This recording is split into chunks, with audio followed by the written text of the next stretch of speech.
Watch out. Tethers caught in the act. See, you can tether for a little bit, but foundational Black Americans are going to see right through you. So it went from you have no culture, nigga.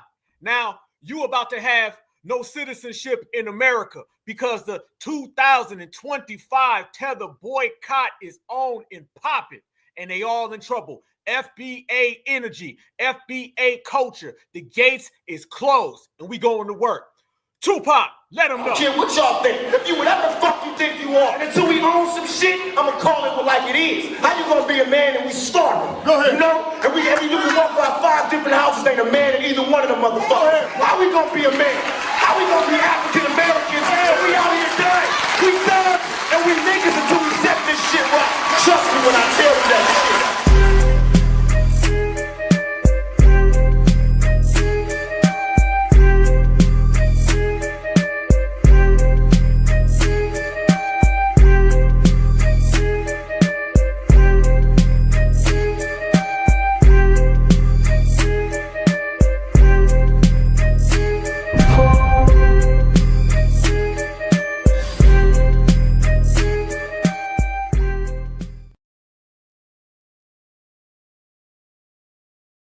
They running, fam. I told them if the flip-flops fit, then wear them. And I guess they done ran out of them, y'all, because FBA done showed them what happens when you disrespect the culture, and now foundational Black Americans are shutting the tethers down all the way live. And we are all the way live, and we going all the way there, y'all. Certified salute from the Black Alpha Network, Certified Black Society. We in the house. Let's go. Family, you know that the Tether boycotted 2025 and forever and beyond internally is here. It's a permanent thing. It ain't something we're going to do a little bit on the side. Ain't something we're going to do for a little bit and then we're going to quit. No. They want the smoke. We're going to bring the smoke. They've been disrespecting the lineage, heritage, and culture, and we here now. So I send everybody much love, fam. Told them it was going to be a foundational Black American summer, but guess what? This is a foundational Black American year in a decade, in a century, because this world belongs to us. This our house, and they better wipe their goddamn flip-flops at the door. Yo, listen. You remember them people that was coming out a few days ago and they was talking about FBA and they were saying they don't care and they're going to do this, that, and the other thing, and they wanted all the smoke and they was declaring war with us? Well, a bunch of brothers and sisters got together and said, we tired of this, okay? What we're going to start doing now, we're going to take foundational Black American excellence and empowerment. We're going to take foundational Black American influence, and we're going to show these people, when we say this is our country, you're going to see with them dollar bills. So now you got a bunch of tethers out there scared, y'all. Oh, the tethers is getting some act right. Because they looking and they saying, well, hold on now. I thought I was just a TikTok tether, having a TikTok tether tantrum in a meltdown. But now, brothers and sisters, done found out who you are, and they done found out what you've been doing. And just think about that, family. You got tethers out there like this individual disrespecting foundational Black Americans, and this is where they work? Are you kidding me? You work in a place like this, but yet you're out there disrespecting FBA. And shout out to the family, because a lot of the brothers and sisters done found some names. They done found some dates. They done found some employers. And now people are going to have to go ahead and deal with the consequences. Because like I always tell people, we FBA, we good, solid, tax-paying, good individuals who do our thing. And these folks are just here trying to emulate our culture, trying to disrespect the flag. And now they're going to have to understand that there'd be no USA without FBA, and tethers would be back in their homeland if it wasn't for us. I want y'all to remember this individual. So let me go ahead and get your mind right. Remember this? Black American boycott and all that. Shout out to the Freedmen Legal Fund, Freedmen Nation. They've been doing a lot of good work over there, okay? And we, Black Alpha Network, gonna take it to a whole nother level. Watch this and tell me, do you remember? African and Caribbeans. Everybody from Jamaica, Trinidad, Haiti, and Africa. If this meet your consent, since the Black American want to go to war, let's try, let's see. All of us, let's call out one day from work. All of us across the United States, all immigrants call out from work. Yes, if they want to go to war, let's see what they can prove. And also, all immigrants, like your businesses from all Black Americans. Simple as that. Don't let them go into your grocery store. Don't let them go into your restaurant. Don't let them go into your salon. You want to go to war? We will. And also, we can ask all our African doctors, boycott all Black American treatment. Like I said, you don't want to go to war with African. That's who's behind the scenes, fam. So when these people run out here and they try to tell us, oh, y'all being xenophobic, FBA, Black Americans, freemen, we ain't never did nothing like that. We're never trying to tell people, oh, what we need to do is get these people behind the scenes. I'd hate to be the individual who ends up on her operating table, who ends up around her. See, this is real. Tethers are very, very dangerous. You can't play no games with people who have this type of vitriol for us. So FBA, don't let nobody tell you that we's the mean ones and we needs to be nice. No. Xenophobic is basically just a word that they've created to allow them to do any and everything they want to do to foundational Black Americans. This side of the screen and this side of the screen does not match, y'all. Does not match. Because trust me, if the energy she got right here shows you right here, then you're going to be in for some damn trouble. So people have called her out and all that go to war talk, and we're going to go ahead and put some receipts on the table. Trust me. We are 54 freaking country. The population of African in the United States is more than your Black American population. Just so you know. That's the reason why 64% of the Democratic vote is immigrant. And out of that 64, 54 is Black. So Black America, you don't want to go to war with us. At this point, I don't care if you're a Democrat or if you're a Republican, because the stupid Black Republicans that are being controlled by the white tea brought this up. And it seems to be that some of you on the Democratic Party side are also getting along. So you want to pick that fight? We can do so. And let me tell you what we can do. We can have all the good certified foundational Black American brothers and sisters get a lot of information about you, because that right there is a crime. Okay, let's make this clear. These type of individuals have no place right here in the United States of America. No, the hell they don't. Those individuals have no place right here in our country. No, the hell they don't. That right there, telling everybody, we will find you. We will get you. You will see. Okay, well, let the world see some things. Let the world see who we really dealing with right here, because some of your own people been out here outing you. Oh yeah, you ain't got to worry about us, because y'all come from a backstabbing culture, and a lot of people been out there, lightweight, outing you. This is just what's going on in the internet. You know what I'm saying? A lot of people say, let me help y'all out. Her name is Kumba Janesta. They talk about her boss and her contact information. This is what's floating around on TikTok. I'm just saying, fam. You know what I'm saying? Because these people out here being very, very, very disrespectful. These people out here being very, very insulting to the lineage, heritage, and culture. And we can't go for that. No, this is a threat. I told you about these tetheristic people with their tetheristic threats out here. That would be a wrong thing. You know what I'm saying? If somebody said that, she's been out there working and her boss name is Cheryl Golden, you know what I'm saying? And they might be somewhere in New Jersey. You never know these things. So you got to be very cautious. ICE needs to call twice, maybe thrice. Who knows? But this is what you see when you deal with these individuals who have no right being right here in the United States of America and making opening threats. These are what her people are out there saying. This is just what you see right there. You can tell that's her folk. You know what I'm saying? So your folk is out there putting your name, your date on the line. So there you go. So understand, when you don't have a job and you're unemployed and you ain't got nowhere to go, remember, you did that. In FBA, we just watch. Watch this. Here we go, fam. When I say these individuals are out here tripping, that's one. Let me show you two. When I tell you we have unearthed all types of these tethers that have been out here. You remember the tether from last week who was out here running her mouth? Here's more. Another day, another threat from a tether. This tether says that she's going to bring a lot of black magic on black folks. Yeah. Nothing about MAGA, nothing about ICE, nothing about them, but another threat from a tether. Watch this. You come online to speak your mind. This message is for some of the Black American who does not know the background, who does not know the destination, who does not have culture or what they call tradition. This message directed to you. If you're a woman enough, come on my DM. You say you want to go protest against African breeding shop, restaurant. You couldn't protest against the white people was killing you guys like chicken. You couldn't protest against the Chinese that take over America, they're richer than you guys.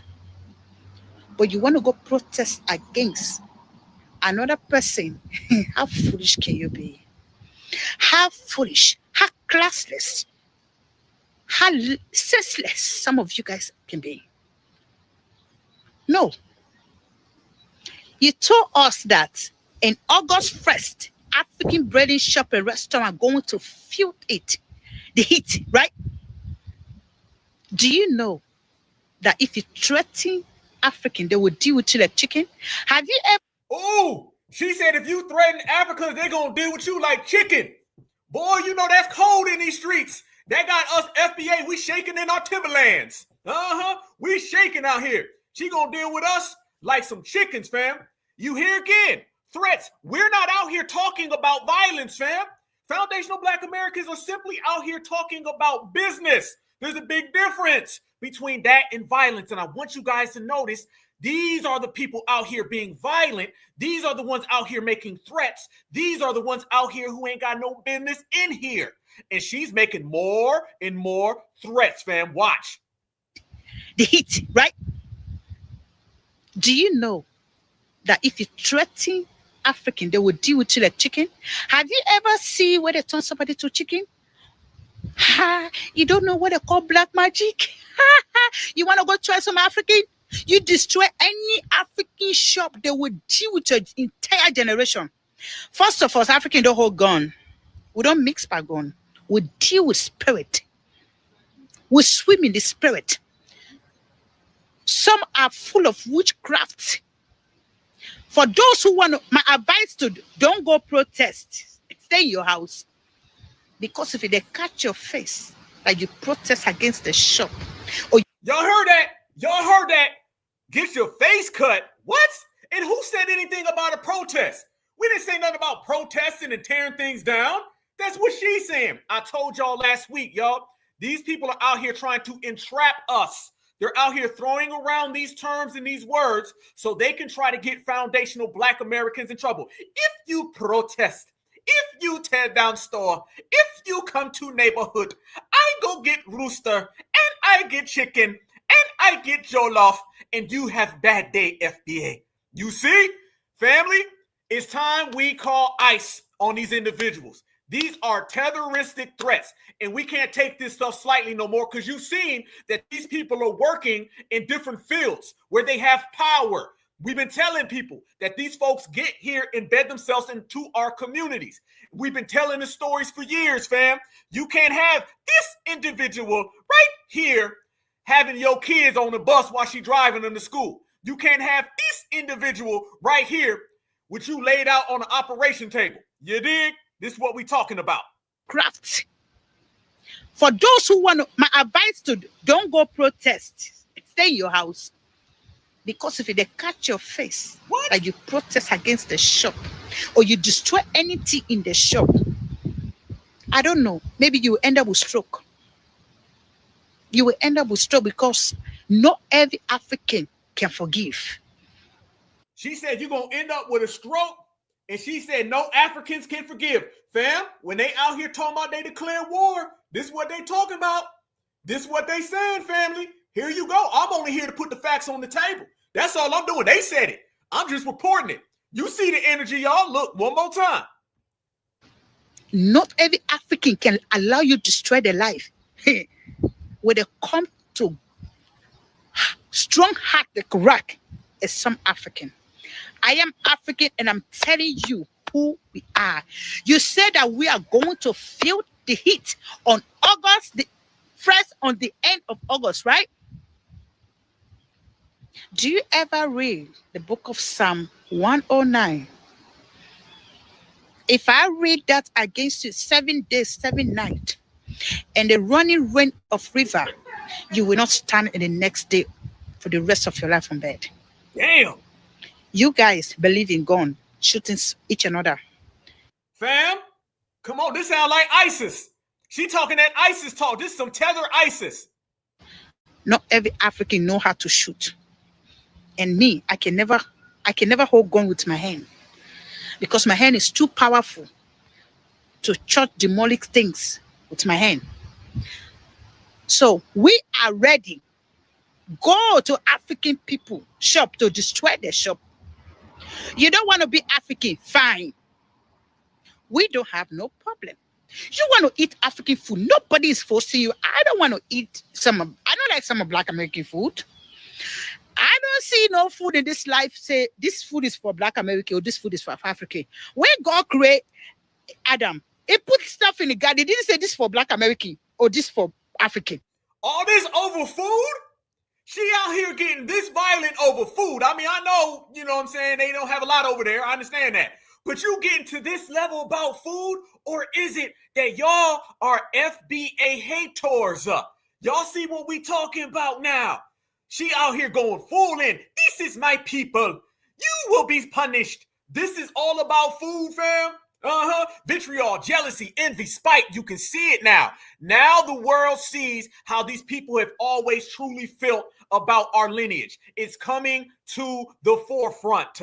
And notice, fam, she keeps talking about us destroying stores. Nobody said that. I can right now unequivocally say FBA are not going out there and protesting or destroying anything. This sounds like some Antifa. This is Tether Antifa, fam. You dig? So I want you to notice how she's trying to spin it. Only you guys can see that you're separating food, African food, American food. Food is food. As long as you can eat and survive. You're going beyond. I advise you do not destroy nobody's shop because someone will not forgive you.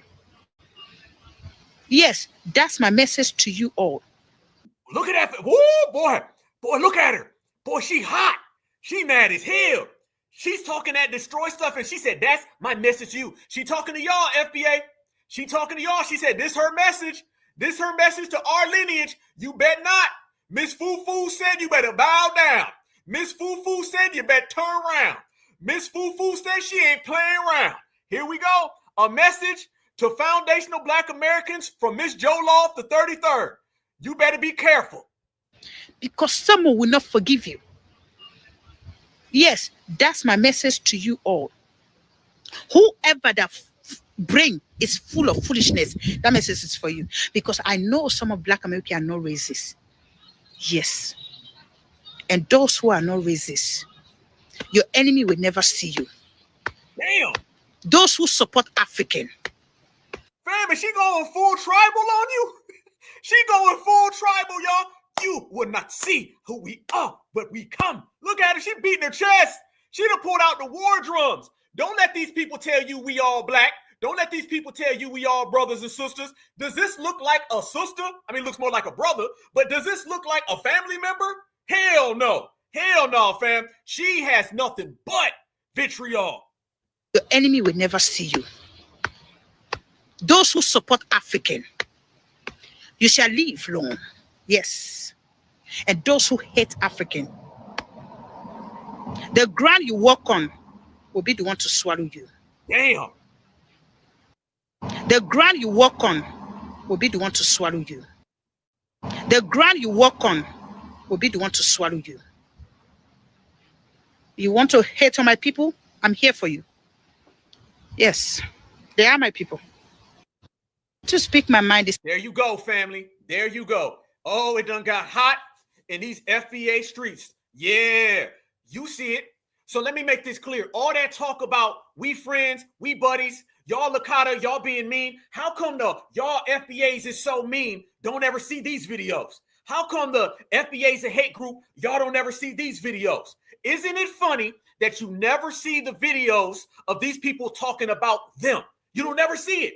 See, this is a one-sided affair where they want to vilify us and they want to put a jacket on us so they can play victim. I told you, they're a bunch of grown-ass victims. They victims in their homeland. They victims when they come here. They always victims when they get around Karen and Ken. But when it come to FBA, their whole problem with us is y'all being mean. But nobody ever says nothing about that. And one thing I did, fam, and I want everybody to make this clear. I'll put this up, and we're going to do this today since we in the game for it, y'all. Here you go. Let me pull this up so y'all can see it. This lady's tag is anointing fire. Okay, anointing fire. That's it right there. And we're going to see a trend here with a lot of these names. These are TikTok tethers. I've been warning people about TikTok tethers for the last 3 years. This is the TikTok tether, anointing fire. Okay, and she's saying she's trying to anoint some fire. So there you go, family. Go ahead and look them up. You can see it. And I also want to bring this in, fam, and I want everybody to notice what I'm saying here. Listen to what she said. She said, we're going to have strokes. The ground underneath us going to fall. She kept pointing her finger at us. You see them threats. See, here in America, those are considered threats. You'll never see them make these threats or make these statements or make these bold words towards the dominant society. Only us. Absolutely. Hold on. Let me catch that. I'm seeing the chat. Boy, y'all lit right now. Certified salute to y'all. Yes, indeed. My sister just put it up best. You better call ICE. You better call ICE right now. These people need to be investigated. These people need to be locked up. They need to be apprehended because tethers are out here now trying to get bold. Let me make this clear why they're out here trying to get bold. Rewind back to 2020. And they was talking crazy to us on Spaces, right? They was calling in and they were saying, ha, ha, ha, ha. I got Kamala Harris. I got Barack Obama. I got Joe Biden. Y'all FBAs, y'all going to be gone in 4 years. That's what they was telling us. They told us we'd be gone in 4 years, right? Now, if you look, all the tethers are starting to fall back. Desperation is here. Desperation is here. They got about 2 weeks until August 1st. And on August 1st, what's going to happen? Okay, August 1st, them TPSs are done. So I'm going to go down and tell you how their future is not bright. All right. August 1st, they're done with their TPS. October 1st, all the visas are getting canceled. That is Tethergeddon. Tethergeddon is coming. And just like a good little tether, anytime you're in a jam, you get mad at foundational Black Americans. Tethers now are desperate. That's why you're seeing this rhetoric. All right. These diaspora hatreds that they have of FBA, they're only being amplified. You seen the lady right there. I just showed you. Anointing fire, running around here talking that. Then you have Miss Kumba. Okay. And Miss Kumba, she's right there. And this individual is working in the medical field. You dig? You see, fam, these people are everywhere you turn around. Tethers now are trying to sink the ship. What do we always say? We say tethers will do what? If they cannot get what they want, they cannot get what they need, they are about to go home. What's the thing they end up doing, y'all? They say we tearing down everything. And that's where we are now. Tethers are trying to tear FBA down because they know it's about to be over. They're going back home. And going back home is the worst thing for them. And family, that's one. That's two. We already showed you the Kumba, whatever name, lady, the doctor, you know, the one that's in New Jersey, okay? You seen her, the first person we put her name, date, receipts on the line. Then you just seen this last lady doing a damn tribal war beef. Y'all know that these people are so deep that you got them everywhere. This is why tethers got to be watched because God forbid it be a tether who's the individual, who's the principal or the teacher in your school or the cook. How about the tethers, the person in the medical field? Or how about you might see a tether who is talking this with a uniform on? Yeah. Yep. Bone Z reacts. How about what he's got to say about Black Americans? Spoiler, it ain't too good. It's vitriol. I heard you guys want to boycott the African breeding community. You people want to boycott the African breeding community. Am I listening? What? You guys cannot compete with African breeding community. You just cannot compete. This is the thing about what I want my African American brothers who want to boycott the African breeding community to understand.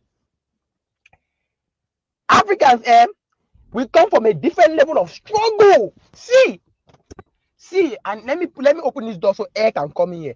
We come from a different level of struggle. You people do not understand the type of struggle that some of us Africans come from. You cannot understand. See, in America, when you are broke, you have EBT. You have section 8. Look at them putting EBT, Section 8. Y'all know y'all black Americans is from the hood. You black Americans are poor, aren't you? Y'all hear it? Y'all hear it? This man in a uniform using the same anti-black American hatred. It's everywhere you go. Everywhere you go, family. Here it is. You see it clear as day. This man is out here literally talking reckless and disrespecting American citizens. In America, when you are broke, you have EBT. You have section 8. You have maybe you might qualify for Medicare, some type of Medicare. So even when you are broke, it's still a little bit manageable.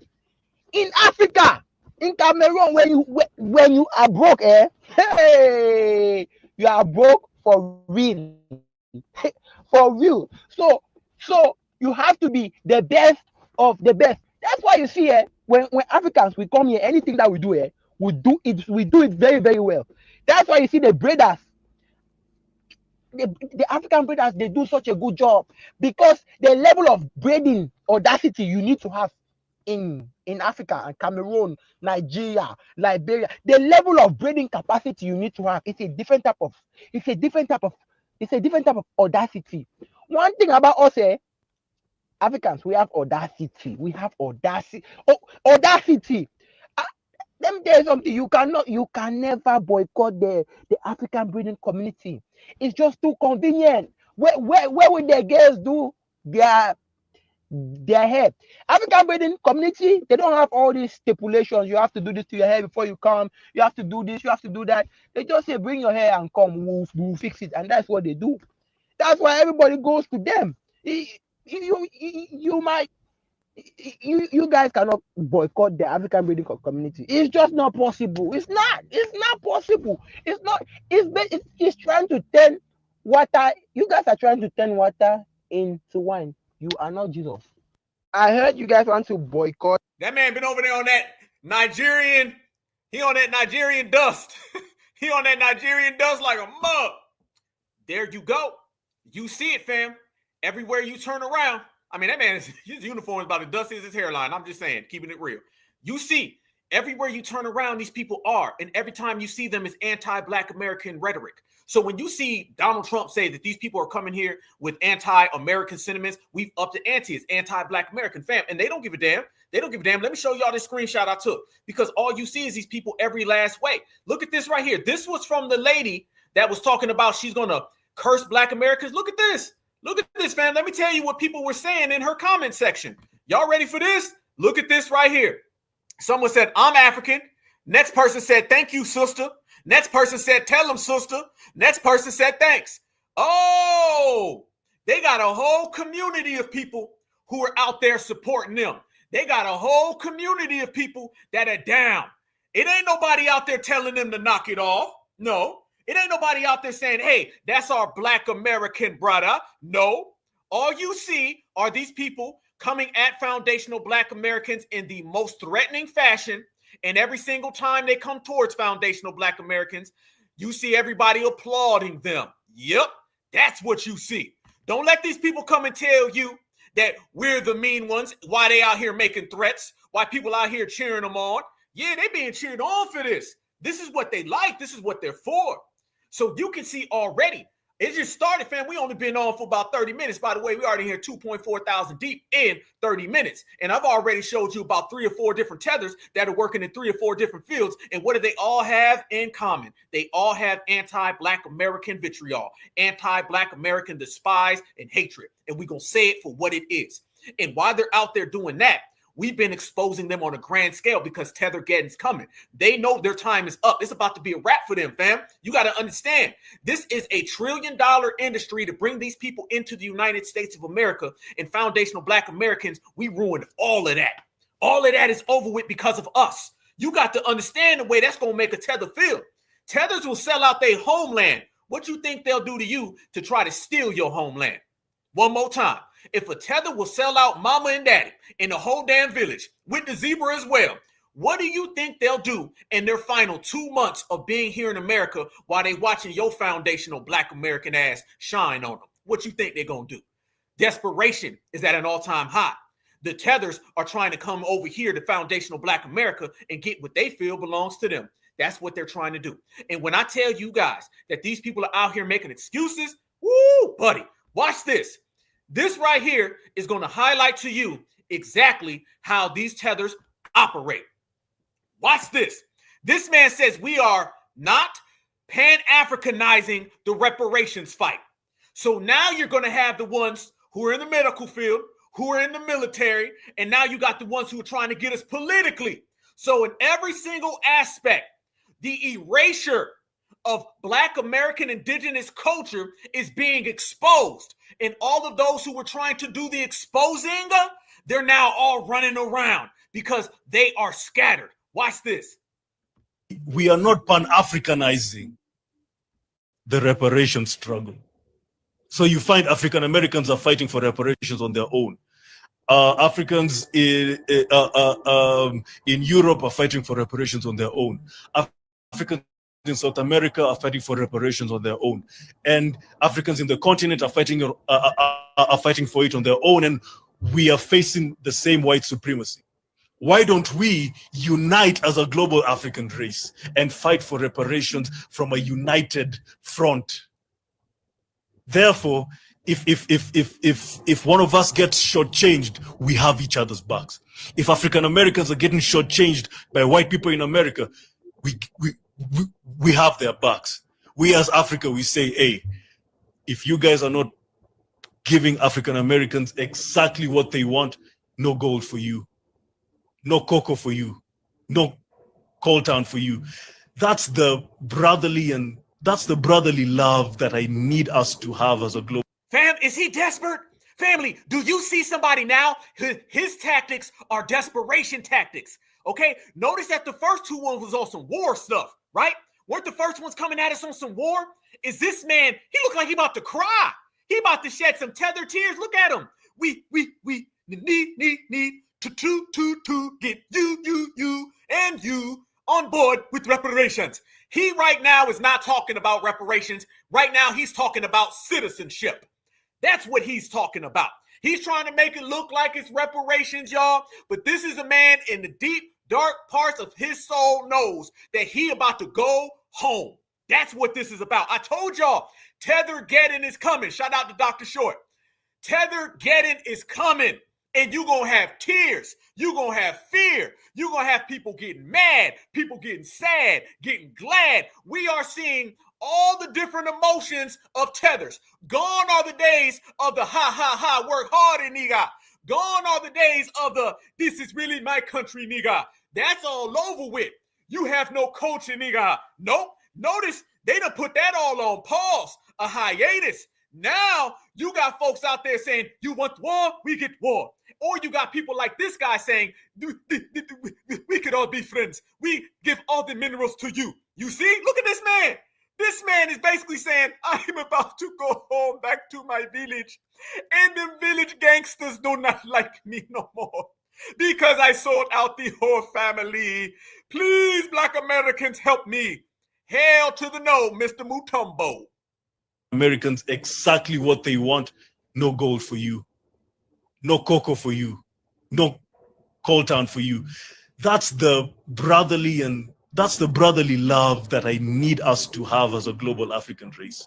We are stronger together. We are more, and we will get far together. What in the Roland Martin was that? Family, weren't the Olympics last summer? This man done beat Roland for the skips and the stutters. What in the hell? And we will more,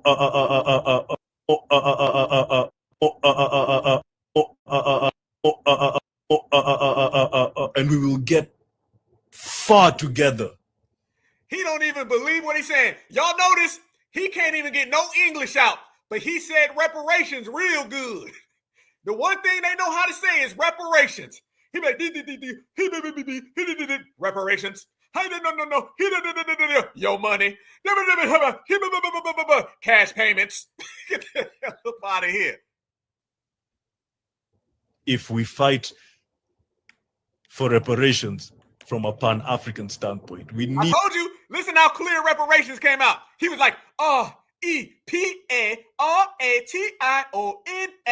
He got that down clear, don't he? When everything else is Brotherly, and that's the brotherly love that I need us to have as a global African race. We are stronger together. We are more, and we will get far together if we fight for reparations from a Pan-African standpoint. We need to be united in this. That's how the reparation struggle can be very powerful, and that's how we will intensify the struggle, and that's how we will get exactly what we are owed. We are not Pan-African. No, yeah, we are not Pan-Africans. You may be, but we ain't. I want y'all to notice it. I want y'all to see it, and I want y'all to understand. These people are trying to globalize our reparations when we've been doing damn good in terms of lineage and locally and based on our own. Why do you want us to globalize it? What for? Oh, because you know what globalization of reparations really means? It really means they get your money. Can we do the Tether translation? Beyond all the this man sounds like trying to start a 1982 Buick that's been in the garage for about 30 years. Okay. Other than you getting our reparations, why do you want our assistance? Why does there have to be some type of collaboration with reparations when our reparations have been moving good? We've done more for reparations right here in the United States of America than they've done across the whole global diaspora. So the question becomes, why do you want my reparations when it doesn't concern you? You got to understand when tethers talk, they really mean something different because their tactics come from the dominant society, right? If they say up, it's really down. They say left, it's really right. What he's basically saying is that I'm going to get deported and I don't want to go back home to the village gangsters, okay, that I abandoned it. And he's also saying that if we can get this reparations away from Black Americans, then we can all have it. And that's what it's really about. They want our reparations for them, not for us.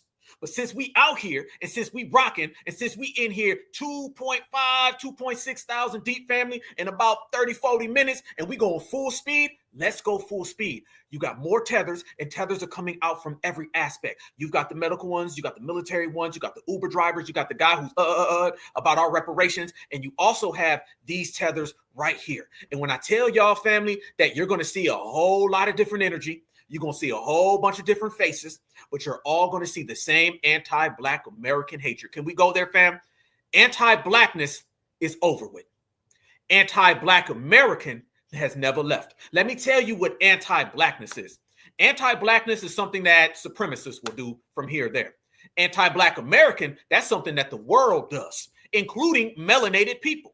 See, anti-Black American vitriol, spite, jealousy, hatred, or whatever type of vilified term you want to attach to it, just make sure you say anti-Black American because it's exclusive.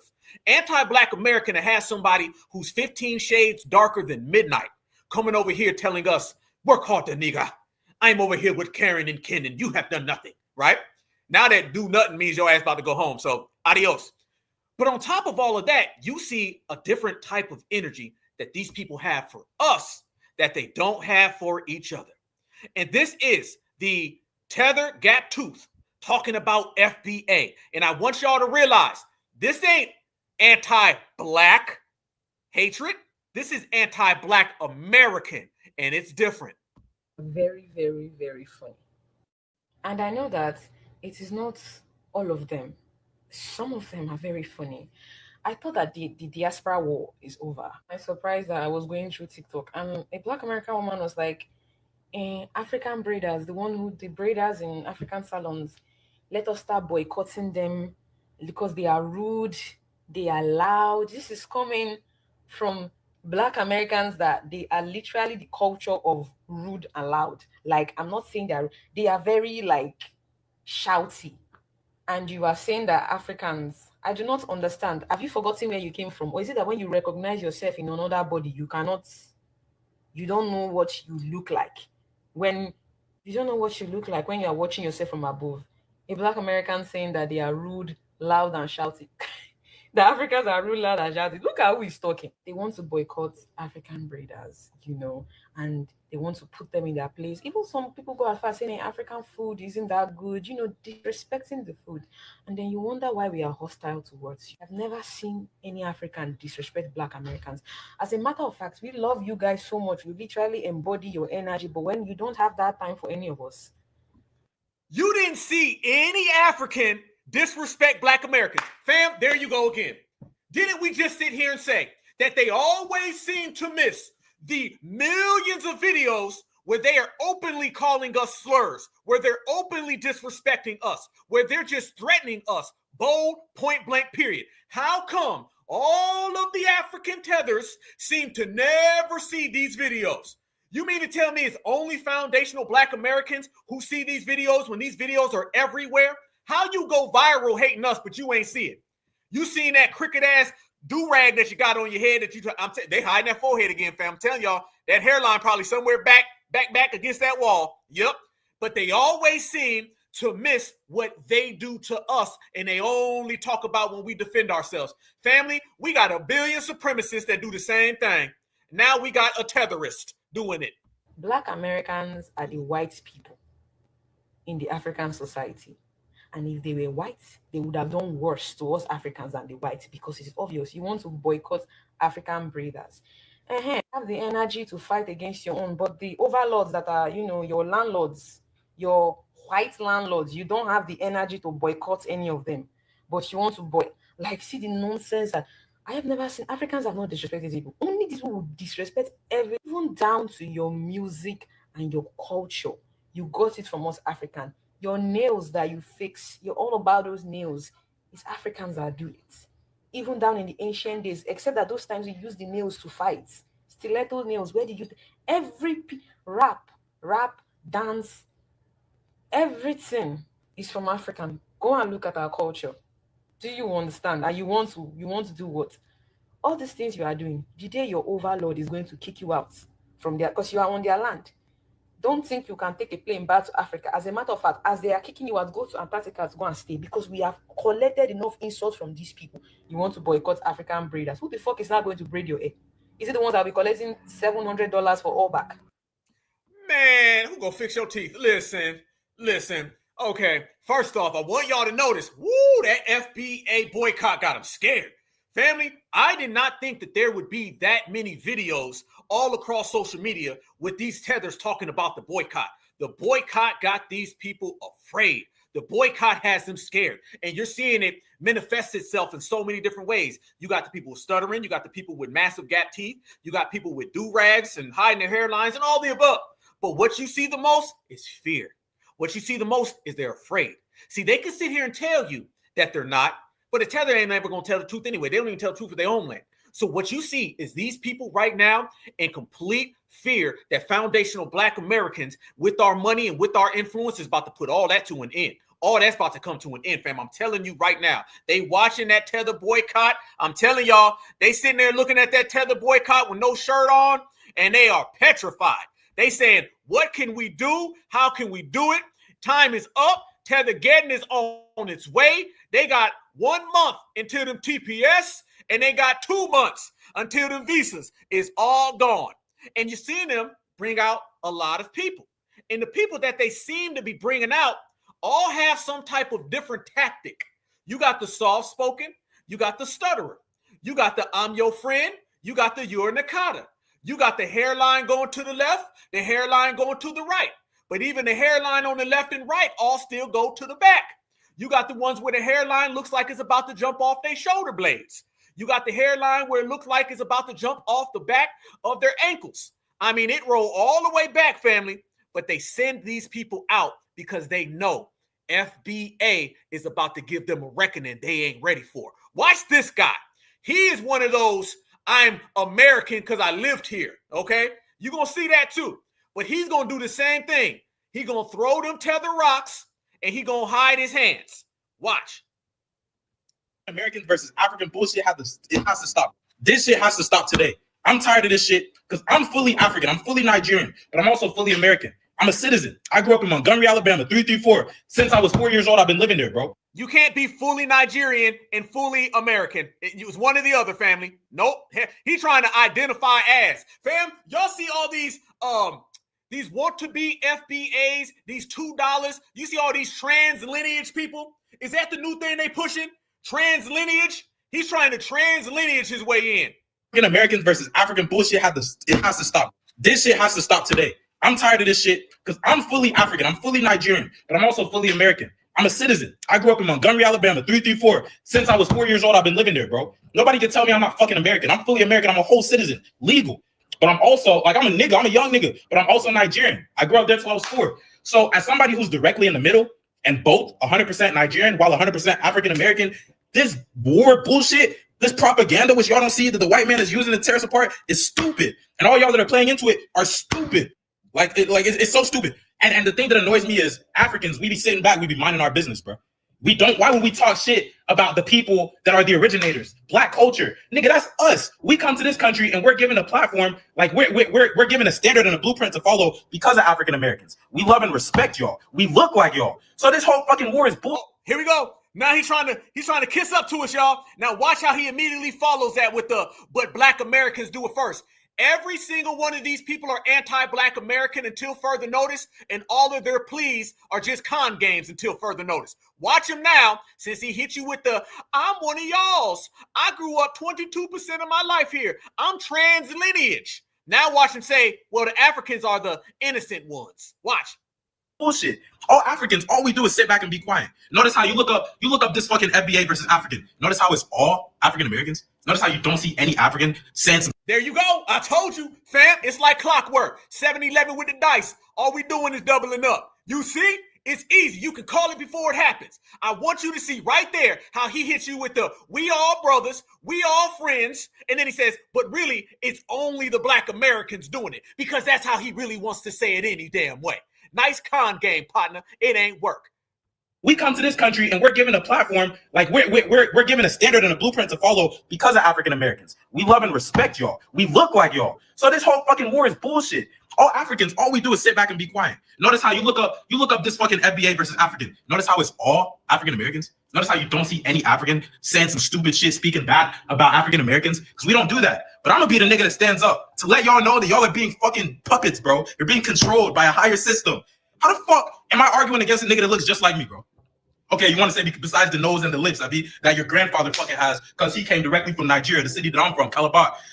Nah, bro, we don't look alike. Nice try, homie. Nice try. You better try again, partner, because that ain't work. Y'all see what he did there, right? Okay, let me tell you something. Tethers, you're going to have to step your game up, okay? Kick your flip-flops off and get this lesson. I know what you do. You start off all your little pleas and make it look like we all brothers and we all friends, and then you always throw them strays at FBA right there in the process. And by the way, what's up with these people on one hand telling us that we need to unite while they insult us in the same paragraph? You're insulting us while you're saying that we need to connect. That is all types of trick bag energy, fam. That's what they always do. Notice he did the same thing the last person did. He sat there and he started talking like we're friends, we're all one, while he insults us in the process. At least save the insults for later. Fam, these people ain't even got enough intelligence to be fake friends with us now and insult us when the cameras ain't rolling. Just at least wait until the cameras are not rolling anymore if you want to insult foundational Black Americans.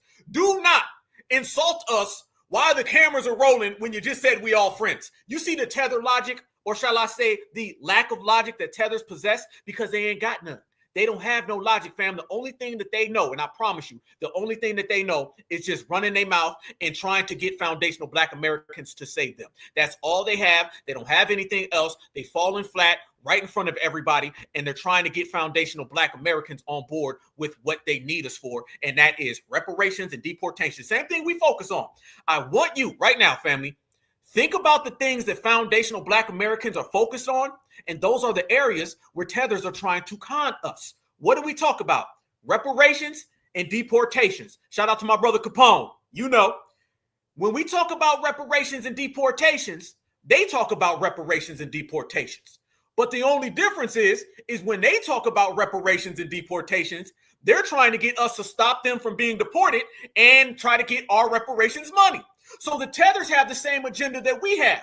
Only difference is their agenda is to steal from us, to con us, and to hustle us, because that's the way tethers move, family. Their logic is that damn simple, and we're that damn smooth, and we see past them everywhere, and it ain't hard.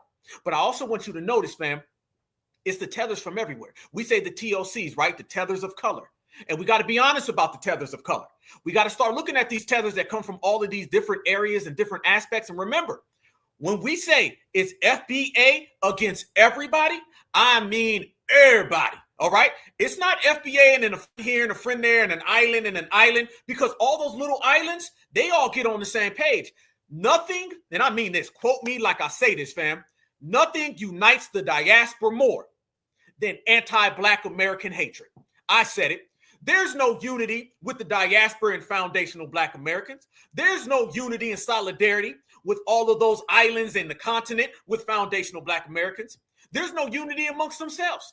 The only thing that connects the dots is they all have a common interest of wanting FBA positioning and getting our citizenship.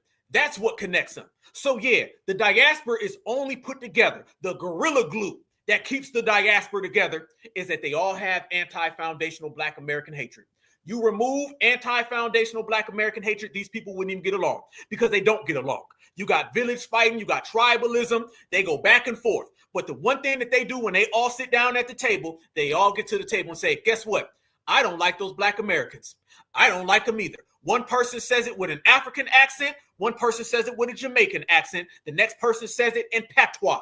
And guess what? Every last one of them feel the same way about us, because we are the people who run the yard. And when you run the yard, this is what happens, fam. All right. More foundationals out here putting in work, and the more these people want to be like us. And they send out all these different ops coming from all these different angles. And one of the things that I have concluded with a lot of the research that I've been seeing with these tethers is they all got these different accents, fam. Yeah, the only thing that binds these people is anti-Black American hatred. And notice, these people come from all these different countries that are not America, and they all do not like Black Americans. Watch this, family. So some African Americans are looking to start a protest of boycotts. Some African Americans are looking to start a protest of boycott against other African businesses. Just let that sink in. They don't have the energy for the big businesses that have been wrecking them, the Gucci, you know what I mean, Lululemon, and all that other big businesses that have taken advantage of y'all. No, y'all ain't got no energy for that. Y'all ain't got no energy for the system that have been oppressing you for centuries. Your oppressors. Y'all ain't got no energy for that. But y'all got energy for Africans. Yeah, it doesn't make no sense. It doesn't make no sense, because it's just the level of xenophobia. It's made it clear, like the education system has failed you, or the education system actually done what it's meant to do, make y'all dumb as fuck. There you go. Insulting us while asking for a hand in friendship. Y'all see it? There it goes again for the 100th time. FBA, we all friends, we all brothers, but you guys are so damn stupid. FBA, can't we all get along if you guys knew what the hell you was doing? You see, fam? These people on the left hand pretend to be your friend, and on the right hand, they trying to stab you in the back. But ain't that stab you in the back culture? Yep. But hey, for those of you that want to go on this part, go ahead. Do what y'all gonna do. But just know that y'all look so stupid. Y'all look so stupid to the rest of the world. So some African Americans. We look like that to the rest of the world. Does that include where you're from, where they all emulate Black American culture? Can we talk about that? Oh, you're going to leave that part out there, ain't you, partner? Yeah, let's make this clear. Don't nobody want to be you. This is what it's all about, y'all. Everybody wants to be a foundational Black American, and don't nobody want to be none of these other melanated people. And that's a hard pill for them to swallow, because they've been told that we was Akatas all damn day. Well, let me tell you something. Them people that you've been calling Akata your whole damn life got the whole world wanting to be just like them. And don't nobody want to be like you, partner. And that's where the jealousy comes from. So you better try another one. And you can see, like I can see, like we all can see, that the jealousy is live. And what have I always been saying, fam? There's no such thing as the diaspora war. No. It's only people who are jealous of Black Americans. People are spiteful of Black Americans. And this is why the boycott is in full steam, fam, full sessions. But like I just told you a second ago, the hatred comes from so many different angles, so many different areas. Look at this. And this is to the point, to the maximum. Do not get it twisted.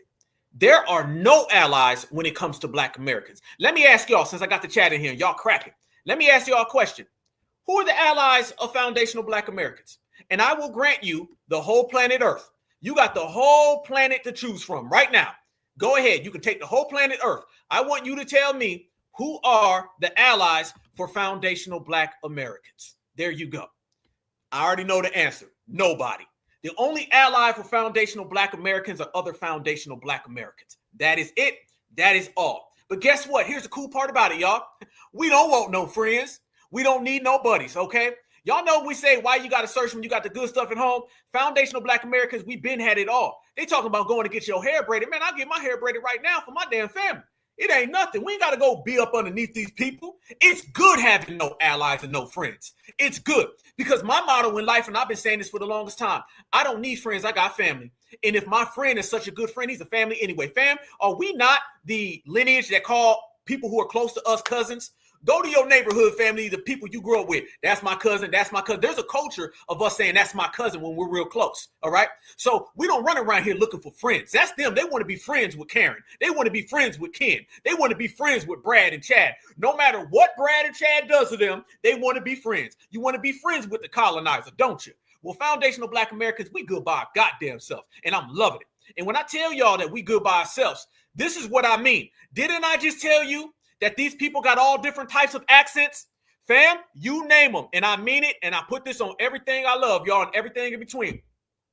African, Haitian, Jamaican, anybody from the Barbados, or anybody from England or from Canada. It does not matter. The accents may change. The vernaculars may change. But what do you notice? That the only thing that connects the diaspora is anti-Black American hatred. It is truly FBA against the whole damn diaspora, and you can watch when they talk. They all hate us, and we shine on all of them, so they better keep getting shined on. Look at this right here, family.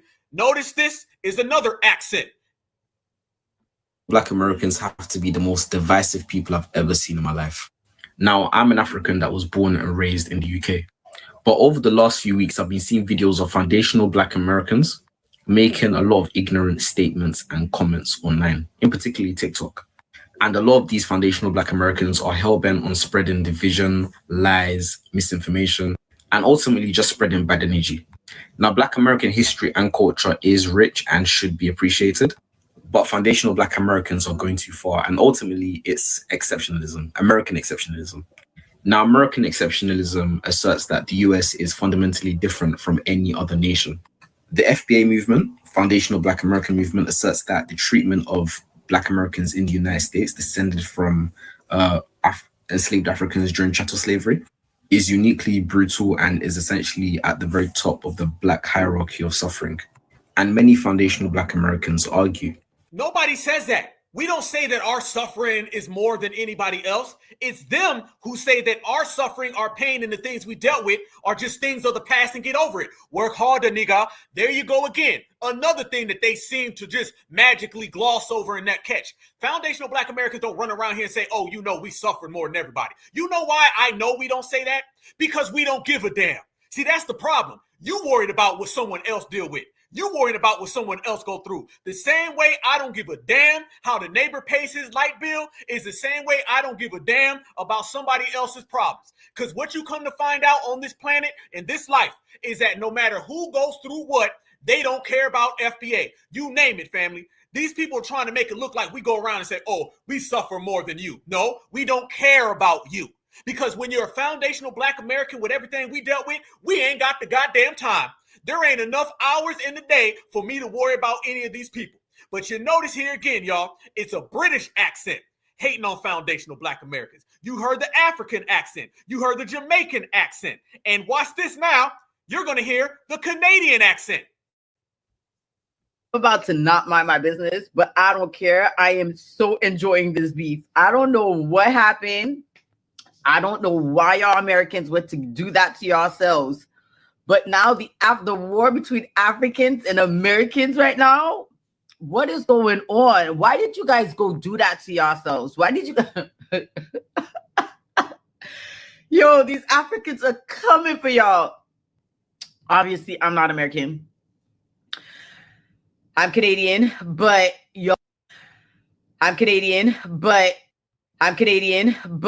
yo, y'all started something that I don't think you were ready for. And we got Canadians. Did Canucks enter the chat, y'all? You mean to tell me even Canadians don't like FBA? You mean to tell me even Canadians got anti-Black American hatred? Don't come talking to me about anti-Black. Anti-Black is like African American. Those are some done with, over with, canceled terms because it need not apply. You can't tell me anti-Blackness because anti-Black American is what it's really about. See, anti-Black will have Chad and Jethro and Billy Bob not liking you. Anti-Black American will have Chad, Bob, it'll have Jethro, it'll have Mutombo, it'll have Joe Loft, it'll have Whiteclef, it'll have Kodak Black, all of these people. So the damn Canadians done into the I wish I was FBA chat. I be damned. And there was no purpose to start that. There was no purpose. Excuse me, I just ate. Your girl is digesting. I wish it was African food, no lie. Okay. But yo. And notice, y'all, she's on the African side. Notice, this is a Canadian who's in a whole nother country. If anything, this Canadian person borders America. And she on the African side. The British guys on the African side. The Haitian guys on the African side. The Jamaican guys on the African side. So what does that tell you? That they're all on the diaspora side and we're on the foundational Black American side by our goddamn self. And good, we still win by a knockout. Easy. The Africans are not holding back in the comments to die for. Like, to die for. My best part is, funny enough, Americans are no longer African Americans. Like, y'all are no longer African Americans. What happened to the African in your American? What happened to that? I never understood the African American thing that Americans like to call themselves when they're literally Black American. But whatever, I'm not gonna get into it. Like I said, I'm not African. But you know what? I am enjoying this beef right there. Y'all went and poked the wrong bear. Y'all went and poked the wrong bear, and I'm here for all that. See, I'm here for all of it. Y'all, when you guys see a video, an African reply to an American or stitching something not very smart that an American says, go in the comments. Go live your best life in the comments. You will not regret it. Y'all went to poke the wrong bear. Wap kon George. Wap kon George. Wap cherche problem. Wap kon George. Y'all should have just leave them people alone. Leave their food alone. Leave their braiders alone. Just leave them alone. Y'all enjoy. Leave them alone, y'all. We did all this. Leave them good Africans alone. I mean, we didn't see none of these people disrespecting us. We didn't see none of these people talking about us. We didn't see none of the threats that they were giving. No, You didn't see none of that, did you? But we better leave them alone because foundational Black Americans are the mean ones. And you got Mrs. Canadian Tether. She's here to back them up. There you go. Enjoy the cheap price for the braids, no? Now y'all want to... Americans, only you would do something like that. I'm here for all of it. Look, I'm about to knock my... There you go, y'all. I mean, damn. How many more times? How many more receipts? How more can we make it clear? I just gave you the United Nations of hating the FBA. I just gave you the anti-Black American United Nations. All of the above. And they all mad at us, fam. And we ain't been doing nothing but minding our own business. You talking about the people who've always minded our own business. FBA ain't never done nothing to nobody. Let's make this clear, y'all. We too busy dealing with what we got to deal with. Foundational Black Americans are the most. You stay over there. I'm going to stay right here, people. FBA are the most. That's your business. This is my business. It's not mine to be telling and talking. We just sit right here and we focus on each other. So I want everybody to notice, fam, we can't even be focused on each other without people hating on us. We can't even be focused on our families without people hating on us. We have a littered history of us just being over here minding our own business. And then people want to come across. What's the old saying is that they was hating on me when I was on this side of the street. I went to that side of the street. They crossed the street and came over there. Then I went to that side of the street. Then they crossed that side of the street and came over there. It don't matter what we do. So now FBA is getting to the point we saying, well, damn y'all then. Oh, damn, y'all want smoke, y'all got smoke. You're going to get it how it is. That's what we doing. And if anybody got a problem with that, Tough Titty said the nitty gritty. Okay, how about that right there? All right, we holding it down. We holding our own. And the days of foundational Black Americans caring about anybody is over with. And we will not be shamed in the process. Nope. We will not be battered in the process. Nope. But what we will do in the process is let the world know this anti-Black American hatred will stop. It will cease to exist. Because we're not going to be sitting out here having people disrespect us in our own country. More and more brothers and sisters are picking up on it. And this sister right here, she says exactly what we've all been saying. She knows exactly what we know. And she identifies the root of all this anti-Black American hatred coming from the diaspora. It's jealousy. Watch this. Like the diaspora wars. It's not a war. Nothing about it is a war. We are simply saying who we are as a people, Black Americans. So there's nothing about that that's a war. But I have finally realized what the actual issue is. Based on the comments that I have read, right? There was one particular girl who said that I was saying, like, you know, the difference between Black Americans and Africans is very obvious. Black Americans are not immigrants. We didn't immigrate here. And a lot of us know where our great-great-grandparents are from, and so on and so forth, right? And so one of the girls says something like, do you want to be worshipped because of slavery? Do you want to be worshipped? And then I was like, bingo, I figured out what the actual problem is. From what I've gathered, the people that have an issue with Black Americans saying that we're Black Americans and not claiming being African is because they don't like the fact that despite us being stolen and sold, mistreated, all of the horrific things that have happened to Black Americans, they don't like the fact that we still rose, we're still great, we still dominate culturally across the world. They don't like that we're popular, essentially, and they don't like the fact that because we're popular, we don't attach ourselves to them. Talk your talk, sister. Can you believe that? And I'm not saying that's every single African. I would never say anything is every single person because that's just not a thing. But I realize that that's the root of the issue. That is exactly what the root of the issue is, because they don't do this to anybody in the Caribbean. They don't say, oh, you need to call yourself African Jamaican. You need to call yourself African Haitian. They don't do that. They don't do that. They only have beef with us. And I think it's because of our history and what we have created here, and the fact that we are proud of who we are. They don't like that we went through so much trauma, but we are still proud of who we are as a people. And I think that is the root of the issue. And as soon as I mentioned the fact that if it wasn't for Black Americans, Africans, Caribbean, all of these immigrants would not even be here because of the civil rights movement, I got blocked. So when you say the truth and you make them acknowledge our value and the fact that we do have culture and we have major influence and we are the reason that they're able to be in this country and make money and send money back home and don't get me started. They block me. So that's definitely the root of the issue. They don't like how great we are.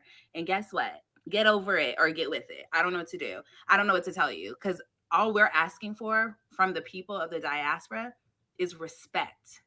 There you go, fam. The streets is talking. The streets are talking, and our FBA wave is strong. You know why our FBA wave is strong, family? Because you see so many different FBAs from so many different places, and we're all on the same page. That sister sounds just like my sisters in the chat, all right? The brothers that you see sound just like my brothers in the chat. We got an on-code message because we all see the same thing. So why the Tethers are unified with hating FBA? Foundational Black Americans are unified with being FBA. And since this country was built by FBA, we already won. So it's that simple. You see it, they see it, the whole world is watching it. And that's how strong we're moving along with all of this energy, fam. It's beautiful to be FBA. These people are watching us every single moment. every single second. They're trying to play catch up. No, they can't. They're getting wrapped around in circles and rectangles, and they falling flat. And they're going to continue to fall because we're going to be out here really holding it down. And when I say holding it down, fam, it comes in 1 degree. What is that degree, fam? That's us like this, locked, airtight, fam. That's the beautiful thing about where we are. And they've been trying to spread this message about how foundational Black Americans was mean to them and how they're going to try to get foundational Black Americans to be on the same page. And every single thing that they say is starting to change. And when I tell y'all that the message is starting to really hit home, I want you to start to see the defeated energy in a lot of these tethers, all right? And this is why brothers and sisters ain't falling for the jokes. We ain't falling for the games. We know exactly what they doing. And when we know what they doing, then they know that they don't have nothing that can hustle us or scam us anymore, all right? One of the main things that I'm seeing out there is brothers and sisters who are calling these people out. So therefore, the tethers are falling out. Both of those go hand in hand, and I mean that. Watch this. This is one of the tethers that you seen a few weeks ago, right? This tether's out there still talking about the braid shops and the boycott. Family, the boycotts got these people shook. If you type in the August 1st foundational Black American African shop boycott, tether boycott, you got all types of people. Watch this dude, and he is crashing out. You guys make it hard, man. I try not to be petty, but you make it hard. So after elections, African Americans, you decided to take a step back. You'd done the heavy lifting. You'd carried the movement on your backs, and you figured it was time to see this one out. Let everybody else organize. Let others finally show up.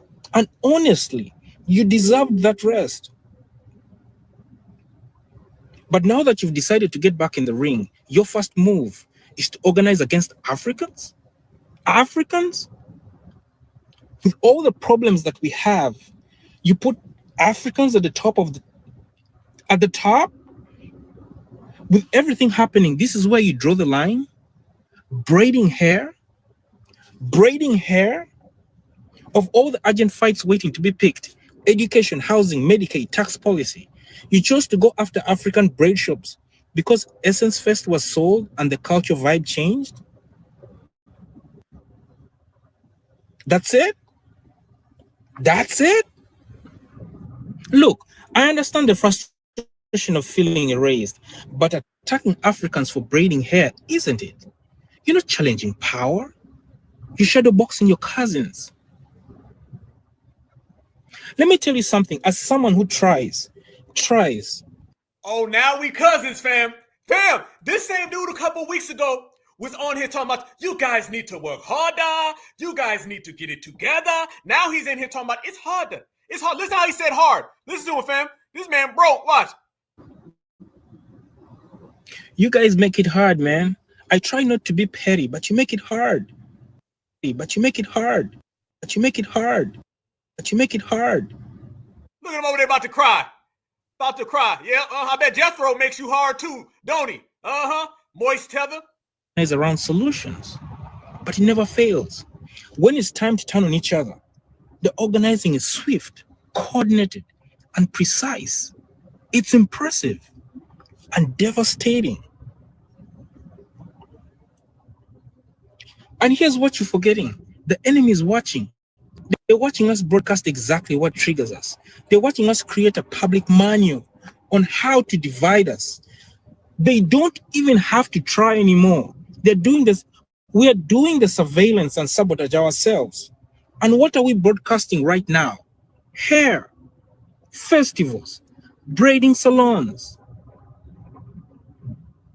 Why are you wasting our time?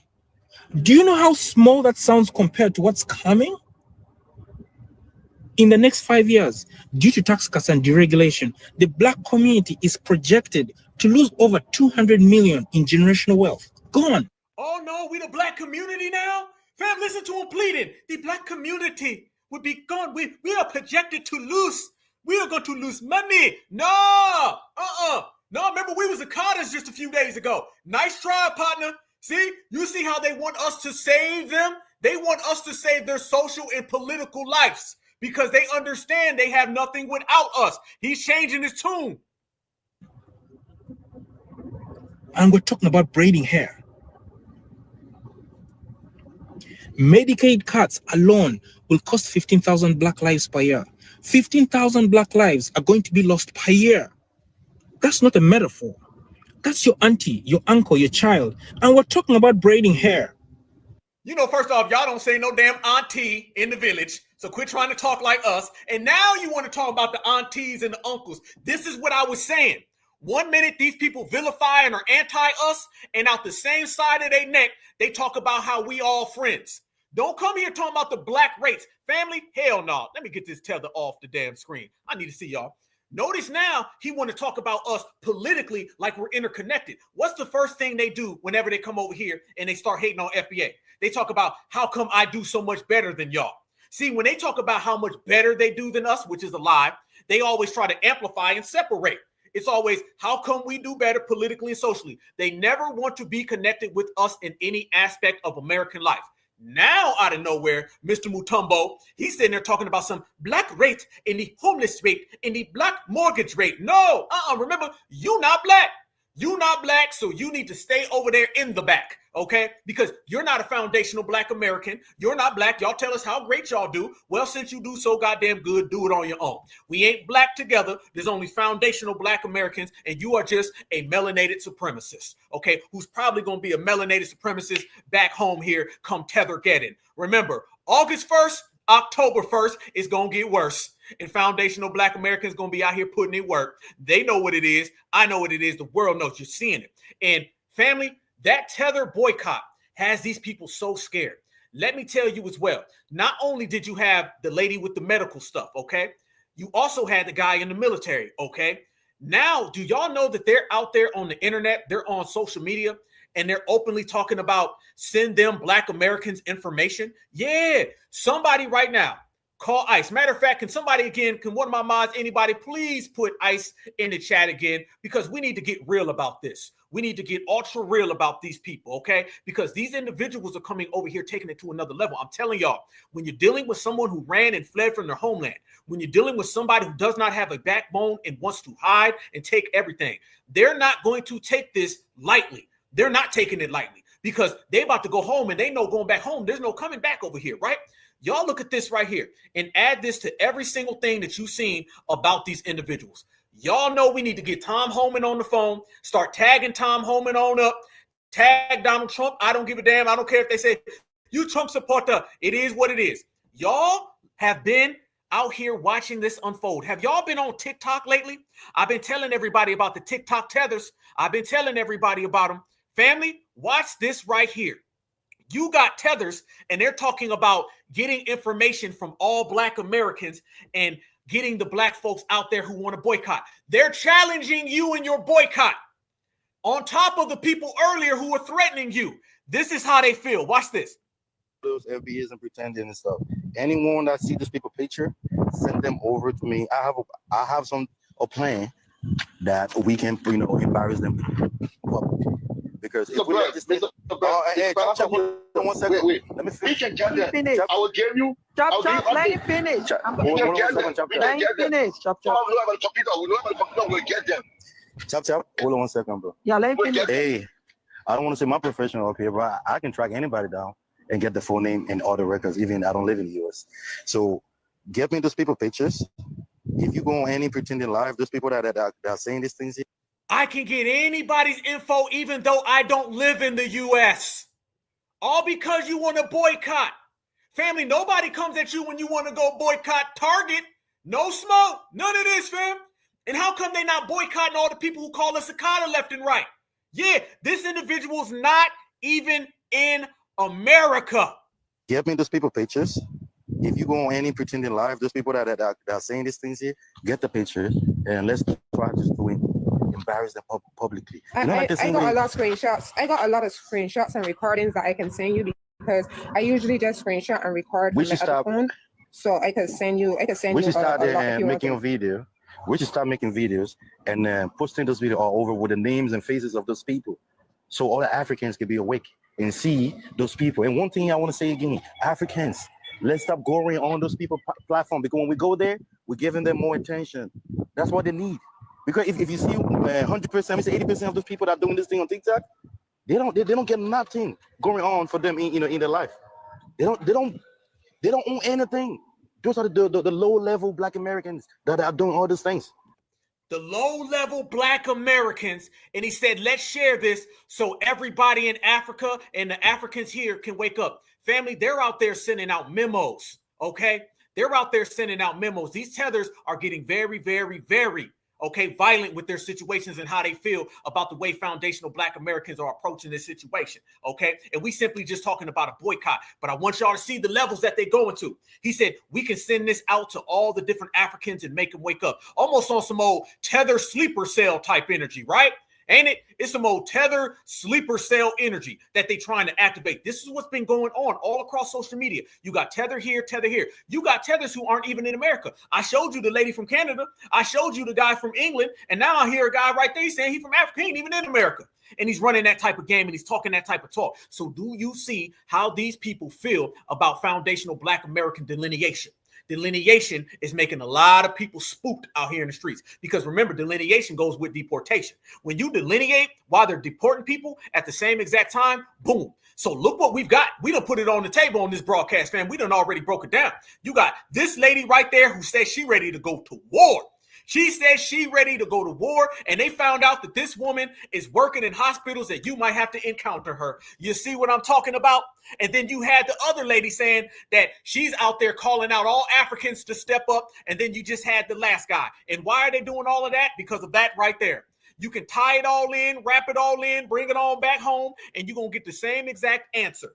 These people are clear as day jealous of foundational Black Americans because they want to be foundational Black Americans because they can't see foundational Black Americans. It's as simple as that. And they're out there moving. But they've been trying for the longest amount of time to really get FBA on board and trying to get foundational Black Americans scared. But you got a lot of FBAs out there who say, nah, bro, that ain't going to work, okay? Don't get that hairline twisted back up. We'll straighten it for you. Trust me when I tell you. But the whole thing about how foundational Black Americans are mean to them and we've been taught to hate on them. Brothers and sisters been dispelling that for the longest amount of time. And let me tell you why they ain't been able to get that off the ground, because it's not true. Watch this. Will say this. I was never taught that people from Africa or the Caribbean are less than me. Never. My parents never had that discussion with me. My parents always let me know that white supremacy is insane. It is a lie and abomination in the face of God. Mm-hmm.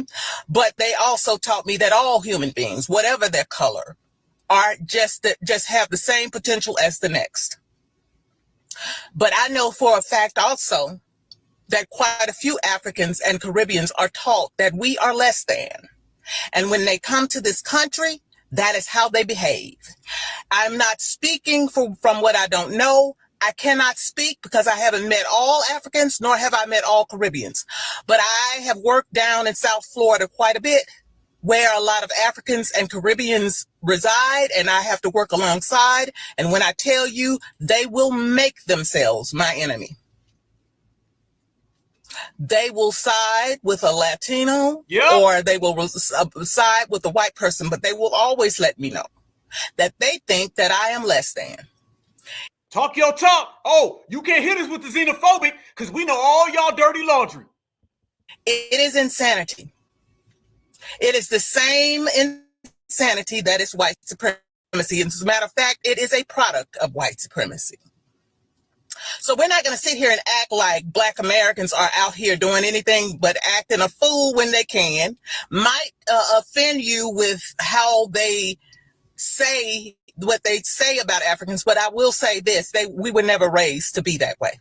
I was not, and I know my friends and my classmates and the people I grew up around were not. Now I ask you: have your parents, let's be real, have your parents had that conversation with you that you are somehow better than us? I want you to answer that honestly, because the more honest we are in this climate, the more the light will shine through. Yeah. So the idea, and when English, African, Black English people want to ask, where are you from? as if I'm going to drop my head in shame somehow that my people were subjugated. There you, fam. She talking that talk. That's exactly what they do. They want us to come to them and bow our head like we're generic Africans, like we some bootleg Africans. You see? That's the first thing they do. They always want to talk about slavery. Oh, y'all from America? Y'all slaves. They want us to bow to them. It's time we get real. It's time we get real. You want to talk about supremacy? How about these African supremacists who don't have that same energy for the W supremacists, but they want to come and put that off on us? I ain't bowing my head. We're a product of warfare, prisoners of war, just like yours. You might have went a shorter distance from Africa, but you still have the same experience. And Africans, you were subjugated on the land that you were born on. Woo! You were not removed. So if anybody needs to be hanging their head, damn, let's clear that up. Damn. But as I said about what we need to do to stop this current regime, which is shutting it all down and stop pretending. Damn. Who need to bow their goddamn head? Let me tell you something. There's a difference between people who come and call us slaves, but y'all done got yoked up on your own homeland. Imagine if somebody ran up in your home and just whooped the whole house up. That's a little different. See, they want us, family, to accept the role of lesser than. They want foundational Black Americans to bow down. They don't want us to be proud of what we've done, what we've accomplished, where we're going. They want us to bow down and say, you're the mighty African. All right. And then when we say we're not African, then they want to get mad and vilify us. And then when we respond, they want to say you're xenophobic. You cannot win with these people, fam. They're coming at you with a hatred. And anytime you're dealing with somebody who has spite, jealousy, and envy towards you, you might as well just go ahead and say, all right, FBA business over here. Goodbye.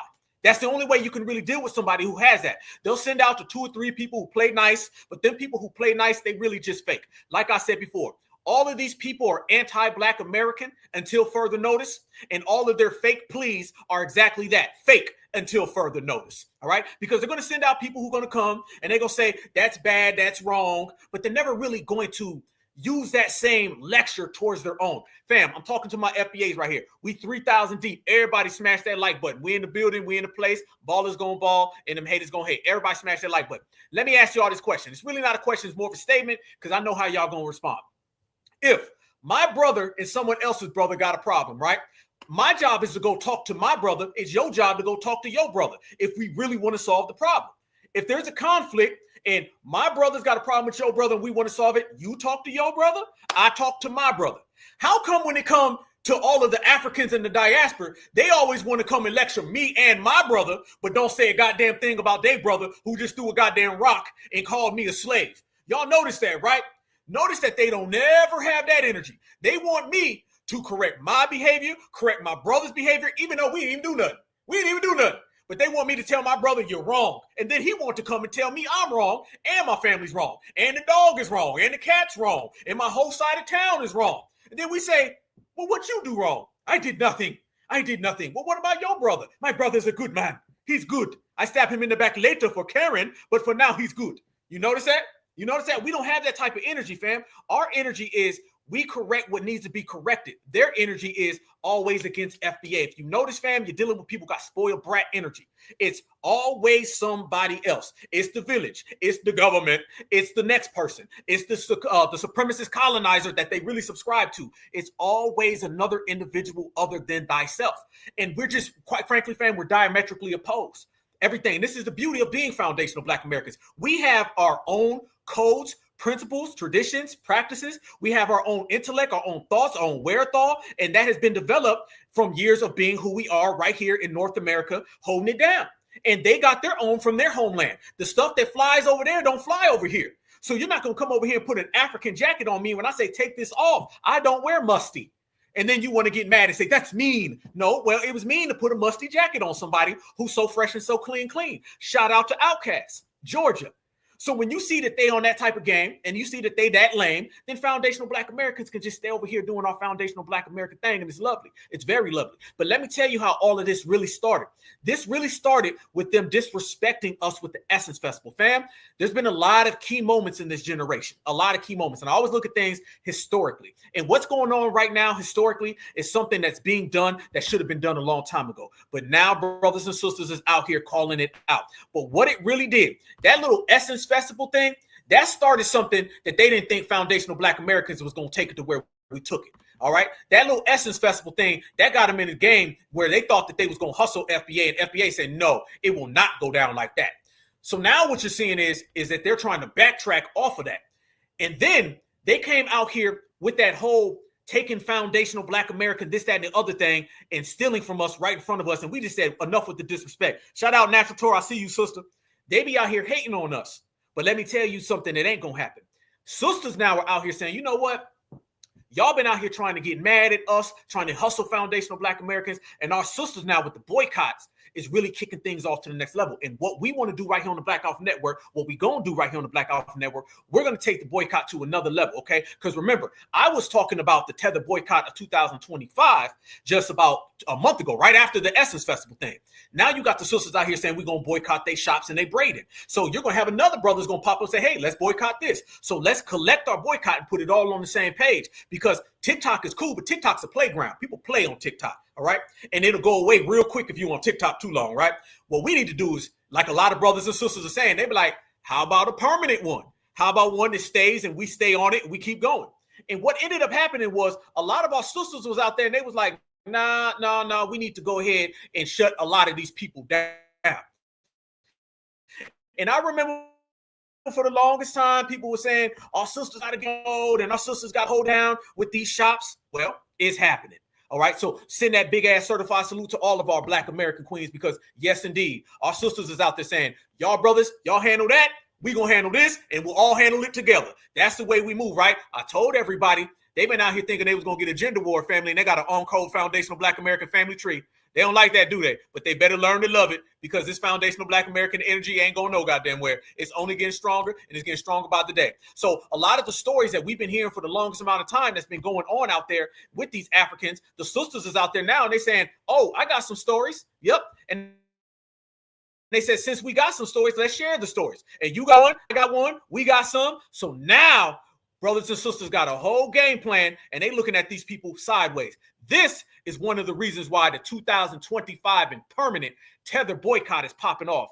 My African braiding salon horror story. And sisters is saying, you got stories, I got stories, let's shut it down.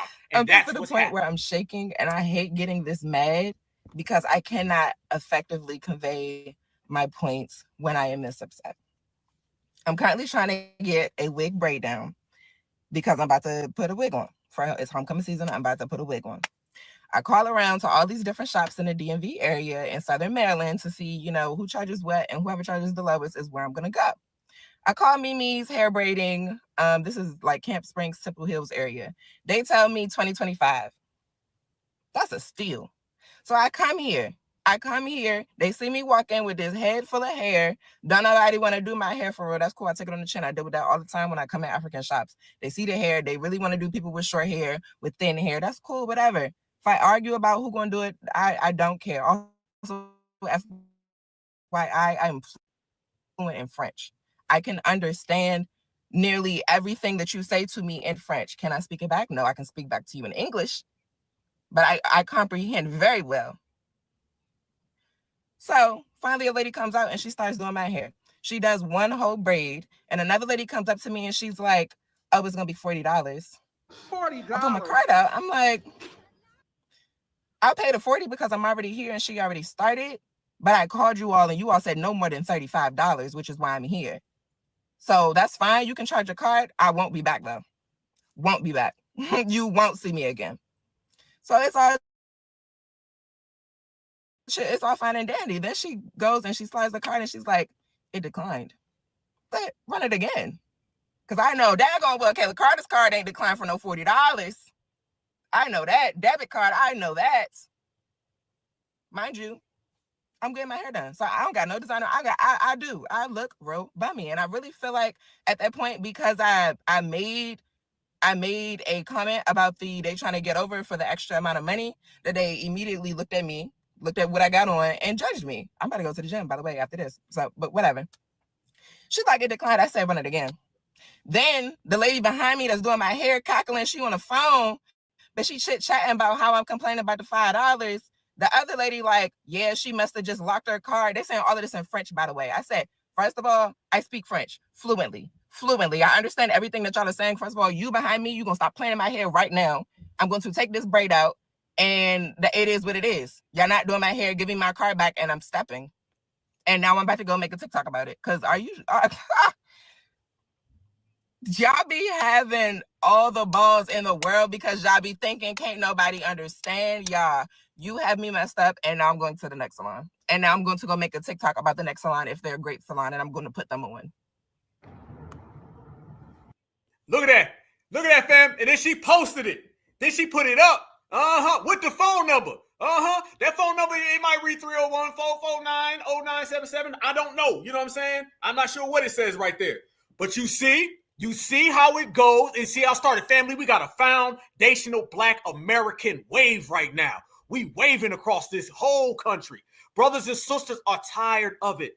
The disrespect is over with, y'all. We're not playing these games with nobody anymore. How long are these people going to disrespect us? Okay? We're not having it.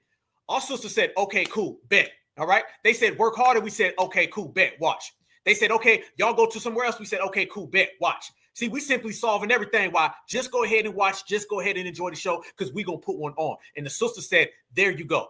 What we're going to do right here, family, Certified Foundational Black Americans, we're going to take it to a whole nother level. When I say a whole nother level, family, this is exactly what I mean. And I need my brothers and sisters in the chat to feel me because this is the time frame where we got to get on certified business and continue to move this energy. This energy is going so strong. And I send a big certified salute to my sister out there because our sister's like, no. This game ain't going. And I'm going to tell you right now, they always talk about the worst nightmare for the system of supremacy is a united Africa and Black America. Man, the worst nightmare for supremacy is foundational Black Americans and brothers and sisters on the same page. That's what really they're afraid of, family. That's what it is. But we're not tolerating the disrespect no more because when you allow somebody to disrespect you, they're going to continue to do it all the time and they just won't stop. It'll be a forever thing. It'll be a whole forever thing. So the sister said, I'm shutting it down. And a lot of brothers and sisters is out there making it clear. We're going to call ICE and we're going to get y'all about the pain as well. So you can add it all up. Check this out. This brother right here says the same exact thing what we were saying. Black Americans have no allies. The Black diaspora is the white man to Black Americans. Watch this. Man, enough is enough. A lot of you Africans, Nigerians, and other Black folks that's part of the diaspora, y'all come over to America and then disrespect us and say we have no culture, but then you benefiting from our culture. What is wrong with y'all, fam? Like, stop disrespecting us. And then y'all wonder why Black folks have collectively decided that, hey, we don't have any allies, and with everything that's going on in the country, we mind our own Black business. All right? We sitting down.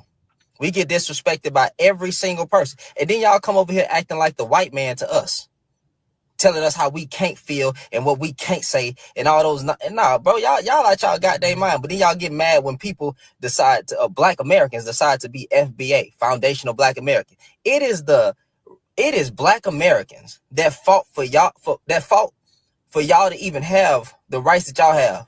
All right. Y'all leave y'all country, come over here and then disrespect us. But we supposed to be kumbaya? We supposed to be the same people? We all Black. Let's get along and tag along. Nah, F that, bro. All right? Stop disrespecting us. Stop saying we have no culture. Why y'all keep coming over here? Why y'all keep coming over here and then disrespecting us? But then when some stuff going down, y'all want us to hold hands and kumbaya. Let's all just get along. Nah, bro. No, we done with that, bro. That's why Black folks in America have no allies. We are on our own. And I stand 10 toes down on what I'm saying. If you got a problem with it, I don't care. Stitch the video. Do whatever you want with it. I don't care. I'm tired of this. Every day y'all saying something crazy about it. I'm coming across a whole bunch of videos. Y'all just steadily disrespecting us. Nah, bro. We not the same. Hey, man, enough. There you go. Brother said, nah, hell nah. Everything he said is exactly, everything he said is 100% exactly true. They come over here and they disrespect foundational Black Americans and they think it's cool. They think it's sweet because they understand that they can get dominant society brownie points, Joloff points by coming down to us. Let me tell you this, fam. The worst thing Black folks ever did in the past was think that you were going to share our oppression with other people. Nobody wants to share oppression with you, all right? I'm talking about the Black folks from the 1930s and the 40s and the 50s and the 60s, all the way through the 80s and the 90s. We thought this thing of telling the world how racist America is and how they treat us so bad was going to make people find some type of kindness in their heart and want to come and save us. Nobody's coming over here to be friends with an oppressed person. They want to join the oppression, including Black, melanated, African, Jamaican, and Haitian folks. You cannot share your oppression with people. Nobody wants to share it with you. This is why we've been in a situation now where we, in the reparations generation, certified Black society, we're correcting that. There was a lot of mistakes that people made in the past. And let me tell you this, and I'm going to make this clear. Don't let nobody come and tell you that you got to be a Pan-African or you got to be all everybody matters, all melanin matters, just because some Black folks in the past felt that we needed to connect to Africa. They're going to show you clips of certain Black activists from back in the day, and they're going to say, he said we need to go back to Africa. He said that the African is my brother. He said that back in 1965. I'm telling you in 2025, hell no. It's called a change of course. It's called evolution. It's called learning. We understand now based on the mistakes they made. I ain't got nothing shameful to say about it. A lot of Black folks back in the old days who thought that we were living in this global world where the African was our brother, they were wrong. They were wrong. And it's okay to be wrong because I don't feel that our pillars or just our standard everyday Black American back then who thought that, I don't think that they would feel that nowadays, but they didn't have the information we have. There wasn't no social media. There wasn't no internet. There weren't TikTok tethers. They weren't thrown around Okada. You got to understand, our brothers and sisters back then in the 60s and 70s who may have been on that type of go back to Africa stuff, they had the most minimal relations to Africa at all. Quite frankly, they were saying that based out of the logic. And remember, the logic of we all should be friends, that sounds very good, okay? But we don't chase the logic of sound good. We chase what happens in reality. I'm not fighting for the world it ought to be. I'm fighting in the world that is. I'm not out here talking about some of the fantasy land and the roses. Until them roses show themselves, then goddamn it, they don't exist. And I told you before, if you don't have a practical approach to something, you might as well not have an approach at all. So don't let these people come and shame you and talk about, well, this person back in the day said we should all be friends. And this person in 1962 went to Africa. He did that back then. Okay. And in the future, if people are wrong, it's okay to say they was wrong. They were working with a certain amount of time, okay? There was a time where I thought Santa Claus was real, all right? Well, guess what? I don't think he is real now, okay? So it's all right. There was a goddamn time where I thought back in the day that if you walk down the street and you drop a $5 bill, somebody might pick it up and give it to you. Now I know they're going to take it, fold it, and leave. Don't let none of these people try to put that on you. It's a whole different game. We're moving in a whole different way. We see things for what they are. We are about being realists up in here. So no, it ain't about chasing none of that. It's about foundational Black America. It's called changing course. Changing course. Because remember, y'all, there were a lot of people who got sold that after slavery, racism was over. Every time that there was a monumental thing that occurred within the Black community, people thought everything was over. Okay. After slavery, people thought racism was over. Yep. Reconstruction, a lot of people thought racism was over. The civil rights era, they thought racism was over. Barack Obama, they thought racism was over. Okay. So just because they thought it, don't mean you need to think it. And we know it, so we moving on with how it is. Everybody is anti-Black American till further notice, and all they pleas are just fake until further notice. That's the way you got to continue to do it. Absolutely. If Malcolm X was around right now, I guarantee you he'd be talking about delineation. I promise you he'd be talking about delineation. Guarantee it. Because issues back then are not issues of today, all right? The information you have then is not now. Why do you think we've done more in the last 5 years than the last 50? It's because information. It's the information age. And we would be out of our mind to not know that, all right? You continue to delineate, you continue to separate, you continue to regulate, and everything's going to be on point. And let me tell you this right here. When you talk about connecting with people, you talk about being on the same page with people, you talk about one big Black person running around the earth. Let me tell you, and I've said this before, and I'm going to make this crystal clear. Pan-Africanism is all lives matter, all right? And remember, They're always selling us things that sound good but aren't good. And to me, if I know it ain't good, it don't even sound good any goddamn way. We realists. I don't give a damn. Damn your feelings, damn your emotion, damn what you thought. I'm talking about now. So when you think that you're going to connect with certain people, family, this lady right here got a message for you. This lady right here, she got a message for foundational Black Americans.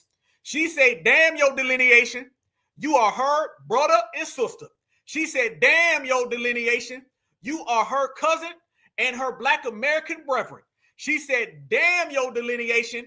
Can't we all Pan-African and get along? And at the same time, she says, Black Americans are really the bad people. Watch this. Hope you're doing well. I've been trying to make this video for a few days now. And every single time I'm like, is it really worth it? To be honest with you, like, at first glance, it's not worth it. But then you see that there's certain thing taking place, happening. And I feel like, there's certain thing that I need to put out there. What am I talking about? I'm talking about the FBA. This organization that pop up almost out of nowhere. Ooh, the organization that at first, you feel like whatever they're defending is legitimate. And then as you're looking closely, you realize that the only thing that they're taking a stand against is only Black Africans. There's no any other things that is in the whatever that they're defending that I have seen them like talking about. Me personally, I've been in TikTok. It has not been long that I've been in TikTok, and that's when I start coming across very hateful live, from some Black American, and it was always directed against Africans, always. The type of life that for some African who decided to kind of like go up and to speak, they were humiliated. Everything was done like to drag them down, to treat them less than, I don't even know. And I wonder for a long time that why is African even trying to go up to those lives to try to speak? Freeze. That's the person right there that all the people trying to push scam Africanism on you don't talk about. You heard what she just said? She just said, why should Africans even talk to us? Because we're so mean and we want to tear them down. She said, we want to tear them down. Family, nobody wants to be an African. I'm just being honest with you, okay? The only people out here who want to be an African are people who are in America who have been told that we are lost Africans. The only people who want to be Africans are people who are lost Africans. Africans don't even want to be Africans. This is why they flee Africa, and when they get here, they turn on each other. They turn on each other when they are there. How much do you really love Africa if you allow the colonizer to come in and sweep all your minerals and resources? That doesn't sound like somebody who really loves where they're from. That sounds like someone who likes to run from where they're from. So the fact that you got people running around here talking about some go to Ghana and take a trip, go to Nigeria, take a trip, them is all your brothers, or they want to dust off some stuff from 1962, knowing damn well all the brothers and sisters from 1962 would see what's going on today and agree with us. You can't work with that type of individual. And you see, she's saying it clear as day. She's saying Black Americans want to tear them down, and why should we even talk to them? And you know what? I agree. Don't talk to me. I won't talk to you. Because when you're dealing with an ignorant, hateful person, it's not about reason. It's not about right. It's about that only stemmed by the frustration that's created hate in them. And because they cannot direct that hate towards the person that create that frustration and that hate, because that person, they feel like is more powerful than them. It's something that is an idea that they have accepted, they have assimilated in them, that that person there, that object there, that's damn. Did she beat old buddy earlier who da-da-da? Did she just da-da-da over the da-da-da from earlier? What the hell? That person there, person there, that object there, that is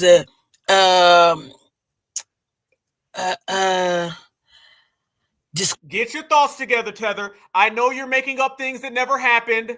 I know you're lying. I know you're trying to play victim and it's not working because you're not really a victim. You're a grown person who wants to pretend to be bullied. so you can get foundational Black Americans to fall for your little trap and try to get foundational Black Americans entrapped, but it's not going to work. So you need to the truth and tell everybody how really your people are xenophobic and your people do not like Black Americans because you're jealous. Discriminating against them is torturing them, is unaliving them, is too powerful for them. So instead, it's better to turn around to look who can be the next, who can be the one that will pour all the hatred and all the frustration. It happened to be that those are Africans. And it's very difficult to try to even listen to them, because all the argument is just based on, is baseless, is based on ignorance, is based on stupidity that is painful, it gives headache. Freeze. Enough is enough. Okay, checkmate, easy work. By the way, somebody said in the chat, no disrespect, but somebody in the chat said, let's be patient with her. She just learned the language. No. I don't know who said that, but no. Okay, don't hit me with the be patient. We're tired of being patient. How come we're always being lectured? I don't know who said that. If you were just joking, cool. I much love and respect, but no, we ain't being patient with nobody who's just learning the language, because she ain't just learning that disrespect. She ain't just learning that vitriol. She ain't just learning how to throw us on the bus. I don't give a damn if you talk English like a third grader. I don't care if you just learned English last night. It ain't about how bad your English is. It's what you're conveying. And what you're conveying is absolute disrespect to us right here in our homeland. No. You were just playing? All right, I'm just checking. All right, you got to be cautious now. I'm just keeping it real, because we got a hell of a lot of people out there. I don't know if you were just playing. Okay, much respect if you were just playing. Much respect. Okay, because I was about to do the go off. Okay, because you got a hell of a lot of people out there saying, Black Americans, be nice. Be nice to them. I know they just hit you with some jollof rice. You know what I'm saying? I know they just stole your house, but be nice. Okay, no. Damn her English, okay? Damn how she's talking, because at the end of the day, family, these people know exactly what they're trying to convey. And the reason I said that, family, the reason I had to say that is because do y'all know how many people slide into the chat and always pointing the finger at Black Americans? We had somebody, I don't know if my sister Natural's still in here. Me and my sister Natural were on the space, and we had somebody coming in there, and they was out there just saying reckless things. And when we checked her, everybody was saying, oh, that's me, and y'all piled up on the person. Do you know that the person that these people always defend, later these people end up saying something absolutely positively anti-Black American? I'm like, y'all was just defending this person, didn't even know it. Okay, our radars is on. That's why we got a tether alert. You know what I'm saying? You said no chill, no chill. I'm telling you, one thing you not gonna do is disrespect us in our house, fam. Nobody. Absolutely. Yeah, straight tele talk. No disrespect. Much respect all the way live. But I'm telling you, these people are always trying to get foundational Black Americans to be the bad folks. It is what it is. Like I told everybody before, we are always seen as the bad people in conflicts. We forget that not all conflicts have to have a villain and a superhero. Only reason we think that is because every type of conflict that people have with us, they always try to vilify us and demonize us like we're the bad ones.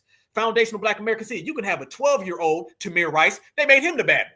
You can have a 17-year-old Trayvon Martin, Jordan Davis, they were the bad one. It's always got to be Black Americans are bad. What people do is that they harm us and they ignore what they did, and then they over-exaggerate us self-defending. To be a foundational Black American and to defend thyself, that is considered a crime in the system of supremacy. That's why I don't respect Tethers, because remember, y'all, Tethers operate under the same laws and the guidelines of supremacy. Okay, if you take the supremacist handbook, I guarantee you the Tethers know that stuff pillar to post, inside out. They language and their English is A1. Okay, I told you, buddy, earlier, he couldn't even speak English, but he knew how to say reparations. You'll be surprised what they know and what they can do well when it's anti-Black American, right? A lot of things they can't do well, you know, like build a homeland. But boy, they know how to hate on us. You mean to tell me these people who and they know what xenophobic means? Fam, let me ask y'all, do you really think they can spell xenophobic? Do you really think that they know or use the xenophobic outside of putting that off on us? It's funny that these people go from first graders to post-grad when it comes to anti-Blackness. When it comes to the colonizer, then they turn into little toddlers. We don't know. We didn't know that there was slavery in America. We had no idea that we sold you. We thought that y'all was going to come back as friends. We just sent you over there to America so you can bring back some fruit and vegetables and we could all share it. That's why I sold you. But then when it comes over here to anti-blackness, it turns into, you don't know how to work. Your statistical average decimal point is off 22%. Your crime rate is 19.5 on Thursday. It's 22.3 on Wednesday. They become these experts and these professors when they're hating on us. But when it comes to the colonizer, they don't know. It's the government, I don't know. It's the colonizer, I don't know. It's Black Americans, oh, I know very well what they do wrong. That's what they always do, fam. That's the tether, babble, and they lack logic. Let me tell you how devious these people get. And where I'm from, devious means sleazy. You got people who are trying to get us to go to Africa, and they're pretending that they're in America saying it. Let me show you this guy right here. This man is not in America, but he's pretending that he's in America. And you look behind him, you can tell this man's in England somewhere. They will go to all levels to trick you. I come up with the old adage, if they cannot beat you, they will try to trick you. And everything out here is some type of reverse tether psychology, because they know that front door, you're going to get FBA smoke. And this ain't what you want. But the back door, they feel they can try to get off. Y'all look at this. Why you got Somalian man up here talking about how Black Americans need to come back to Africa while he's in Minnesota. They're also saying this. Watch this. Y'all ready for this one? They say Europe is a second home to white Americans. Africa should be the second home to Black Americans. Watch this, y'all. Africa. Leave Black America alone. Because Black Americans have been disconnected from Africa for over 400 years. I don't think that you get it. So let's try to have this conversation, okay? When Africans ask African Americans to have a connection with Africa, we are not asking them to leave America and to go to Africa. We're not asking them to go back to Africa. No. We are inviting them to open their minds to the idea of having Africa as a second home. Because if you live in this country, if you live right here in America, here in America, fam, that ain't America. Family, that is like Liverpool. This man's in Manchester. Family, no, no, family, no, family. I see damn Paul McCartney somewhere back there. Don't play with me, homie. No, Paul McCartney's in this window right here. I see Oasis right here in this window. Don't play with me. You ain't in no damn America, homie. You yourself fled from Africa. See, you don't want to say it because you fled. So you got a double, triple fleer trying to tell us that we need to go back to Africa. Fam, there's so many people who flee from Africa, but they don't come here, and they go to the UK, and they try to pretend that they're in America. Hell no. Inviting them to open their minds to the idea of having Africa as a second home. Because if you live in this country, if you live right here in America, you can tell. If you're not blind, you can tell. It's only a matter of time before what happened to Germany happens here. It's really just a matter of time.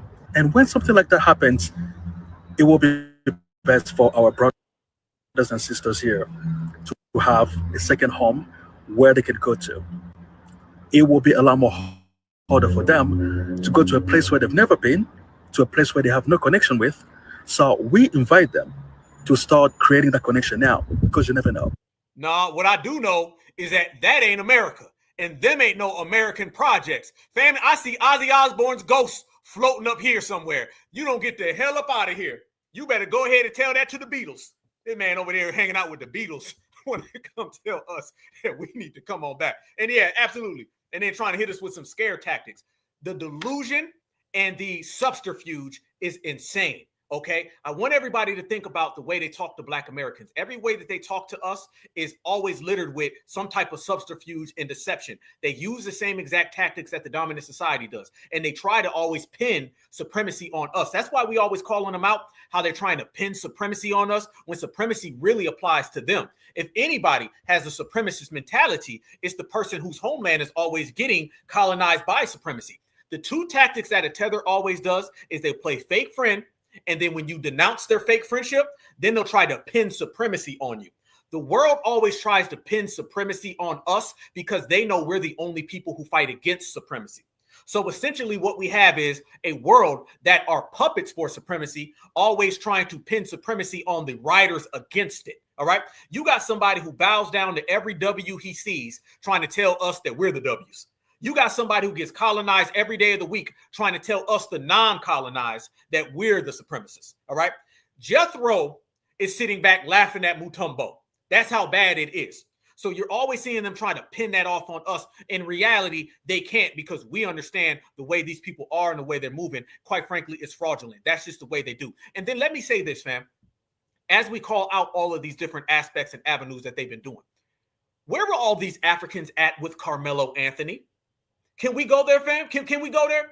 Where are all the Africans at when it came down to George Floyd, Breonna Taylor, Sandra Bland, Rakia Boyd? You want to go to Tamir Rice? You want to go to my man, what's my brother's name? You want to go way all the way back in the day? You want to go to who? Emmett Till? You want to go all the way back there? You want to go back before then? You can't find these people anywhere near foundational Black Americans when we dealt with something. Corinne Gaines, where were they at then? You name the foundational Black American injustice, and where were the Africans at? It's funny that the Africans got all this energy for TikTok videos against FBA, but you didn't say nothing about the Carmelo Anthony situation that just happened. As a matter of fact, what we do have evidence of is all of them were actually anti-Carmelo Anthony. Yeah, one of the biggest secrets that nobody talks about is they were making videos about the Carmelo Anthony situation. They just weren't on Carmelo's side. They were on the side of Austin Metcalf. Yes, the hell they were. So it's funny again. And if you just examine people based on everything, see what we do, I watch your demonstrations of behavior. Your demonstrations of behavior show me two things. You are always anti-Black, and when I watch you, you're always pro-supremacist, no matter what you say. They were making videos about Carmelo, but those videos were anti-Carmelo. Y'all remember this Tether right here? This Tether right here put out a video about Black Americans just last week. But this is the video that she made way back in springtime. Last week, her video was, why are Black Americans being mean to the diaspora? Back in the springtime, this video was, why are Carmelo Anthony supporters so upset? This is how Africans feel about Carmelo. It's the same way they feel about us. Supporters of Carmelo Anthony are upset because authentic Africans don't claim them. We have heard the same talking points about history, and Africans won't be here if not for them. However, when you openly support violence and make it seem acceptable, that is where you draw the line. What message are we sending to the younger generation? Are you implying that others should follow Carmelo's actions? Comparing Carmelo's actions to school shootings is misguided. No family or people of the same race of a school shooter celebrates their action or sells merchandise in support of them. That is the big difference. My content isn't about supporting one group over another. It's about standing up for what is right. Most of you use the history of slavery to promote negativity. And it appears that you have issues with people who express their views openly. You don't take kindly to those who speak their minds. That is why many people have stayed silent, to avoid bullying and harassment. The fear of being targeted has kept a lot of people quiet. You are doing that to me right now, but you don't scare me. You all don't scare me. Also, people are not scared of you anymore. In fact, many are tired of the cycle of blame and victim mentality. Instead of focusing solely on race, let's focus on individual choices and actions in our daily lives instead. We all can do better. Supporters of Carmelo Anthony. There you go, fam. There you go. That's how they really feel. Because let's be honest about the whole situation. Carmelo Anthony, he was a little too much of a Black person for Black Africans to get beyond. That's what it was really about. So you can see that's how they truly feel. And you can see that these people are crashing out over it. So if you really want the receipts and you really want to put it all on the table is clean and all the receipts are there. You know how these people feel, you know exactly what they're on, and you know exactly the type of energy that they bring to the table. They bring anti-Black American energy. And speaking of anti-Black American energy, fam, we've been talking about how this erasure and bringing in Africans is the main thing. You got to think about the mind state and the mentality of a supremacist, right? If you're a supremacist, you're looking at two different types of melanated people. You got people who are proud to be Black, people who don't want to be Black. You got people who will put them hands up and get busy, and you got the other people who will kick the flip-flops and start running. You got people who are about that life, and you got people who are about that running. So the dominant society is always saying, how can we Africanize Black Americans? The main thing that they wanted to do was bring over Africans in the place of FBA. They want Black people, they just don't want us. So they said the best step is to go get us some melanated people. This thing where the dominant society, let me go ahead now too, fam, since we in here working, okay? Everybody smash that like button, we rocking. This thing that white people don't understand Black Americans and Africans, y'all know that's cap, right? Y'all know that's cap. That's only used by Africans and Jamaicans and Haitians so they can try to tie themselves into us, because they love tying themselves into us. They don't want nothing to do with us in reality, but if it comes to some type of beneficial gain or some type of convenience, then they love it. But the whole thing of, if we all get pulled over, they won't know the difference. Yeah, the hell they do. You right now, I challenge you.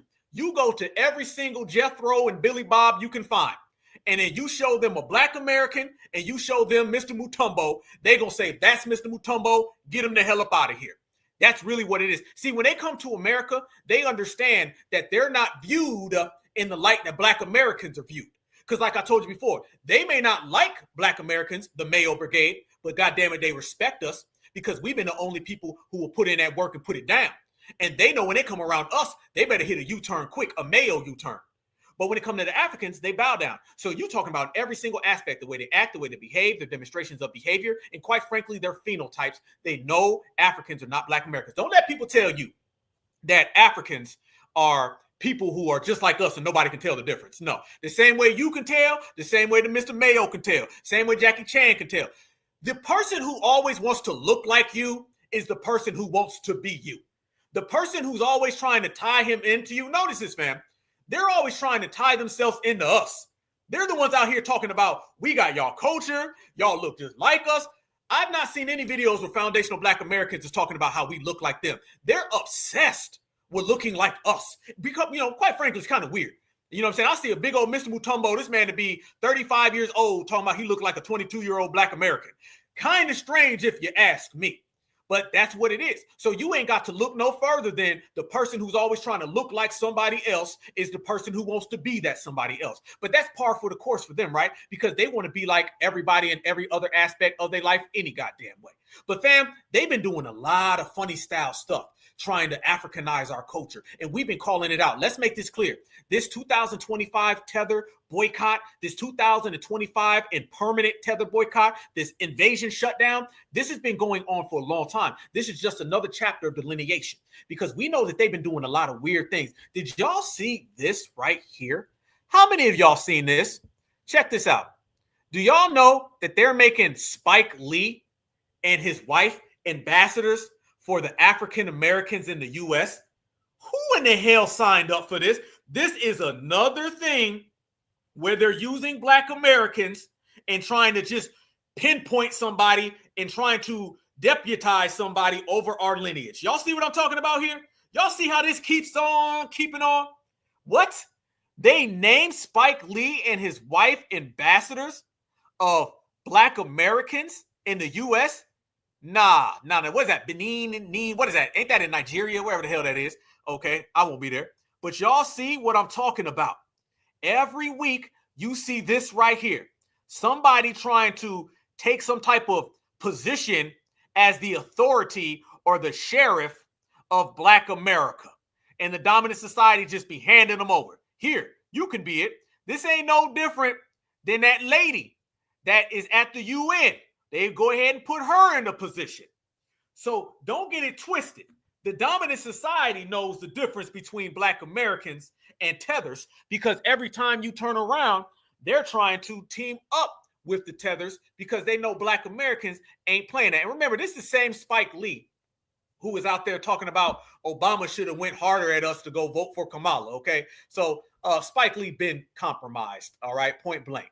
And let's make that clear. But everybody knows that Africans, clear as day, have always been the ones that the dominant society are looking at because of how docile they are.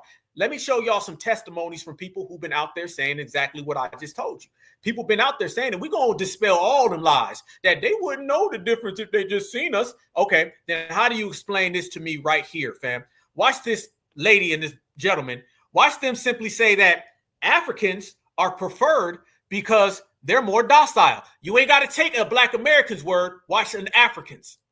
In a professional setting, I hear a lot about white folks really preferring to work with Africans because we really are a lot more submissive in a way. I think they hate Black people more than African people. They hate the descendants of slaves. The model minority myth exists heavily in the African community, to where like they've been brainwashed to think that Black is bad, everything else is good. They're the good ones. This is what you should be as a minority. Go to school, be polite, all the respectability politics. In a professional setting, I hear a lot about white folks really preferring to work with Africans, because we really are a lot more submissive in a way. I think they hate Black. Damn. So you mean to tell me that's not just Black Americans making it up? That ain't just Black Americans saying it? No, it's exactly what we've always told everybody. Everybody know that they most fam. You don't get your whole continent colonized for thousands of years and people think you a rider. Can we just get to the brass tacks of it, fam, and say what need to be said? You do not get your continent colonized by everybody. You're consistently being colonized. This colonizer truly fights this colonizer for the right to colonize you. And you over here worrying about me. And I'm over here just getting paid. You need to quit worrying about foundational Black Americans. Let's talk about the global scope. On the global scope, nobody takes you serious, Mr. Mutombo, because you don't take your own homeland serious. Nobody's running around here saying we need to go get Mr. Mutombo because Mr. Mutombo's where it's at. They understand if you need anything from the diaspora, then you just go on over there and you can get it from all the Africans because the Africans want to play nice with the dominant society. Everybody knows the love affair that they have with the dominant society. Everybody knows it. It ain't no secret. See, the best thing, what they should have done was been quiet. And they should have been quiet and I never said nothing and everything would have been great. The fact that they wanted to try to put that off on Black Americans and call us the supremacists, now we're going to have to go ahead and show the world these receipts. But fam, you see that right there. And look at this as well. This also matches exactly what I'm saying. Look at some of these books. It's been in front of your face for years, but now people are truly starting to see what it's about. This is what it is. Y'all look at this right here. You can see in this right here that they've been trying to get Black America on board with this erasure for a long time, and they've been putting the books right in your face so you can see it. You see this book right here, family? Look at this. Immigration and the Remaking of Black America. Damn. Immigration and the Remaking of Black America. Family, delineation came here exactly at the right time. That's why I tell everybody we are the chosen people, all right? We are the chosen people, and we had to do what we're doing now, and if we didn't do it, it had never got done, all right? It was perfect timing, brothers and sisters. Look at this. Let me go further. I ain't done. Check this out. Look at this. The politics of Black pan-ethnic diversity. Now, wasn't I just talking about trans lineage? This has been out there for years, brothers and sisters. They've been pumping this in our face. The name of the game is to try to get melanated people to replace Black people because certified Black people love being Black. Melanated folks don't. These people tell you everything that we say, that they say when they get here is exactly what they've been telling the W the whole damn time. You see it. Absolutely. Good point. Dr. Claude Anderson told us about this. This is why in my speech in Washington, D.C., I made it a point to big up Dr. Claude Anderson and give him his proper respect. Dr. Claude Anderson has been talking about delineation forever, y'all. Look at this right here. I ain't done. The 200-year history of immigration surges, employer bias, and the depression of Black wealth.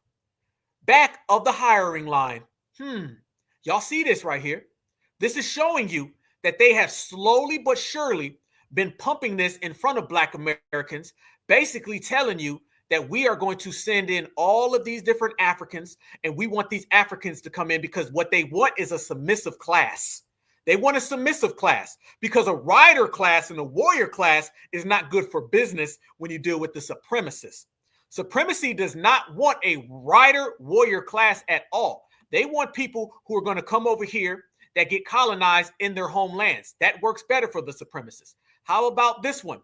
Not a nation of immigrants. This is another one.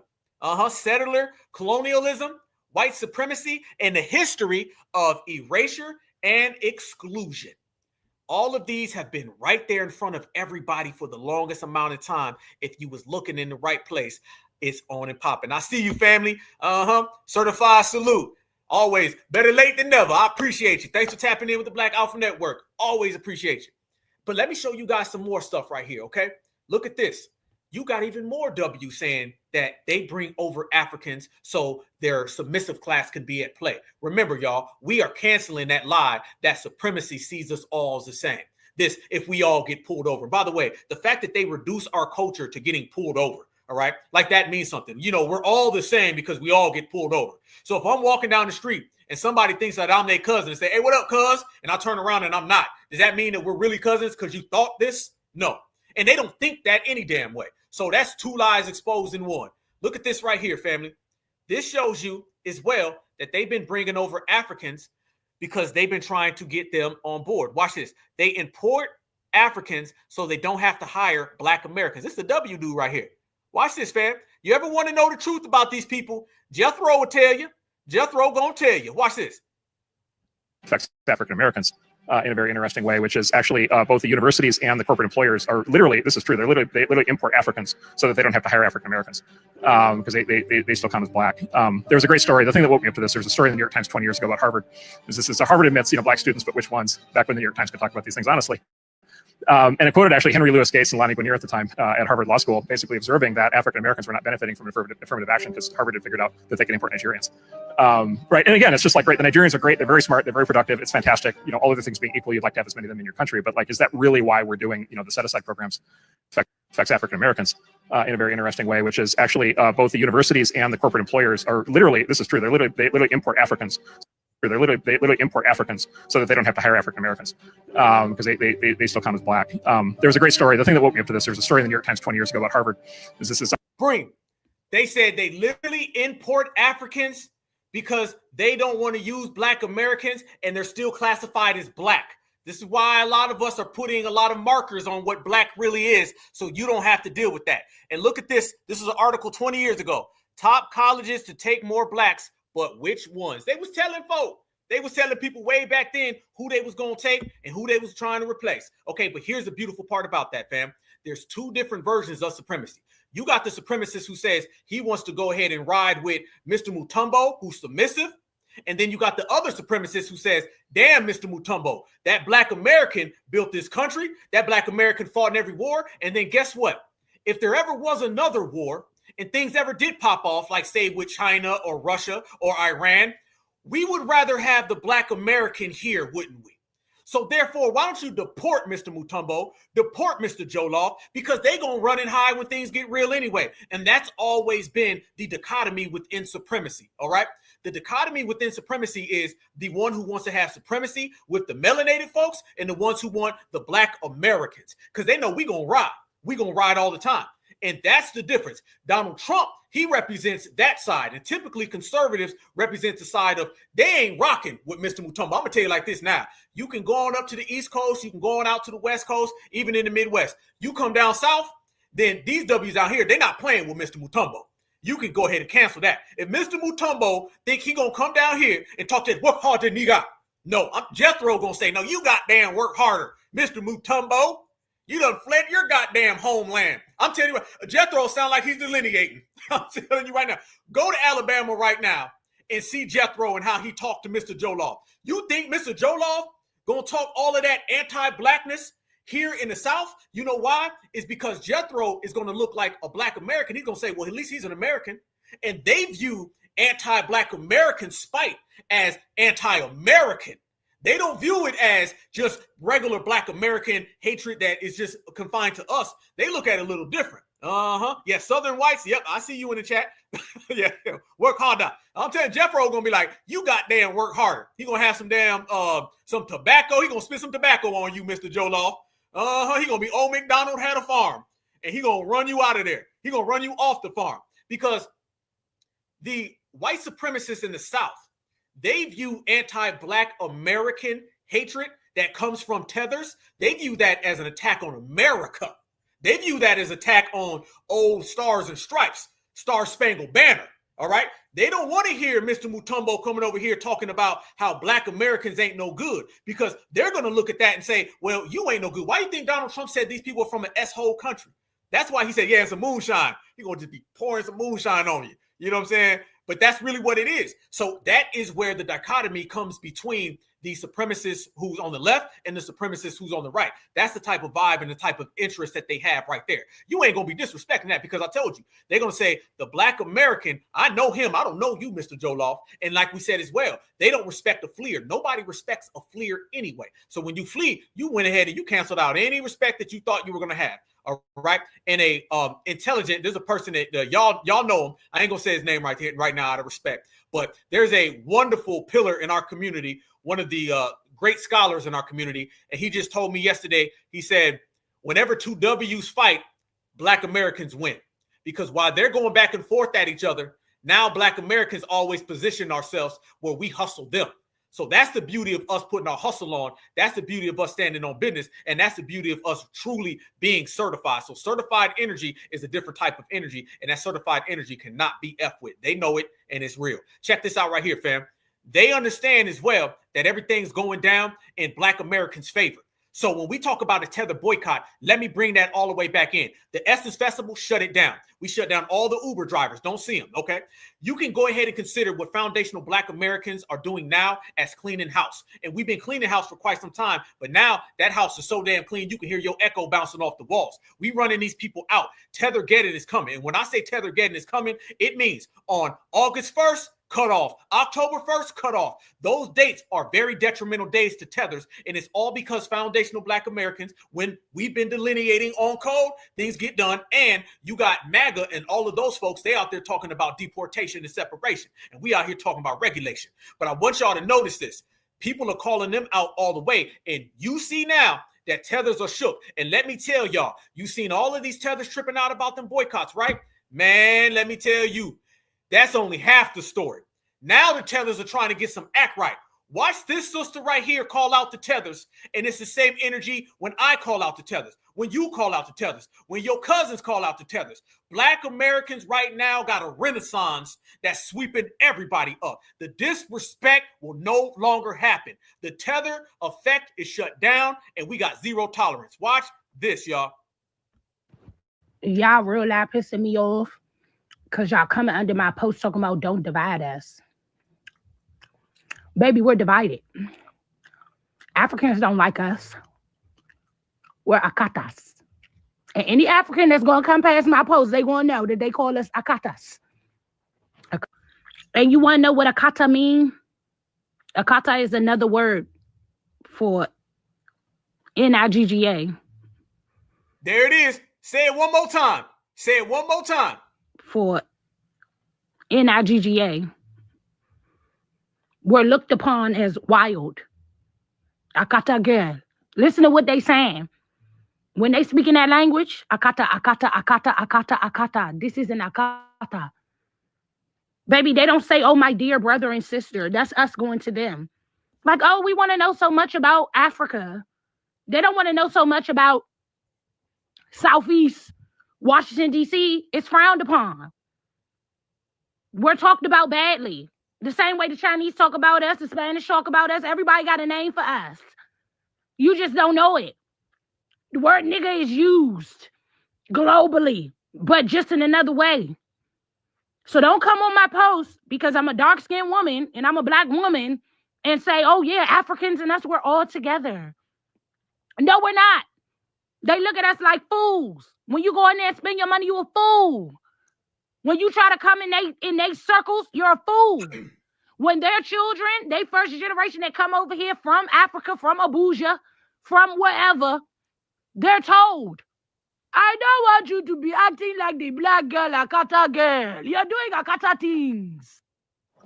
Yeah. Shout out to our sister right there. Talking that talk, saying what need to be said, and now what needs to be said is being heard. Fam, all we've done is took everything that they used to whisper about and we saying the quiet part out loud. These folks are anti-Black American, and if you're talking about anti-Black American hatred, vitriol, that's different than any type of anti-Blackness, all right? And we're also letting it be known that Akata ain't nothing but the N-word. And this is why we say Tethers are melanated supremacists. Think about it. They use the same talking points, the same alibis, justifications, and excuses as the supremacists. What's the difference between a 7-foot-tall Mr. Mutombo and a 5'2" Mayo Melissa? What's the difference? There ain't one. They're going to have the same exact views. They're going to say the same exact things because Mr. 7-foot-tall Mutombo, he studies the supremacy that Melissa teaches him. When you're dealing with Melissa and you're dealing with Mutombo, you're both dealing with people who have anti-Black American hatred. And you can put that all on the line because we putting it on the line. But fam, let me make this clear. Oh, the Tethers is getting some act right in the building, y'all. Yeah, let me make it clear right now. They were out there running their mouths and they was talking. And they were saying how everything was going to be good and everything was going to be fine, everything was going to be dandy. Do you know now that a lot of them are trying to jump ship? Yeah, the Tether Titanic done showed up. The Tether Titanic done showed up, and Tethers are jumping off of that quickly. Because let's make this clear. They run their mouth on TikTok, but they know better. See, they understand everything they're saying is coming from fear. Everything they're saying is coming from a place of they're upset. And you got a lot of Tethers that are saying, not us. Do y'all know a Jamaican lady came out and she responded to that Tether that was talking about war? Y'all remember this Tether right here? Well, we gave her name, okay? And she lives in New Jersey. Remember her? Well, do y'all know a Jamaican lady came out and said, don't involve me. Keep me out of this. Yep. Now you got Tether saying FBA is about to do a boycott. FBA about to shut things down. FBA runs the yard. The Tethers is about to go home. The Tethers is out here pleading, and Tethers is out here fleeing, and scam Africanism is over with. Damn, Jamaicans are even saying, we don't want nothing to do with y'all neither. It's Tether Act Right season, and you can thank my foundational Black American sisters and my foundational Black American brothers because they scared. Watch this lady right now. She jumping off of the Tether Titanic. So here's my take on the whole thing. I've been seeing the whole boycott African braiders and all of that stuff. I saw that lady who was talking about, she said Haitians and Jamaicans and all the immigrants and the Caribbean people, should stand with Africans and we should basically not mess with the Black Americans. Listen, we Jamaican, we're over here, we come foreign for work with money, take care of them, send money go home, mind our business. Don't come blood clot mix we up. Hey, she kicked into the full Bob Marley. Me and Jamaica don't want nothing to do with your hairline. We want nothing to do with your jollof. You mess with them FBAs, FBA don't play. So when it go down and you go home, me have nothing to do with this. Look at her. She know what it is. She know FBA out here checking them. She know FBA out here checking them. And she's saying, I don't want none of them problems. Leave me out of it. So how good is that Tether coalition?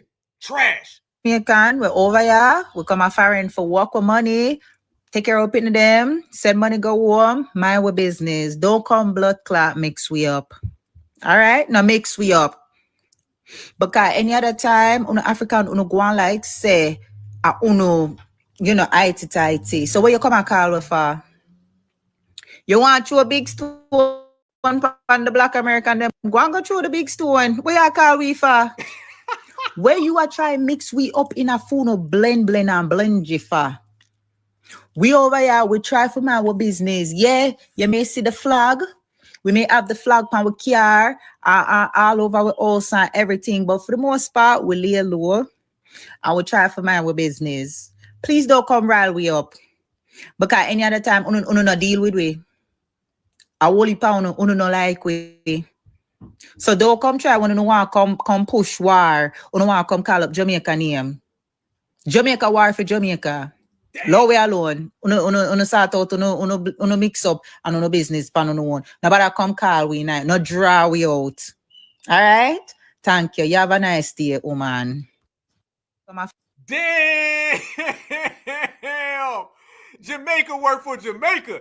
She sent out a message. She said, we don't want nothing to do with none of that. Damn, Africans, that ain't working too good. You can't keep the Tether coalition going. She right there made it clear. She put out a memo. She said the lady out there, she was talking in English, and then she went full Jamaican accent, didn't she? She was like, man, the lady out there talking about all of the immigrants get together. I don't want nothing to do with that. You said it best, somebody in the chat. That FBA roasting, that FBA cooking is coming. And all them folks saying, nope, you done got them FBAs started. You got them FBAs turned up. We know FBA go hard. Let me tell you this, fam. All of that talk is just babble and delusion. Everybody knows that we are the warriors. We are the riders. We are the most popping. Everybody know that. They may not say it out loud. They may be hush-hush about it, but they know foundational Black Americans, we in full control. They know the fire that we bring. So you see, she was already checking out. She said, we don't want nothing to do with none of that. We got to go ahead and checkmate. Then, goddamn it, leaves Jamaican out this mix up with none of these. And go ahead. So the Tethers, again, you done messed that up too. Shout out to Capone. I don't know if you're in the building, fam, but y'all check this one out right here. It's coming. It's on its way. This is what Miss Jamaican was getting away from. Miss Jamaican said, I don't want nothing to do with tether getting. She said, I ain't making no TikTok video. She said, you ain't gonna get me on no TikTok. Y'all gonna get them Black Americans turned up. And I'm gonna be gone when y'all get them Black Americans turned up. Soon as them FBAs get to popping, we done. It's over with. They letting it be known tether getting is coming. And tether getting ain't gonna be too friendly. So you got some folks. You got some folks who know they got to dip and dodge and get the hell out the way. And then you got the other folks who saying, well, you know what? FBA done showed up, so we gone. But fam, the act right is here. Certified Foundational Black Americans don't put it down. Don't get it tangled, no twisted. They know we run the yard. We are so on code right now, and we are so exceptional that everybody's falling in line. Tether act right season's coming. Those 2 or 3 little faux tethers, they was about 5 and 10 yesterday. All right. And they was about 18 the week before. And every single week, less and less tethers is running their damn tether mouth. They not talking through their twisted tether teeth no more. Why? It's because they know foundational Black Americans, we are the creators. Foundational Black Americans, we run this, and foundational Black Americans are the certified ones in America. So basically, translation, what we say, go. And they know when we say we're going to shut down their shops, they stores, all about to get shut down. Then they know that when our brothers and sisters are on code, they about to get shut all the way down. Let me show y'all this right here. The act right is coming fast. Do y'all know that you got a bunch of Africans who own nail salons and they coming out and they copping pleas with Black Americans? I just showed you the Jamaican who said, don't mix her up. She said she cool with FBA. She don't want nothing to do with the Africans. So you done fumbled your tether bag. Damn, you fumbled your homeland, your diamonds, your minerals, your resources, and you done messed up the Tether Coalition. But let me show you this right here. Now you got a bunch of the Africans who own the nail shops and they scared. So let me make this clear. The 2025 Tether Boycott is in full effect. And them tethers are afraid. So afraid that they out there making TikTok videos, begging Black Americans that we need to be nice. And they telling the Africans, be nice to Black Americans. Yeah, you got Africans telling Africans, don't get them FBA started because they're going to shut us down. Watch this. Look at this lady right here, family. Look at her face. She said, let's not divide, let's come together. But she's not talking to us. She's telling all her other people, don't get it messed up. Hey, my beautiful sisters and brothers, please, please, please, and please, let's not divide each other. This is a time for us to come together as one. This is the time for us to come together as one. The braiders, African restaurants, please, let's listen to our brothers and sisters complain. They are bringing us business, and they are right. Without them, you know, for people that have stores like braiders and stuff. I mean, a white woman is not coming to braid their hair. Maybe they do, maybe once a while, I'm not sure, but predominantly it's our own people that come there and patronize us. Damn, she begging, y'all. She telling other Africans, I'm scared of the Black American boycott. I'm afraid of them Black Americans. Y'all better quit messing it up because them FBA is going to shut all of us down. Did she just come out and say to all of her Africans that the Black Americans are right? I thought they said they weren't afraid of the boycott. I thought they said Black Americans weren't going to do nothing. It looked like they own Africans are afraid of our boycott. Checkmate, checkmate, checkmate. Our brothers and sisters complain. They are bringing us business. And they're right. Without them, you know, for people that have stores like braiders and stuff, I mean, a white woman is not coming to braid their hair. Maybe they do, maybe once a while, I'm not sure, but predominantly it's our own people that come there and patronize us. So is the African stores too, or African restaurants as well. Please, let's not divide each other. Let's listen to them. Customers are always right. Let's listen to their complaints and do proper, adjustment. Please, I'm pleading to both sides. My brothers, my American brothers, my American sisters, my African sisters, my African brothers, please, please, please, please, please, please, I'm pleading. Please, let us not divide ourselves. This is the time that we need each other so badly. Please, please, please, please, please, please. How many times has this woman said please? I done lost track literally, y'all, at 15. Please, please, please, please, please, please, please, please. Don't stop them. No, please, please, please, please. Nope, it's too late. I'm on my knees. I'm begging. Please. She don't want her shop shut down. You can see it. She do not want her shop shut down.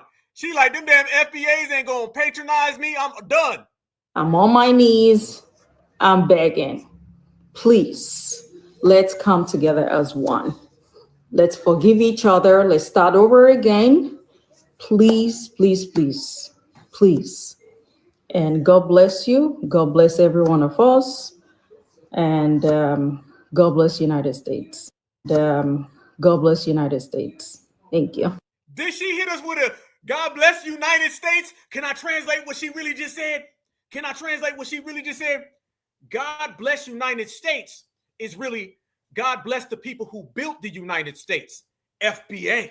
She just threw that in at the end. Y'all heard that, right? She didn't say God bless Africa. She didn't say God bless anywhere else. She said, oh, please, please, please. She said she was begging. She said she's on her knees and she's begging. They scared. That right there is proof, fam.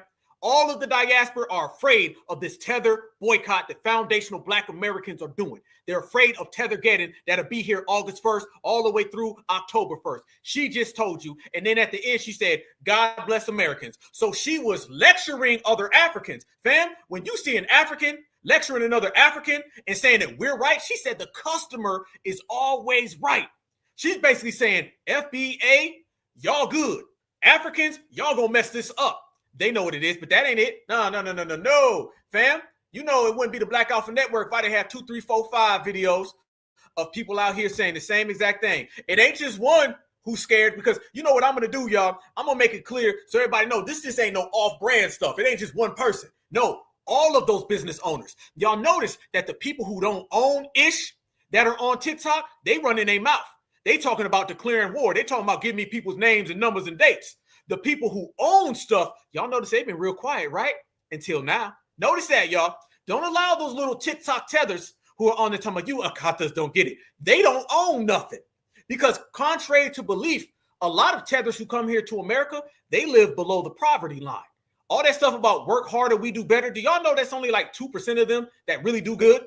Those are the folks that get all of those benefits from HBCUs. The rest of tethers, they come here and they crash out. Don't let these people talk about how good they live and then turn around, we talk about New York. Do you know a majority of those tethers in New York, they live in the projects? Tethers don't live good in America. So those are the ones you see running their mouth. The tethers who own business shops, they out there saying, please, FBA, don't boycott. Watch this. Here come another one, fam. This is another tether. This lady straight up tells you. She says, Kudi braids. And she's saying, be nice to FBA. As an owner of a braiding salon, I do not condone any form of disrespect against anyone, whatever race, color you have, be you blue, white, green, yellow, orange, whatever your skin tone is. I do not disrespect anybody, and I do not condone any form of disrespect against anybody, especially against my people, Black people. I find this video completely distasteful. Why are Black people fighting against their own? Who are you? Who am I?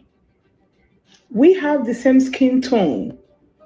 When you are boycotting, trying to boycott African breeding shop, who you think you're fighting against? If we don't come together and face the real problem, Black people will never grow together. And this is not just in America. Black people as a whole, for some reason, have always fight against themselves. Why you want to boycott the breeding shop? If you feel disrespected in one hair breeding shop, stop going there. Go to hair breeding shops that know how to respect people. At Cody, you heard what she did there, fam. You heard what she's doing. Listen to what she's saying. She said, if you feel disrespected, don't go to that one, come to mine. If they disrespect you, come to me. You see how she's throwing other African nail shops and braiding shops under the bus? She's trying to swing some of that traffic over to her store. Fam, listen to what she's saying. This on the surface sounds like she's on some can't we all get along. She's talking to the other Africans about being nice, and she's telling us, I am a good one. This is a plead, fam. She's pleading with us. I'm not bad. If they disrespect you on the left side, come to the right side, which is my side. That's what she's really trying to do. Brace, we respect our customers. Many of our customers feel like it's home to them. They feel very welcomed. Stop. I'm sorry, fam. This is just so amazing. It's just wonderful that FBA boycott got all these people scared and they shook, and they all just have to deal with our greatness. Notice what she's doing right here. She says, my shop, everyone gets along. My shop, we're all friends. Everybody loves coming to my shop.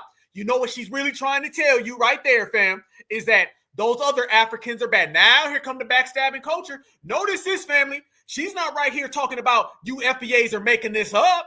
FBA, y'all hate group. Have y'all heard xenophobia or hate group with these last two ladies talking? Have y'all heard them talk about FBA's bad? Have you heard the term Akata? You ain't heard Akata. You ain't heard xenophobia. Isn't it funny how fast xenophobia and Akata disappear when foundational Black Americans is talking about boycotting? Now she talking about can't we all get along? Because she's not a TikTok tether. She got a business to run.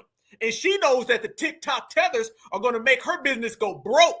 And Donald Trump going to make her people go home. That visa looking real shaky right now. Yeah, she's out here pleading and telling FBA, my shop's a good shop. Come on down. How to respect people. At Cody Brace, we respect our customers. Many of our customers feel like it's home to them. They feel very welcomed. We treat people nicely. We respect them. And we have proofs. If you go to our reviews, you go to everywhere, you see that people are grateful that we have a business that caters to their need. Why are you fighting against your own? Well, she gave a whole ad, didn't she? She said, go to the reviews. The reviews are so nice. I had 5 people who gave me a 4-star review. You would like my reviews. Nah, Somebody said it in the chat, and you said it absolutely positively correct. You need to tell your other Africans to be quiet. That's what you need to do. You need to tell your other Africans to be quiet. So I want everybody to notice the way this is flipping on them, okay? This is going to be so crazy when I frame it this way. Notice right now, family, what we're doing, foundational Black Americans. I'm going to tell you what we're doing. Now, we're making all these tethers fight each other. Remember how we were talking about making the dominant society fight each other because we're on code, right? Notice now the tethers are starting to fight each other. You're going to end up having, I'm going to tell you how this is going to go. You're going to have the tether business owners, and then you're going to have the little TikTok dusty tethers, and they're going to start fighting each other. After this boycott occurs, and we start hitting them in their pocketbooks, and we start hitting them in terms of their publicity and how their public persona is, when the world starts to see how bad their businesses are run in terms of how they treat us and how all of my sisters got these stories and we're only magnifying these stories, next thing you're going to see is a rift in between the tether community. The tether community is going to start to have rift, and they're going to do what they always do. They're going to start pointing the finger. They're going to start pointing the finger. And all the ones who got a little money, they're going to start turning on the ones who don't have money. They already don't rock with each other anyway because they have a culture of tribalism. Now what we doing, we don't put a rift in the Tether community. Everybody want to talk about boycott. Let me tell you how our boycott is going to affect them. Our boycott is going to make all of these people start to turn on each other and start to blame each other because this person messed up this one's bag, this one messed up this one's bag, and now they find out that you need FBA because I told you, without foundational Black Americans, Tethers don't eat. It's not my fault you come to a country that has a system designed on you getting resources based on me. Okay, you got the Civil Rights Act based on me. You get all these HBCUs and colleges and loans and degrees based on me. So we always had the power. And now we're going to have to flex that goddamn power. And now that we flexing that damn power, everybody's seeing it. They don't like when FBA starts flexing our muscle. All right. We get it off the muscle. We don't get it off of scamming. We don't get it off of running. We don't get it off of fleeing. FBA, lineage, heritage, culture. We get every damn thing that we get off the muscle. Now we flexing it and showing everybody. So I'm telling you now, prediction, forecast, in the next year and a half, you're going to see Tethers clashing with each other. And it's all going to be based on FBA and our boycott that we done sent a crack through that damn system. And now they looking at each other saying, you messed the bag up. Here goes Tether number 3. Watch her. And she ain't talking nice. She going in on Africans because she's saying, you're going to mess up my damn bag because you made FBA mad. We're going to have to put that on the t-shirt. All right. Tethers make FBA mad. Then all the Tethers lose the bag. Watch this. Specifically from people from motherland, Africa. People from Ghana, Nigeria, Liberia, Gambia, Senegal, you know, just to name a few. This video is for you guys. I will advise a lot of you that are coming just newly to America, or those of you that have been here, let's just say a year, 2 years, I will advise you to do a bit of history about Black Americans. If you do a bit of history, or you just watch some videos, things that happened in the past, okay, you are going to understand that there is no room for all this division. You're going to understand there is no room for all these fights, okay? Do a little bit. Because that's the first thing I did when I came to this country. Okay, now, I was surprised today to see videos, all those type of videos that are not encouraging. Those videos of segregation from people from motherlands. What are you guys up to? Like, seriously, I don't even understand what you guys, a lot of you guys, what you guys are up to. Do you really think that you got that thick skin, you know, to be fighting? Do we really need this? Can't you understand that there is an extra force fighting you that you can see as a person? Do you think it's really normal to be fighting your fellow Black people? Let me tell you, in my other videos, I always talk about how we can tolerate, how love and everything will be the final say to all these things. Respect. Look, you coming here talking about how a lot of things have been said about you and all that. It's not going to solve this problem. Let's begin to use our voice. You are out there fighting these people. You are out there judging these people. Do you know the pain they've been through? Do you know do you know the mental torture? Do you know the trauma? Do you know? Go and do a bit of history. Go and read about Black American. Go and do your own research. Freeze. No. Hey, hold up. I see people. I'm looking at the chat. Y'all cooking. But let me tell you though, you got to catch it. Understand the Tether translation. You may hear this and say she's babbling. No. She's not even talking to us, y'all. No, this ain't your typical Tether talking. She's talking to Africans saying, y'all better play nice. Y'all getting too damn bold. How many of y'all catching that? Tell me. I want to know right now. I'm looking at the chat, boy. Y'all got me over here laughing. Damn, we in here almost, we in here 2.9K on a Friday night, boy. Black Alpha Network, Certified Black Society, the most lit chat on the planet. We still in here. How many of y'all are catching it, okay? Y'all catching it. She's not talking to us. She's trying to get on code with the other Africans so they can knock it off. She's telling them, play nice. This ain't no different than when a W comes out and says, hey, man, knock out all of that blatant racism. It's messing up the bag. Okay, you caught it. Okay, I see y'all. Y'all catching it. Shout out to the family. I see you, Cool Keezy. Respect. I see you, Deneen. Much respect. Yeah. She's not talking to us. And I know we so used to hearing these people babble. We just like, okay, fix your hair, fix your babbling, fix the gap teeth, all 9 of them. Yes, bypass that, family. Bypass that. She's trying to get them on code and trying to get them to play nice with us. That's why she put in here, stop misunderstanding our Black American people. We are the same, family. Now, you know, like I know we're not the same, but she's telling them, y'all got to quit saying that stuff.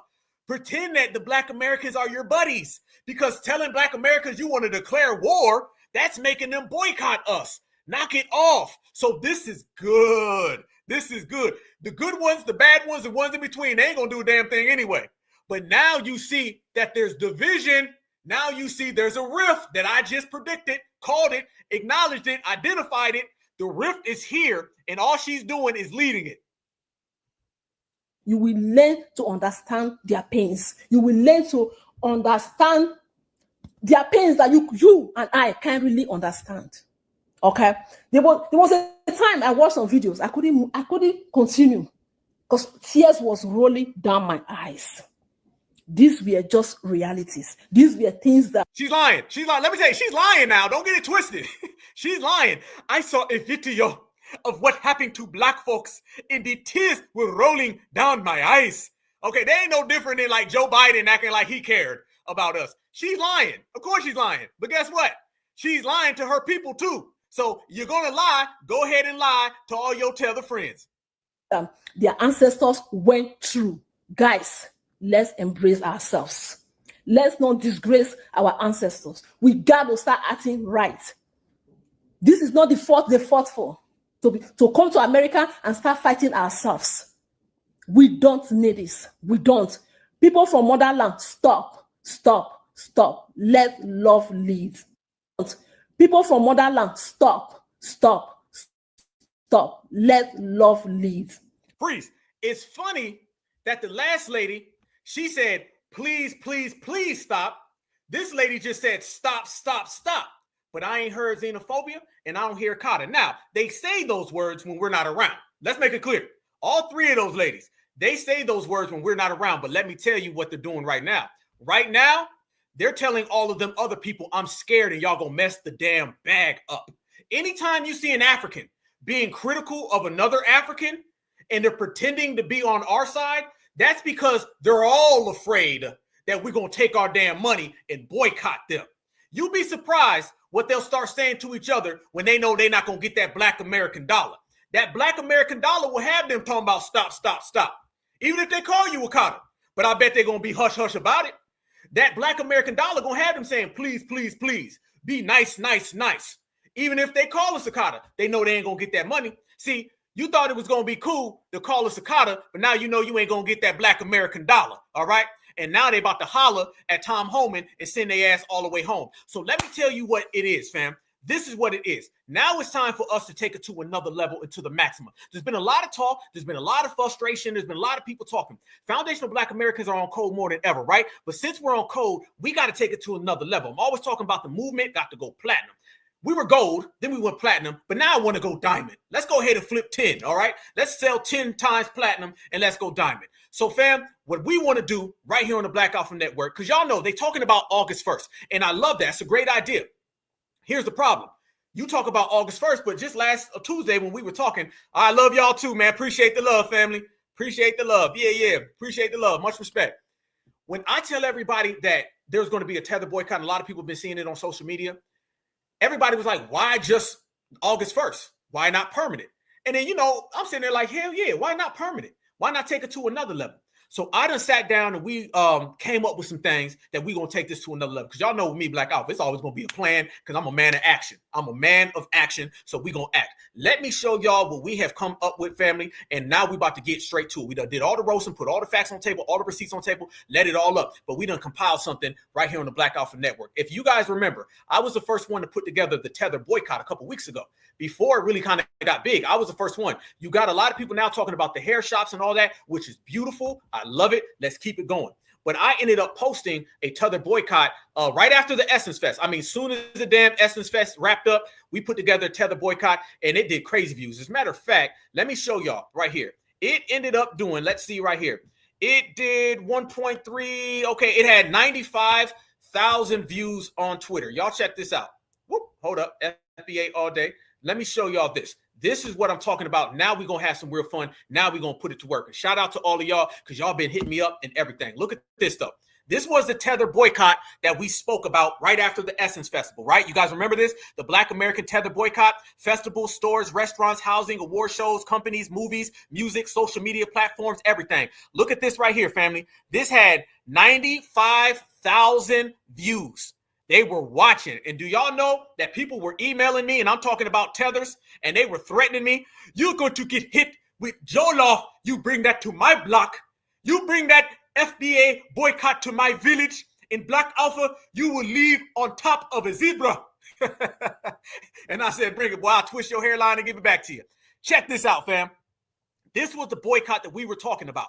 Then right after this, you've seen a lot of the good sisters came out, and the sisters were saying, let's go ahead and get the nail shops. Beautiful, beautiful thing. Check this out. Now I want to take this to another level. I don't know if my brother Black Truth United is in the building, but shout out to my brother Black Truth United. Very, very intelligent young man. Very, very, very. He's a very intelligent young man, and he's about that business. We came up with this today right here on the Black Alpha Network. Let me run that back.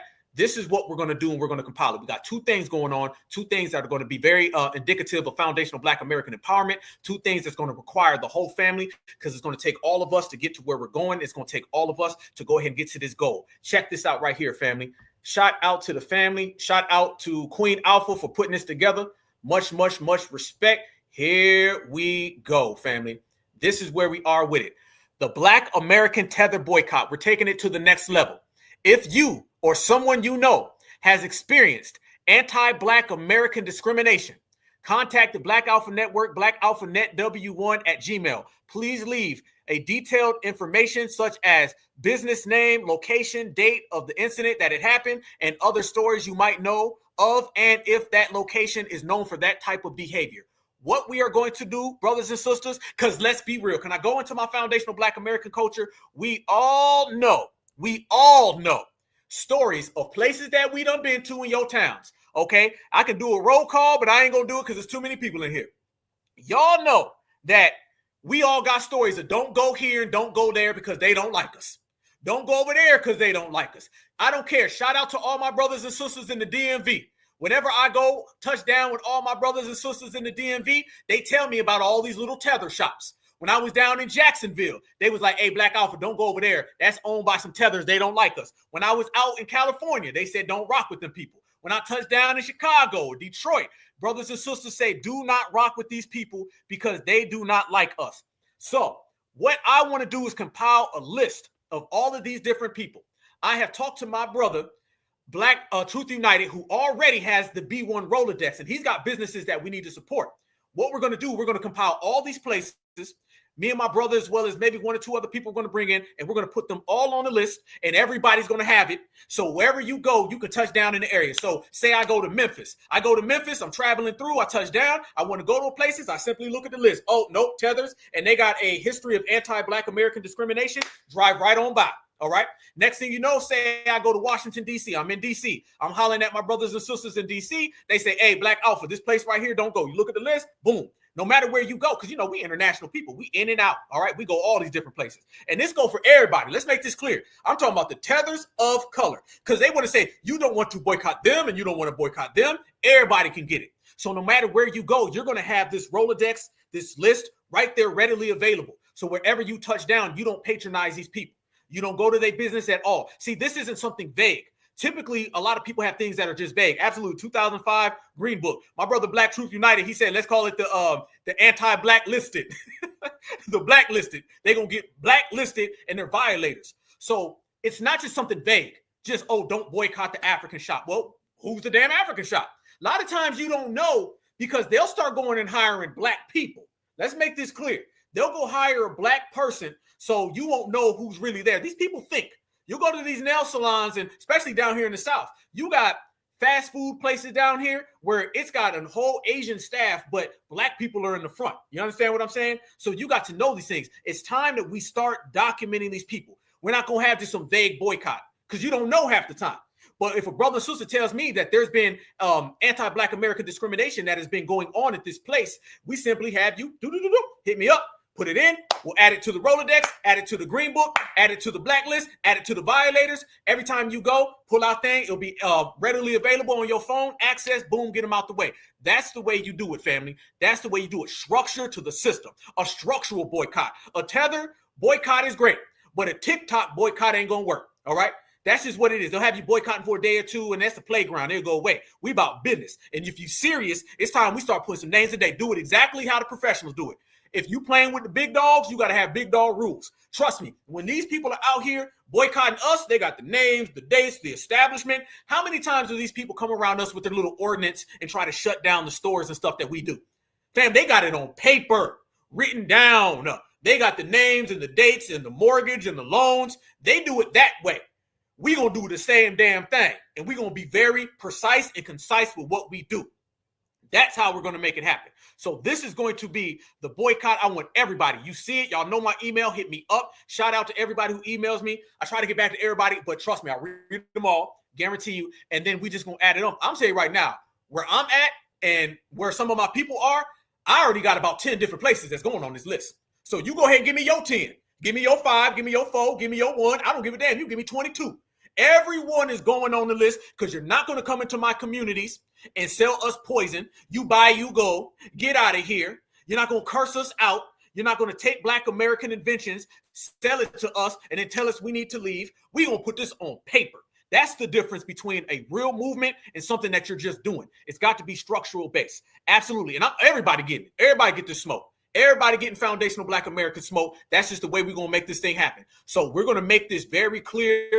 My brother, Black Truth United, has already got a good Rolodex. It's very, very good.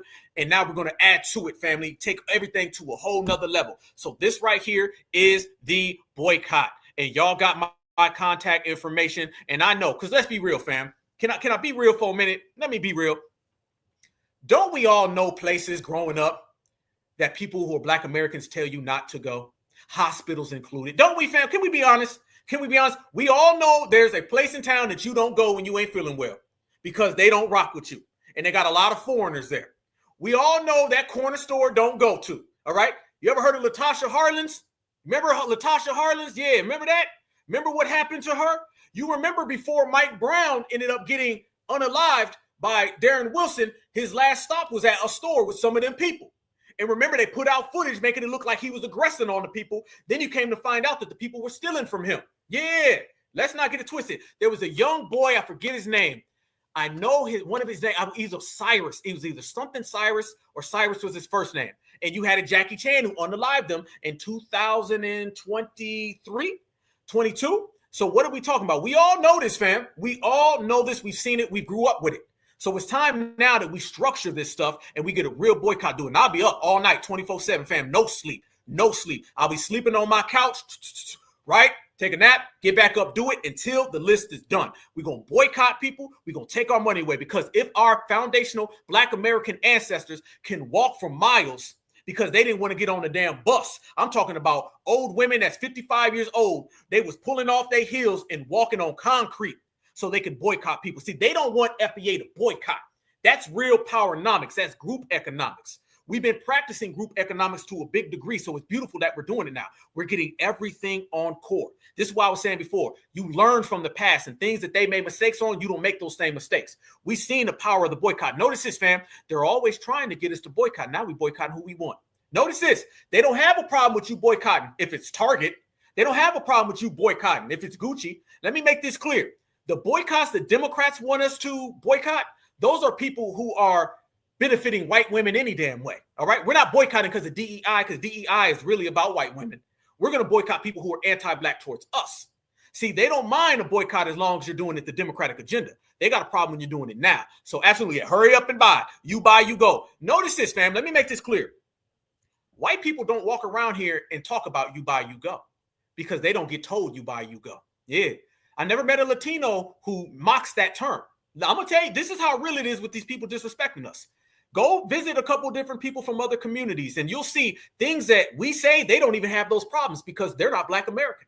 All that you buy, you go, you hurry up and buy. Brad is not going to have that story because when Brad comes in, they roll out the red carpet. Yep. Yep. George Lopez ain't going to have that problem because when he come on in, they real nice to him. They only tell you buy, you go to us. And let me tell you, fam, they unalive us in these stores. So let's make this double clear. This ain't just some little boycott.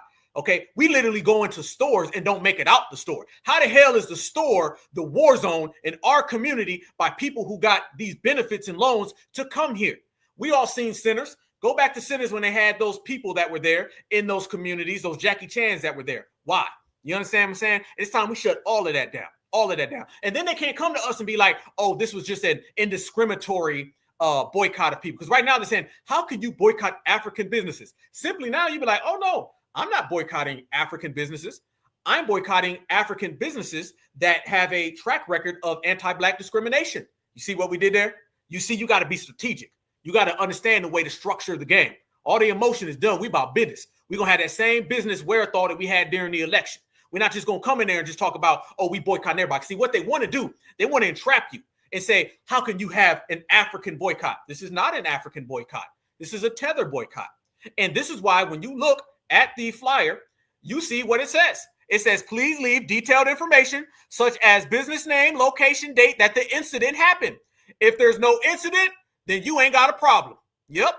What about other stories that you might know of? And if the location is known for that behavior. Oh, fam, let me tell you about me. We gonna cover every goddamn thing. When you talk about thorough to the tip, we talking about all the way certified. We cover every single aspect and element with this right here, so you can't come and try to put it on FBA all damn day. This is how you're thorough with it. You don't come up in here and just be like, well, you know, what I meant was, no, ain't no goddamn meant was. What it is we've called out everybody how they need to be called out.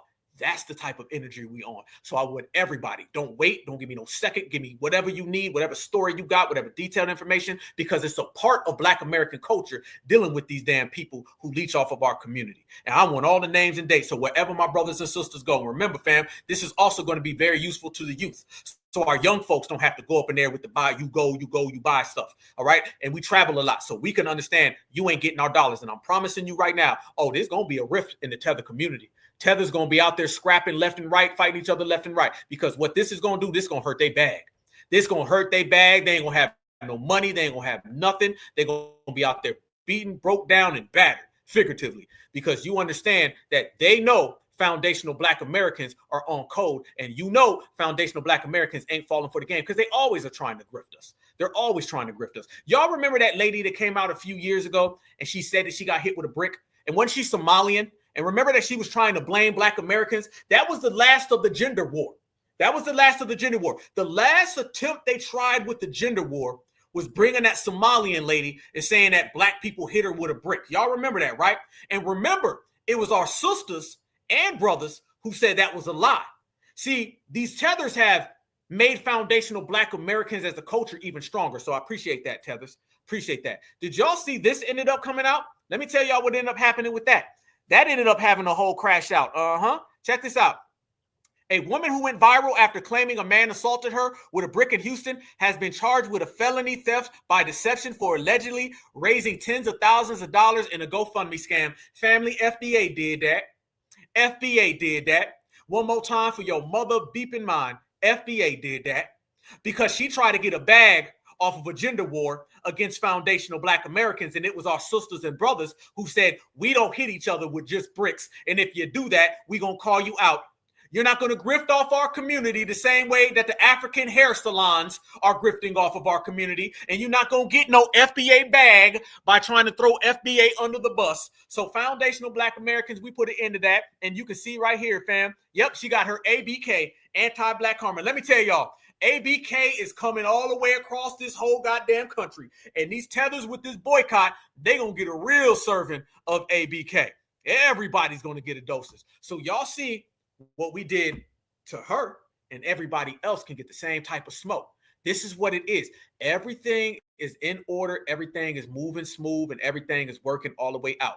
And we calling these people all the way out. We know these people got a backstabbing culture. And let me tell you how much they got a backstabbing culture. I'm telling you, I'm only going to say things that I can show you and prove. When I tell y'all that this Black American foundational summer is in full effect, it is. I showed you the receipts. When I tell y'all that this Tether boycott of 2025 and forever is in full effect, it is. I'll show you receipts. And when I told you that we now have got these tethers shook. We done shook these tethers up where they fighting. Fam, this is what they're doing right now. Look at it. Look at this. My own blood sister reported me to immigration. I have been deported to Ghana last week. Family, do we got these tethers upset? Did we get the tether from Somalia with the brick? Is she out here getting charged? Did this lady's own sister turn her in for the bag? Did I just show you 3 tethers yelling at other tethers because those tethers are messing up their salons' money? Because FBA going to boycott and we're going to take every goddamn dollar away from them? Are they going to reach into their pockets and not have nothing? You damn right. Let me give you some certified foundational Black American history right here, okay? The great, and I mean great, Bobby Seale from the Black Panther Party, co-founder of the Black Panther Party. Bobby Seale, he went to go see Dr. Martin Luther King right before Dr. Martin Luther King passed. Because remember, as the Panthers were coming, Martin Luther King was on his way out, okay? He said that when he went to go see Dr. Martin Luther King, fam, you're talking about Bobby Seale, the co-founder of the Black Panther Party. This is before the Black Panthers existed. He is at I think it was California, Berkeley, if I'm not mistaken. Dr. Martin Luther King was there to talk about boycotting. So Dr. Martin Luther King is on this big boycotting thing going around the country, telling everybody how we need to boycott. Bobby Seale said he's in the crowd. And while he's watching Dr. Martin Luther King, he's getting a lot of motivation. So how the Black Panthers can work. And they found out the power of the boycott. Well, he said the main thing that he remembers Dr. Martin Luther King said is that they were going to boycott Wonder Bread. Okay. Wonder Bread, because Wonder Bread was out there doing a lot of no hiring of Black people. He said verbatim, Dr. Martin Luther King told the crowd, we are going to boycott Wonder Bread to the point where they asses wonder where the money went. One more time from the great Dr. Martin Luther King. We are going to boycott Wonder Bread until they asses wonder where the money went. And I'm going to take that from a foundational Black American icon, and I'm going to say the same thing. Y'all remember me, Black Alpha. I'm one of the few last foundational Black Americans that went to the house of Dr. Martin Luther King Jr. I went to Dr. Martin Luther King Jr.'s house, and 3 weeks later, that tether tried to burn it down. Do y'all remember that? The video's up right here. I went there to Dr. Martin Luther King Jr.'s house, and literally, like 3 weeks later, that tether tried to burn his house down, and now nobody can go in that house. They're talking about selling it and everything. So I'm one of the last foundational Black Americans that were able to experience going in Dr. Martin Luther King Jr.'s house. And it was, guess what? A tether. So y'all see the long list of tethers that try to burn down Dr. Martin Luther King's house. Why you think? Why you think? See, a lot of people gloss over that. A damn tether tried to burn down Dr. Martin Luther King Jr.'s house. The same tethers who are out here trying to scam us in these braiding salons and these food shops. So you see why we're going to do it. So we're going to use that same energy. We're going to boycott all of these damn people until they wonder where the money went. This is going to be the first time since the civil rights era where there's a real grassroots boycott. Yeah, because there's been these boycotts, fam, but these boycotts are not Black grassroots. These boycotts are, quite frankly, either Democratic sponsored or they're tether sponsored. What happens when foundational Black Americans do our own thing? You feel me? When we do our own thing with our own, now they're going to get upset. Now they're going to be afraid. Now they're going to be scared. So that's exactly the game plan in which we're going to do. We're going to take that further. Now, let me add one more thing to the game that we're going to do. I need all my brothers and sisters, and check this out. I was just talking to Dr. Short. What we're going to do, family, since they got that whole African Union, because we ain't off on them, because I ain't going to sit back and watch this. I need all my brothers and sisters. What we're going to do, we're going to get a plan, and we're going to get to all of the people, all the tethers in the African Union. We're going to go to the embassy, the African embassy, and we're going to go to the Nigerian embassy, and we're going to get that Atua chick removed the hell off of being the chairwoman of the Reparations for Foundational Black Americans. And that's what we're devising a plot. And I got a lot of people who hit me up and y'all email me. Yes, I got every single email. We're putting together a call to all of us going to be on it, and we're going to keep it thorough because y'all know the tethers be out there. So stay tuned for that. That's coming. But we're going to go to the African embassy and the Nigerian embassy. They got a Nigerian embassy right there in D.C. down the street. They got one in Atlanta. They got them all across the United States of America. There's not one that far from me. And I was just talking to Doc Short. There's not one that far from him. And we're going to go and get her expunged. Oh, yeah, the embassy is going to have to hear from us. See, this is what I'm talking about. You got to go to these people. You can't just have a TikTok boycott. You got to go. You got to take it out in the streets. You got to go to these consulates. You got to go to these embassies and get all these people done. So when you got, I don't know, 150, 250 foundational Black Americans, 350 fam, we in here right now 2.8 thousand deep at 10:30 on a Friday night, family. Imagine if we took the same thing and we're swarming these embassies with FBA saying, get Mrs. Jolloff the hell off my goddamn reparations committee. That is going to put her paperwork and her name so dirt in the damn streets, they all going to disappear. They all going to fall back. I know you all the way in, and I'm with you. And I've been getting a hell of a lot of emails, fam, from the whole family. And y'all been like, hey, Black Alpha, let me know. We got it. I just talked to Dr. Short yesterday. I got a bunch of other solid brothers with it. And if anybody else is going to sit back and just watch, fam, we going to sit back and we going to make it happen. That's what it is. So that's the type of energy we're going with, fam. We're going to go to the embassies. We're going to go to the consulates. And this is a real tether boycott. And remember, we all are invited. We all do this, okay? Don't let nobody say nothing. I heard somebody was hitting me up talking about a couple other people are exposing the African Union. Much love and respect. I want everybody to. Okay, but nobody's the leader. This is not a leader. This ain't no, you're going to get the credit. This is all of us. This is why when I come up with this, first thing I do is I put this on and I say, let me talk to the family. That's all I was thinking about all day. I said, I cannot wait to talk to the family because we all do this together. Without me, family, I'm sitting here by myself like, damn, without me, without you, without us, what are we?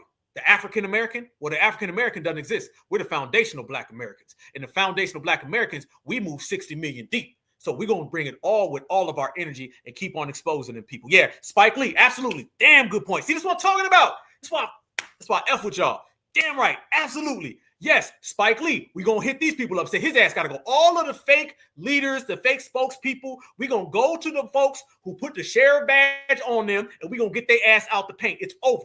I'm tired of the misrepresentation. I always told you, miseducation, misdirection, and misrepresentation. We're not having this. Why do you think out of nowhere you're starting to see all these fake representatives? This Atua lady is in charge of our reparations. She ain't ever got no permission or no authority to do so. We're going to go straight to the Nigerian embassy. We're going to go to the African embassy. We're going to go to the UN. And I want all my brothers and sisters to do it. And y'all know, FBA, we do more with less. We don't even need everybody. All we need is that certified 100.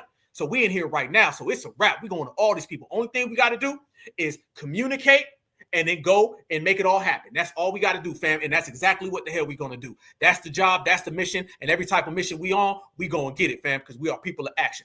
Speaking of people of action, let me show y'all this right here to bring it all the way back. This African lady right here, she starts talking about the boycott. And she says that her mom is Black American, allegedly, and her dad is African. Well, I want y'all to notice how she throws the Africans under the bus. Y'all see this again? African boycott August 1st. They're afraid of the boycott, family. All of these boycotts got these people shook. I can't put it more clear in my foundational Black American proletarian workers language, y'all. They're scared because every video is them trying to cop please. Watch her. So I saw that on August 1st, there's going to be a boycott of African restaurants, salons, and hair places. And at first I was like, oh, why are we not supporting our, But then I realized, like, growing up as with an African father and an American mom and like being in between cultures, I completely understand. Like, I really completely understand because it was so hard growing up with, like, you would think it's all like kumbaya between both my families. No, you thought wrong. My dad's side of the family, like my aunts and especially my grandmother, like she treated me so bad. And I, to this day, like I don't know why, but they're racist. Like Africans are racist. And I don't think a lot of African Americans don't know that Africans are racist. Foundational Black Americans know. Family, I want you to notice more and more Africans are coming out and they're throwing each other under the bus. Yeah, the rift and the division is real because, fam, FBA on code makes all of these people start to crack at the seams. Now you're seeing that tribalism come out. She's about to throw the Africans under the bus. You wouldn't have seen this with the African American. You wouldn't have seen this with the minority. You're starting to see more and more Africans come out and throw them under the bus. Why? It's because they know we on code and we got them shook. Watch her throw her whole African family under the bus. And I, to this day, like, I don't know why, but they're racist. Like, Africans are racist. And I don't think a lot of Africans no, African Americans don't know that Africans are racist, but they have the same mindset as the white man. I'm not gonna lie to you, they really do. Like they all think that we're rambunctious and like we're ghetto and all this stuff, but a lot of Africans, which is crazy to me learning this, don't know about the African slave trade. Like when I graduated high school, that was my first time my aunt saw the movie Roots. My cousin showed my aunt the movie Roots, so she didn't know about slavery. Like she was like, "Oh, I understand why African Americans are like this now." So I understand boycotting the African community or African businesses. But you understand boycotting them? Damn! Y'all see, she's trying to jump on over to the Black American side. Sorry, you can't be. However, keep on throwing Mr. Mutombo over the. I told y'all the Tether Titanic is sinking. Mr. Jolov done threw Mrs. Fufu in the water. It's like I feel like they will finally understand. Like they will finally understand if you boycott it. So I'm for it. I'm not gonna lie to you. I'm for it, but it's like it's kind of like that's kind of like my my brothers and sisters, but y'all are racist. To be real with you, especially like the older generation, y'all are racist. And y'all need to stop with this mindset. And they only hang around white people. They only hang around their own people. They only hang around white people? Damn! Fam, everything that we've been saying about them, now they're saying about themselves. Notice how all the little dirty Tether secrets are coming out? Yep. Especially like the older generation, y'all are racist. And y'all need to stop with this mindset. And they only hang around white people. They only hang around their own people. They don't hang around. You ever see an African really hanging around African Americans? I mean, my aunts and uncles don't. So, but when this happens, they will really get a taste of their own medicine. So, should have been nicer. Sorry, should have did your research. There they go. TikTok tethers are TikTok tethering. Yep. And mind you, everything that they're saying right now, all these things and the pleas and all that, remember, all the pleas are fake. I don't even believe her. I'm going to be honest with you. What I do know is that she sees the foundational Black Americans are taking off, and she's sitting there saying, I'm jumping over ship. So this is what we're doing, fam. You can look. We got all these people broke. Yeah, the 6th section. Yeah, we're getting rid of that 6th section, 6th region. All that's about to be done straight up and down because we got to do it or it's just not going to get done at the end of the day. And you know what? I'm kind of used to this generation winning. Y'all notice with this generation, don't win and feel good. Because I remember a time when we used to always wait for things to happen. Man, if we boycotted this, if we got on code, if we out there and regulated. Now we ain't got to wait for none of that because we are the change we want to see. You understand? And our change is damn good and it feel good too. And the world sees it and the world's afraid of it. And this is why she's right there throwing her people under the bus. Absolutely. ABK is in the place. So you can see right now, the way these people are operating, you've never seen so much division in the Tether community. The Tether community is afraid right now. I mean, they're ultra afraid. See, I see fear in the Tethers. I don't see Tethers really feeling confident. I see a few of them spazzing out, making little threats that ain't going to do nothing. But I really genuinely, deep down inside, I see the Tethers shook. And a lot of them are going to end up basically done for. And when I say they're going to end up done for, I'm talking about they're going to get deported. And they're going back to their homeland. And back in their homeland, they're going to have nowhere to go other than back to their village. And their village ain't going to be too good for them. And it's because Black Americans are out there reclaiming who we are. And we know who we are. See, when you understand who you are and you see your true identity for what it is and not the identity that they try to put on you. See, it's not just the supremacist that tries to sell us a fake version of us. It's also the Tether. It's also the $2 Tonto. All of these people, because they're all anti-Black American. What we've done, family, is that we have canceled and deleted out all of them. We don't even hear these people. So the fact that we don't hear these people, now we can truly function in the way it is. And what I'm noticing is young people, older people, everybody in between. This generation is more on code than ever. So these boycotts and everything we're doing, we're shutting it down. We were talking about winning last summer, fam. It's been a whole calendar year, and look what we still doing. We still winning. So what makes you think we ain't gonna win tomorrow and the next damn day? And it's happening because we're realizing these Tethers are jealous of us. These Tethers want to be foundational Black Americans bad. And I always say this, fam, and I was just saying this the other day. If you really want to go there, I could just say, well, I won. I'm an American. You're not. Do we got to go there? Can we just say that? We could just say that and everybody go home if you want to go there. Okay? Because at the end of the day, I'm the American. You're not. I'm an American citizen from birth. You're not. And can we also dispel this rumor, this myth, this misnomer? You can be illegal, like legal in America, and you can have a visa and your visa can get revoked. See, a lot of these Africans are running around here and they're saying, haha, I've got me a visa. First off, your visa is going to get revoked anyway. But second off, do you know all of those threats that they've been making? They can all get their visas revoked based on that.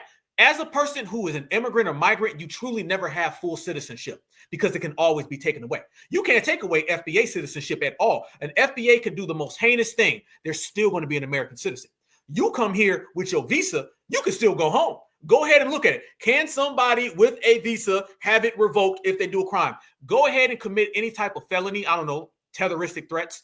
Go ahead and throw all this spite towards foundational Black Americans, and you can lose your visa very fast. So, meaning, I'm the American, I can send you home whether you got your visa or not. So you got two problems. You got to worry about Donald Trump revoking your visa and your temporary status, and you got to worry about me calling ICE. And I think all three are going to happen. Easy. Check this out. This sister right here puts it down, and she makes a damn good point. Africans sold off the good stock, meaning Africans, the same way you fumble in the bag now, you fumbled it in your homeland, you fumbled it yesterday, you fumbled it in the past, you fumbled it in the present, and you ain't even going to be able to fumble it in the future because you ain't got nothing left. Y'all messed up, and now the jealousy setting in. The Africans need to realize is that y'all sold off our ancestors, okay? Like, y'all don't get no claims to us, to nothing we got going on, none of that shit. Y'all sold off the stock that you didn't want. You sold off the good stock. And now you're looking crazy because the good stock then became the stars of the world. That's not our fault, okay? And just so you know, ain't many of us, it was only like 4 or 5% that came over here, okay? This land was populated, you know, and, oh, Jesus. And that's what I'm talking about, like, and to those of you, you know, who that came over here and benefited off of our ancestors' hard work, that's y'all reparations. So that's y'all reparations. You know what I mean? You came over here, you got housing, you got loans, you got all types of shit, business loans, this and that, food, whatever. That's y'all reparations. Y'all shouldn't put us in nothing that y'all in because y'all sold off the stock. You get what I'm saying? We not Africans no more. You know what I mean? There was an ethnogenesis that happened. Y'all really need to look that word up. Some of y'all have had ethnogenesis as well. You feel what I'm saying? There's a mixing of people, and out of that mixing of people, a new people are born. That is us. Like, I don't understand. You know what I mean? But understand, y'all don't mix us in no shit y'all got going on. Y'all got y'all reparations when you came on. We can't go to Africa and get shit. We got to bring a bag. Y'all ain't offering no free land. Y'all ain't offering nothing. Fuck a citizenship without land. Like, that's what I mean by Pan-Africanism ain't did nothing for us. It ain't did nothing for us. It did a lot for Africans. You know what I mean? Beast, stop. Freeze. Now, let me throw a slight correction in there to the sister. Let me throw a slight correction. And we got to tighten this up a little bit, okay, family? We got to tighten this up. The slaves who came here were a portion, a small portion of the Black Americans who are indigenous and already here. We got to make that clear. She's true. They sold off their stock. Yep, But the stock that she is referring to was a portion of what joined in something that was already great. Remember that. By the time the slaves got here and they intermixed with the brothers and sisters who had already been here for thousands of years, we had already been thousands of years of exceptional. We gonna make that clear, all right? Because it gets a little twisted. Yep, a very small portion. I see you, Ty. Certified salute, family. They know that we had already been here anyway. And you're watching us as foundational Black Americans have several renaissance, all right? Because the slave trade is more of a thing. That's another thing too, fam. They're pretty much with the slave trade. You ever notice that? Haitians and Jamaicans and Africans, they're stuck on the slave trade. I'm going to go there. I'm going to say some real deep stuff. They're always on the slave trade. We go beyond the slave trade. Y'all notice that when we start talking about ourselves? No. We talk about the native and the indigenous. Y'all seen, I posted my great-grandma the other day, and I seen y'all in the chat. They were like, oh, Alpha great-grandma, boy, she got native all in her. You know what I'm saying? I showed y'all. We don't just talk about the slave trade. They always harp on the slave trade. We're out here saying exactly what I'm saying right now. That was a portion of foundational Black American greatness. Yeah. So when we talk about owning this country and being everything, we start talking about a disconnection from Africa, fam. Africans and foundational Black Americans are damn near as far apart as you could possibly be. What you want to talk about 100,000 years? You want to talk about 100, fam? We talking about what my man Allen Iverson said. We talking about practice, not the game. We talking about practice. So we in here talking about 100,000 years, and you want to come and say we all Black, brother, from the 100,000 years. And have you noticed that Africans don't want us to claim our native indigenous status neither? Have y'all noticed that, family? Y'all noticed that, right? And how come nobody else has to claim their distant humanoid relatives? Because like I said before, if you're talking about claiming your distant humanoid relatives, then shouldn't the African and the Europeaner be closer? Because the African and the Europeaner, they've had far more interactions amongst themselves because they're neighbors. I think I'm the only person who really been hitting that real loud and clear for everybody. Africa is here. Europe is here. Africans are out there talking about a white Jesus because their neighbor told them. We've been over here. So fam, we've been over the ocean for hundreds of thousands of years. And Africa and Europe have been buddies next door for a long time. So we got to really talk about that. If you're going to talk about a relationship, how come we're not talking about the Afropean or the Euro-African? Because the Moors, take the Moors, for example, right? The Moors went into Europe. Where were the Moors from? Morocco. Morocco's in what? Africa. What did the Moors do? They civilized Europe. That sounds like a closer relationship than us. Damn, I'm out here cooking. Boy, we on one tonight. Think about the Moors and think about Europe. And everybody talks about it, the Moors and Europe, and they went there and they enlightened them. Go to Sicily. Go all through there. Look at the Moorish relationship with Europe. That is very indicative of the European and the African relationship because, again, they're neighbors. Now, while all of that was going on way on the other side of the planet, we were way over here in North America for hundreds of thousands of years before that. Let me make this clear, fam. Before the Moors even showed up in Africa hundreds of years ago, foundational Black Americans were already here thousands of years before that. So you're talking about we were here in America thousands of years before the Moors showed up to Europe, which was hundreds of years ago. Damn. You know that's some time. So no, I'm not going to talk about no distant cousin. Because if you want to talk about a distant cousin, I think the European or the African need to have that conversation. How about that? How about the European and the African have a conversation about being distant cousins? Because foundational Black Americans was way over here. You thought you was cousins, but you wasn't. All right. And we run it. But I want everybody to notice that the Africans are always trying to harp on slavery because that's their only feel to some type of connection to us. But yet it was a minute portion of slaves who came here. OK, and most of the slaves went down to South America. Isn't it funny, fam, that they always talk about you didn't even have a lot of slaves? Good. Then you're the African. No. I mean, you had some slaves. I mean, more than a lot. Nah. Y'all used to always run around here. Here goes tether bigotry, tether hypocritical tether for the 100th time. You always ran around and we're talking about you guys didn't have a lot of slaves.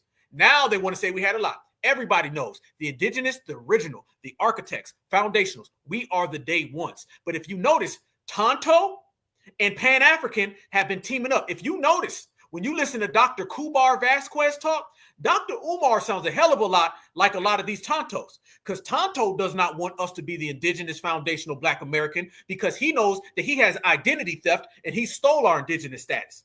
And Dr. Umar, he doesn't want us to be the indigenous foundational Black Americans because that disconnects us from Africa and he wants us to go back to Africa. So you're starting to see this really weird, strange partnership between the Pan-African and the $5 Indian. And what do they both have in common?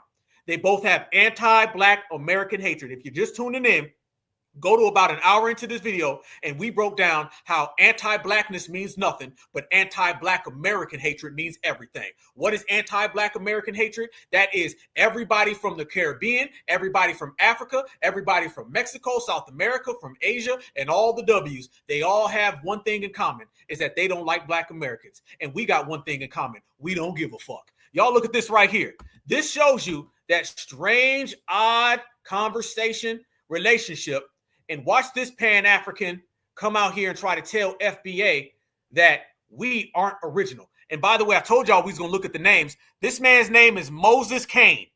Moses Kane is trying to tell us that we're not the same. And watch this, fam. This Pan-African apologizes to Tonto because Black Americans are being too mean. Watch this. Mad that they can't take it. So we done made the pretendians so mad that they can't take it. They want to report videos. So we done made the pretendians so mad that they can't take it. Well, I'm going to keep talking. There's nothing you could do about that. So the real Native Americans, I want you to know something. My community, Black people, Black Americans, the real Black people, not the ones that's trying to spread self-hatred and division amongst people of color, not the ones that's trying to delineate themselves from Black people. I'm talking about the actual Black people. We appreciate your culture. We respect your. No, hell no, Moses. You ain't apologizing for me. We apologize to no one. Y'all see this? Family, do y'all see this right here?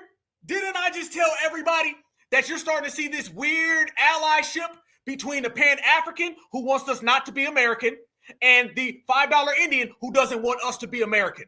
All of these forces are forming up like Voltron to stop FBA. You don't apologize for me, Mr. Mo. Your name is Moses Kane. Moses, you do not. You running around here, Moses, trying to talk about we apologize. Did he just start this video off and apologize? Yeah, I see you. I see you, PD. Yep, he gonna say in the people of color. Hell no. Let me run that back. I'm gonna be quiet. Let y'all see this. Made the pretendians so mad that they can't take it. They want to report videos. So we done made the pretendians so mad that they can't take it. Well, I'm going to keep talking. There's nothing you could do about that. So the real Native Americans, I want you to know something. My community, Black people, Black Americans, the real Black people, not the ones that's trying to spread self-hatred and division amongst people of color, not the ones that's trying to delineate themselves from Black people. I'm talking about the actual Black people. We appreciate your culture. We respect your culture and your contributions to history and everything that you've been through in history. No. What? Stealing our culture? Stealing our culture? You talking about the folks who run around here and say they're the originals and we can scientifically predate them by 100,000 years? Fam, you sitting here talking about people that we predate. And they out here mad at us. And this man, I predate your culture. You understand where I come from. Moses, you don't speak for FBA, partner. You better speak for Moses. You better speak for goddamn Othello. You better speak for everybody, but you don't speak for us. These ones spreading all the self-hatred, trying to delineate themselves, that is not the Black community. These are whitewashed individuals that have lost themselves so much so that they are trying to find a whole new identity to commandeer. To Africans, understand that the real Black community in America has no problem with you. The trick here is the propaganda that has been spread that has brainwashed Black Americans for us to hate you and you to hate us. You have sellouts amongst you in Africa. We have sellouts here. There has been sellouts since the beginning of America. There's been sellouts since the beginning of time. Okay. But we as Black people globally cannot afford to allow ourselves to continue to be tricked and used against each other when it only destroys the entire community. We have the most beautiful community in the world with the most beautiful influence and with the most potential ever in history. Africa itself has never been allowed to thrive without exterior influence, without outsiders ripping and tearing at the resources of Africa, while at the same time calling it a shithole, while at the same time trying to keep it in a place of desperation. You, as a Black American, need to understand this, that the only reason why Africa doesn't shine as much as it should is because every other country is ripping out resources from Africa to the point. Freeze. Nobody wants to hear that. No, hell no. Nobody wants to hear that. You better miss me with the only reason why Africa's in the situation it's in is because Africans sell each other out. Nice try. Okay? Africa's in the situation they're in because it keeps on happening. Family, if I come up and I rob you today, I got you. If I rob you tomorrow, maybe. If I rob you for the next 10 years, it's on you. It's your damn fault. Nice try. And this is why we got to be cautious with just saying Black American, because that's too flat. You can remix that, family. Notice he's trying to speak on behalf of Black American, but he's not speaking on behalf of foundational. See, when you say foundational Black American, you know this guy's a clown and everything that he says is null and void. But if you say Black American, now he makes it sound like he's speaking as a spokesperson. You can't use two flat terms. You got to be specific. That's why he's trying to spin it, y'all. Where it can't even feed itself. It can't even thrive on its own. Understand that we as a group, as a people, as a village, as a nation of Black people everywhere are stronger together. Either you're Black, either you're African, either you're African American, or you're white. There is no in between. Okay, all these other 10,000. No, notice he left out foundational, fam. He left out foundational. Notice he didn't say that. He left that out because he can't spin that. He can't play fake spokesperson for foundational. You see what he's doing? He left that one all the way out. We see what you're doing, Moses. 1,000 labels that y'all got is just you coping, is just you having a defense mechanism because you're too weak to deal with the facts. The fact is, most people in this community live in fear of what would happen if we did try to live self-sufficiently and try to defend ourselves. Most people in this community are terrified of other people in this community. We run away from each other because we've been brainwashed and conditioned to expect to be hurt by somebody that looks like us more than we would be hurt, more than we are already hurt by individuals that don't look like us, outsiders that aren't in this community. The proof that we have The proof that we have is that foundational Black Americans been here since day one. And you are, I'll be honest with you, I don't even think that dude's a Black American. I'll be honest with you. I think he's a tether. I'm going to be real with you, fam. I don't think that's a Black American. That guy's got tether written all over him. The proof that we have, he sounds like one of them tethers that tries to sound sophisticated over the tether accent. Y'all notice there's a lot of ways where people try to like hide their tether accent. You got some people who try to hide their tether accent by using a fake Southern accent or New York accent. He sounds like he's trying to like professor the tether accent so he can kind of like slide it off. That guy's a tether. I think that's a tether, family. And even if he ain't a tether, he's a clown. How about that one? And this is what I'm talking about. And a lot of Tontos have been using his video and saying, see, Black Americans, we on the same page. Y'all lying. So this is why you're seeing that. So there's a hell of a lot of people out here who are trying to prevent foundational Black Americans from taking our rightful ownership as the indigenous people from the United States of America. But that's not working because our indigenous foundational Black American lineage is stronger than ever. Let me make this clear, fam. Beyond our grandparents telling us that we were the originals and we didn't come from Africa, beyond that, let me make this super clear. The foundational Black Americans being the native indigenous people of the United States, that is at an all-time high. Somebody said, damn, he a damn tether. Absolutely. He said his face was ashy. You ain't lying, sister. That dude's face was ashy. He need all types of lotion. Somebody give him some lotion spray. Y'all got me. I know, lost track. Foundational Black Americans being the native indigenous people of this land, it is at an all-time high. It is at an all-time high. A lot of things are at an all-time high. Reparations is at an all-time high. Delineation is at an all-time high. FBA pride is at an all-time high. Our indigenous historic nature in this country, that's at an all-time high. Fam, there's like 7 different all-time highs all at once. This is clearly an astronomical anomaly that you will only really get once, okay? You don't get astronomical anomalies multiple times, fam, all right? This is something that one time is going to happen.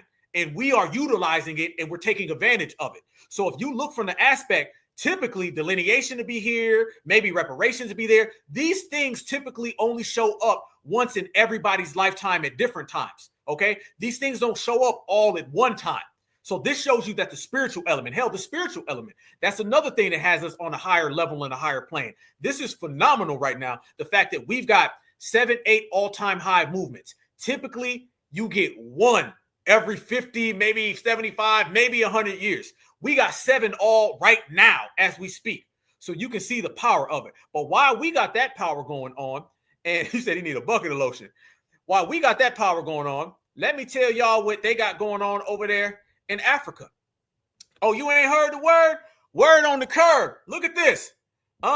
This is in Africa right now. And I'm going to show you how they're over there acting. Look at this. These are the images from Africa. Yeah.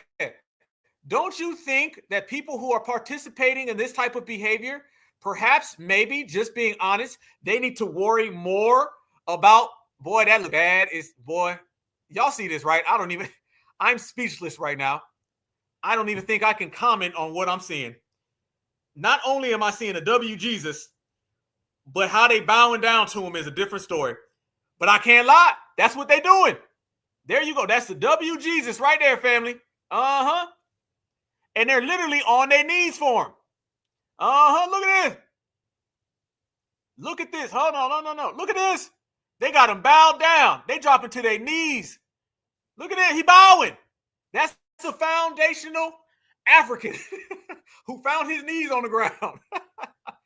There you go. They out there kissing them literally, fam. I mean, damn. Look at that picture, fam. I have to screenshot that my damn self. I have to screenshot that by myself. That right there is an African kid bowing down.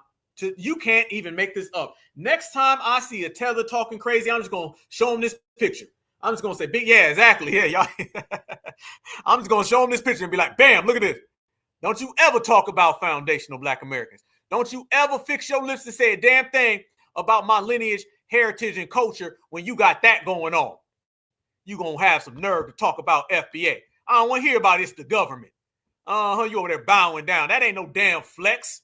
FBA, we ain't on none of that type of time. Hell no. We don't get down like that. Y'all apparently get down and stay down. Let's make this clear, y'all. We're going to make this all the way clear. Foundational Black Americans, okay? Let's just make this clear so the whole world understands this, and we can make this declaration 1 billion times, and they're going to have to hear it 1 billion times, and they're going to hear it as many times as we say it, okay? We run this thing. This United States of America, this is all about us, y'all. This is our house, this is our yard. They know it. We know it. The whole world is watching, and everybody can witness our greatness, okay? The way they out there bowing down and falling down and twisting around, that ain't FBA culture. FBA don't rock like that, all right? They know that we are the only warrior class out here, fam. They know. The thing that makes foundational Black Americans so exceptional and so great, the thing that makes us so great is that everything that we do great, we're the only ones who do it. You see, it's one thing to be great, and then there's a whole bunch of other people who do it as well. Foundational Black Americans are exceptional, and foundational Black Americans are great, and foundational Black Americans are number one because everything that we do, we're the only people on the planet that you're going to see doing it. Us being a warrior class, we're the only warrior class. Us out here standing on business, the only ones. Pushing principle, the only ones. Us being unified amongst ourselves, the only ones who get down the way we do are the people in the mirror. So when you look at the lineage, FBA. You look at the heritage, FBA. The culture, FBA. You talk about the creations, FBA. And you can't find another one. You can't find a duplicate. You can't find someone who can mimic it. You can't find someone who can cosplay it. Because people who try to cosplay it, they only get laughed at because it looks trashy. So when you look at foundational Black Americans from exactly the way that you got to see foundational Black Americans as exceptional, as the greatest, as the strongest, as the smoothest, the best looking, then there you go. We don't run around here trying to say we look like all these other people. They want to look like us. That means we the winners. We don't run around here trying to connect to everybody else. They want to connect with us. We're the winners. We're not running around here trying to say their culture's my culture, my culture's their culture. No, that's your stuff. My culture is exceptional and it only belongs to my brothers and sisters. So I want y'all to notice every single thing that we do great, we're the only ones to do it. And every single thing that we do great, somebody wants to connect into ours and we don't want a damn thing to do with theirs. Y'all just seen the boys, the kids, the moms, the dads, all bowing down to the W Jesus, okay? Foundational Black Americans, we ain't with that. You see all them folks ashy, no lotion, ashy fingernails, dusty ankles and toenails. Foundational Black Americans, that ain't us. So when I say that foundationals are certified and I say that foundational Black Americans are exceptional, that's to every sense of the word. When I say that we stand together in solidarity with one another, that's to every sense of the word. See, they used to talk about culture. Then we found out the only culture that matters is our own. They used to talk about unity with the diaspora. Then we found out the only unity that matters is our own. They used to talk about being friends and allies. And then we found out who needs friends, who need allies when we got family and we got ourselves. And when you talk about family over there, oh, it ain't too sweet. It ain't too sweet. See, we regulators, all right? Black Alpha certified regulator, and we're going to regulate all the way. And when I say that, I mean it. And you've been seeing a lot of things that have been coming out about these people and a lot of dirt that they've been doing. So why they've been running their mouth about us, you go ahead and look at them. They don't like the fact that all their secrets is getting put on the table. They don't like the fact all their lies have been exposed. They don't like the fact that their hairline is going backwards. At FBA, we're going to put it on that big-ass Summer Jam screen because I told you it was a Black American summer. Let me show y'all this right here when you talk about how Africans get down. Again, millionth time, these people worrying about FBA, they should be worrying about themselves. Do you know that FBA standing on business and standing on code, we've created a trend? And in this trend now, Just like the girl that was talking about her family and saying, we don't give a damn, boycott them. She supported it. Just like the other lady who told them, stop boycotting Black Americans, quit hating Black Americans because y'all messing up the bag. Now, foundational Black Americans pushing our principle and checking these tethers. Now tethers are turning on each other more. And every day that you wake up, you're seeing more and more of these tethers coming out. And they're saying, I'm not with this. I'm not with that. So in essence, FBA standing on business. We got all of these other tethers fighting each other. That is a true sign of being exceptional. Fam, this video disturbed me, okay? I believe this woman right here is a Nigerian, but I also think that she is a Nigerian immigrant who's here in America. She says, how my in-laws tried to unalive me in Nigeria for my son's citizenship. Family, they out here trying to unalive each other for citizenship. When I tell you that they all want your citizenship and all want to be you, listen to this story right here. And always remember that when we tell people that these people want to be FBA, they're willing to unalive each other for it. Watch this. This is a story about how my used to think that we deserve to be treated like crap. This started after I got married. I did my husband's papers. Now we're trying to plan our traditional wedding. And I was supposed to go to Nigeria and go do the family introduction in Nigeria, the family wedding, in Nigeria. So when I reached Nigeria, and just to be clear, my husband's Yoruba, I'm Igbo. Now, I wasn't raised in tribalism. I didn't know it was a thing. Like in America, I grew up in Nigeria, didn't know it was a thing, moved to America, didn't know it was a thing. I have Yoruba friends in America. I never knew, like, I have different tribal friends in America. We never, like in America, we don't do tribalism. And that I can full-heartedly say. She's a Nigerian saying America doesn't do tribalism. She's a Nigerian immigrant, all right? So she is a Nigerian immigrant who married a Nigerian, went to Nigeria, and the Nigerian's family tried to off her on the highway. You can't make this stuff up, y'all. Delineation got these people going crazy. Say that. So I was the first Igbo to come into the wealthy family, their friggin' family, whatever. And when I came to the family is like a big family in Ibadan, Balongo Kuku. That's their last name. And when I came to the family, I was very humble. I was very happy, very excited to get married to this man. I really loved my husband. I did. I really did. And to tell you why I know for a fact that they try to kill me, these are the stipulations. This family owns car dealerships, right? They have brand new cars. Dad is in a Range. Mom's in a brand new Lexus. Like, they have all top of the line cars. When I got to Nigeria, it seemed to be a problem and an issue for me to get a car to move around in Nigeria, which again, it wouldn't have been an issue if I had to do it on my own, but it was the fact that I was coming to meet my in-laws. I was also coming there to do my music, and I had so much, and I had my wedding. So all of that, there was a lot planned, and we already spoke of it prior to me coming to Nigeria. Then it became an issue for me to get this car thing. Then once I was there, I was having... Boy, is she cosplaying? Family, do we got a Nigerian cosplayer who's trying to get unalive from a Nigerian in Nigeria? I'm telling y'all, these tether stories are getting more bizarre. Watch this. Having issues with the mom. She lied to my husband about me. And like, it's just little things that were happening where I always try to play it down. Get off this highway. It's dangerous. There's kidnapping season. You guys need to move. So then we finally are able to get a mechanic to come, and the mechanic goes through the car and he's like, oh my God, you can't drive this car. So we're like, I'm with my manager, my assistant. I'm like, what's going on? They're like, this car is very dangerous. Who gave you this car? And I'm thinking in my head, like, what's going on? They told me that the brakes, there was no brake fluid, or the brakes were even cut. The gas tank had a hole in it. The coolant to the engine, nothing in there. And the car, basically, if we drove it even a little bit more, the car would have blown up. The car would have blown up. Yeah. So I'm on the side of the road. I'm crying. I'm calling my husband. I'm calling his family. I'm sorry, y'all funny as hell. Yeah, she said kidnap, and I use she very loosely because this looks like it might be a he. I'm just saying, She said kidnapping season. I'll be damned. And I call his mom, nothing. Call his dad, nothing. I send messages, nothing. And my manager manages to find somebody to come at least try to see if they can manage a car. But before that, the thing that really sent off red flags in my head, again, remember I told you this is a wealthy family in Ibadan. They own 5 factories, all this shit, blah, blah, blah, blah.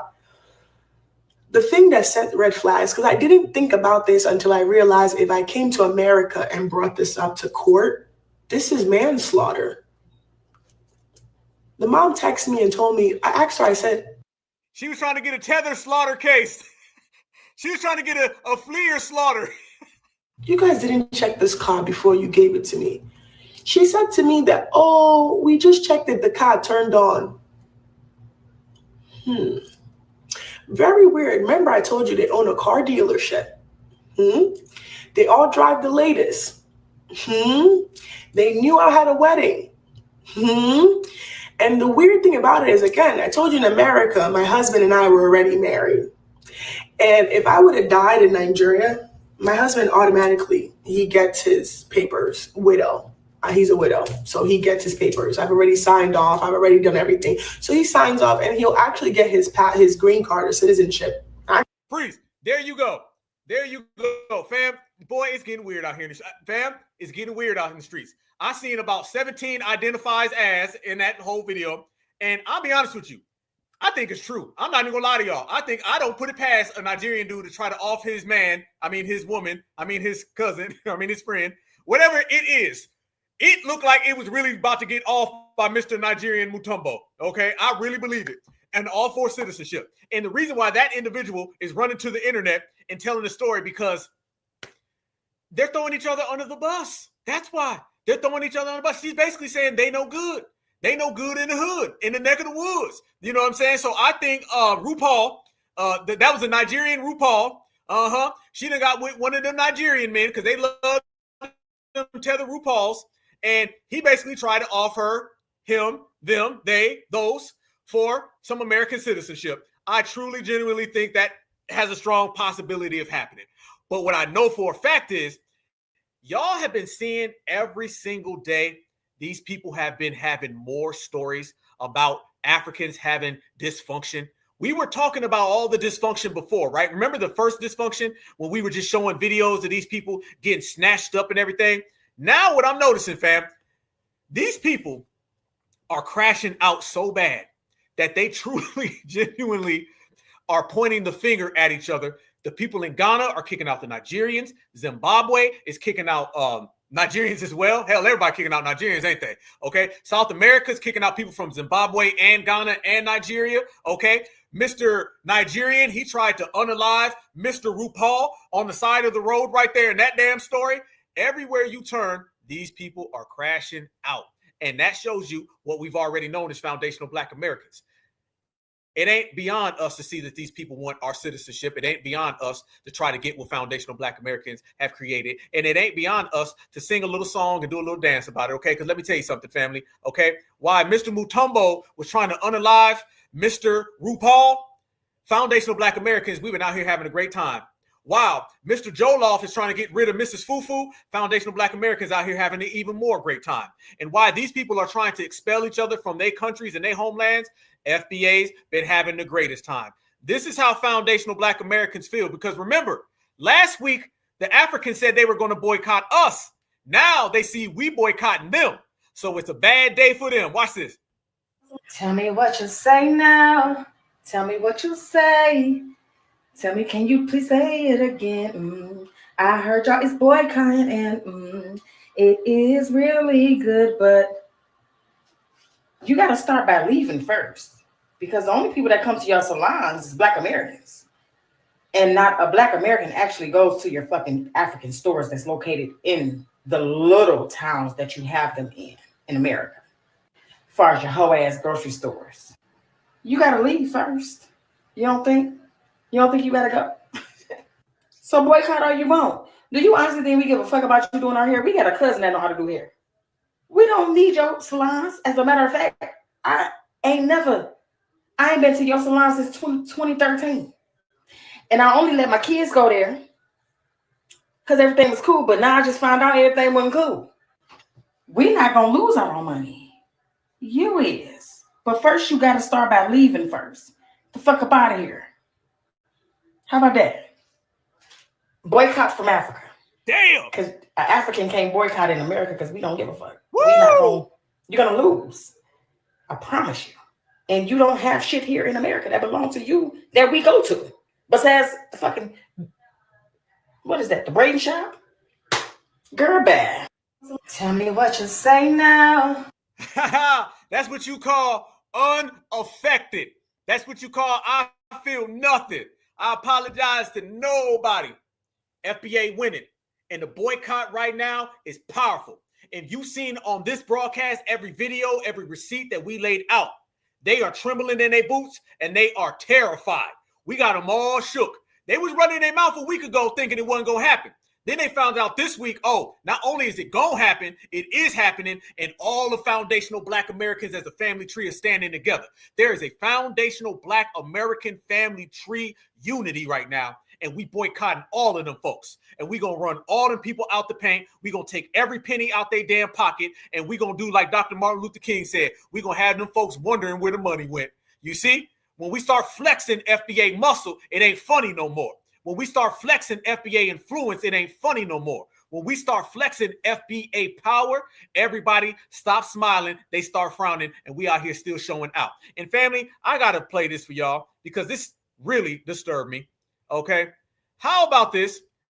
This woman, she thinks that Black American women want a Nigerian man. Fam, you can't make this up. Look at this right here.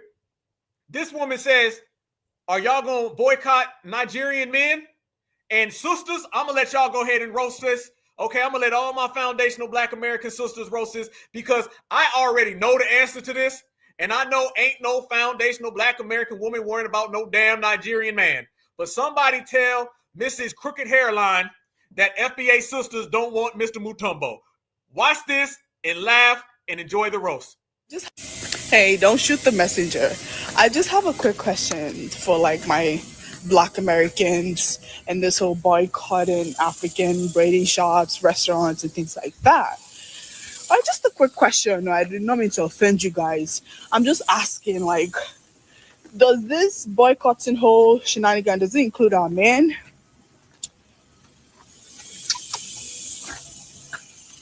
Are you guys boycotting our men too, or just our businesses? Nigerian men to be exact, because I know y'all love them.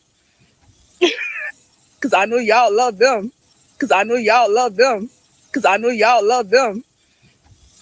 FBA sisters, can y'all go ahead and give this woman the work? Can you go ahead and give me a certified foundational Black American sister G-check? Okay? Because the whole world knows, except for this woman. She must be drinking some of that zebra juice. She might have some of that zebra juice she drinking, but we all know that ain't true. Hell no. Y'all love them. Because I know y'all love them. Because I know y'all love them. Because I know y'all love them. We know that you don't love lotion and you don't love deodorant, since we talking about what ain't loved. She really gonna play herself like that. Ain't nobody out here checking for Mr. Mutombo the 3rd, or the 4th, or the 5th, or the 6th, or any of them. You better get lost all the way out of here with that one. So yeah, you see, fam. You see, boy, y'all out here roasting. Damn. Damn, I'd hate to be her right now. Woo! You got about 2,000 foundational Black American sisters lighting you up. Yeah, terrible day. You better put down some of that zebra juice. You better go get you a damn smoothie. The hell you talking about? But you see, fam, FBA ain't on that type of time. FBA ain't on that type of energy or that vibration, man. We out here moving real serious, real strong, real solid. None of these people got our attention. None of these people are getting foundational Black Americans out the way, and none of these people are moving us. Fam, we are out here super strong. We out here winning more than we've ever won before. We out here looking real good in the process. I mean, you just can't make this up. This type of energy, this type of momentum, it just can't be stopped. It just can't be stopped, y'all. I mean, damn, y'all still roasting. Damn. Boy, y'all, woo, man, oh man, y'all light her the hell up. Terrible, terrible, terrible. It's a bad day to be them. Man, oh man. FBA out there. This is who she was talking about right here, by the way. Let me show y'all a picture. This is the guy that she says that people want right here. I want y'all to say what's happening to Must Man. This Must Man right here, y'all. Here we go. Bam, bam. There they go. That's who she said people want. She's, I know y'all want Must Man. Don't nobody want him. Don't nobody want his hairline. Don't want him. So how the hell a foundational Black American woman gonna pay him any attention? Yeah, what do you say, Jollof juice? Boy, my sisters is in the chat lighting him up. Y'all lighting her up. Y'all lighting all them up. Certified salute to all my sisters. Boy, y'all out here got me rolling. I can barely talk. Damn. My sisters is in here lighting up the Jollof Brigade. You better take that stuff back across the village. Never have, never will. That is easy. Man, oh man, y'all y'all wrong for that. But so right. And family, another reason, and I mean another reason that has to be addressed. Why certified foundational Black American sisters ain't rocking with Mr. Jollof or Mr. Fufu, okay, Mr. Mutombo, is because these men, they don't really have a backbone, all right? Think about it. When you see our foundational Black American sisters, right? Our foundational Black American sisters so strong, so mighty, so elegant. When you look at they men, they be getting deported and crying. So let me give you right now the current state of foundational Black Americans. I send you to the chat. My brothers and sisters is activated. Lighten them up. But let me show you the current state of Mr. Mutombo 77. Family, when you're getting deported, stand up and be a man. But foundational Black Americans don't have that problem because we can't be deported and we are men. So Mr. Mutombo, get it together. He hopping and skipping.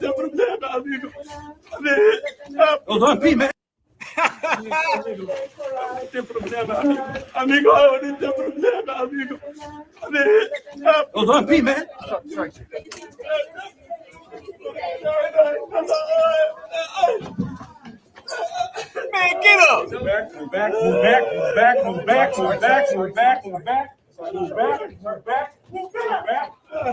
Out the way, boys. Out the way, boys. Out the way. You're gonna get knocked down. Move. Move back, move back, move back, move back, move back. His feet ain't even on the ground. Out the way, boys. Out the way, boys. Out the way. You're gonna get knocked down. Move. No.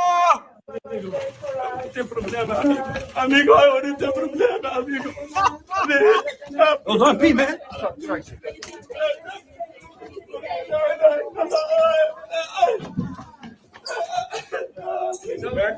you don't get up and be a man, look at that picture, y'all. Look at that picture.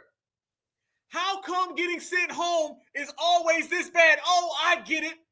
You're jealous of foundational Black Americans because you're so afraid to go back home to that dump you call a homeland. You got envy of foundational Black Americans because you're so upset that you're going to have to go back to that village. You see what the village make these people do? Do you see what the village makes these people act like? Do you see the crying and the tears that happens when they get told that they got to go back to their homeland? Homeland has never looked so damn bad. You know, when somebody is doing all of this right here, he's on the ground like a 2-year-old. I told y'all they have tether temper tantrums. I told y'all they got tether tears. He got them all in one. TikTok tether, tether temper tantrum, and tether tears. All the way live. And he's doing all of that simply because he got to go back to his homeland. So when you see Tethers afraid of the foundational Black American boycott, it's because we boycott, they lose money, they get deported, they see ICE, and ICE will have them crying just like this. Amigo, hold on, P, man. Out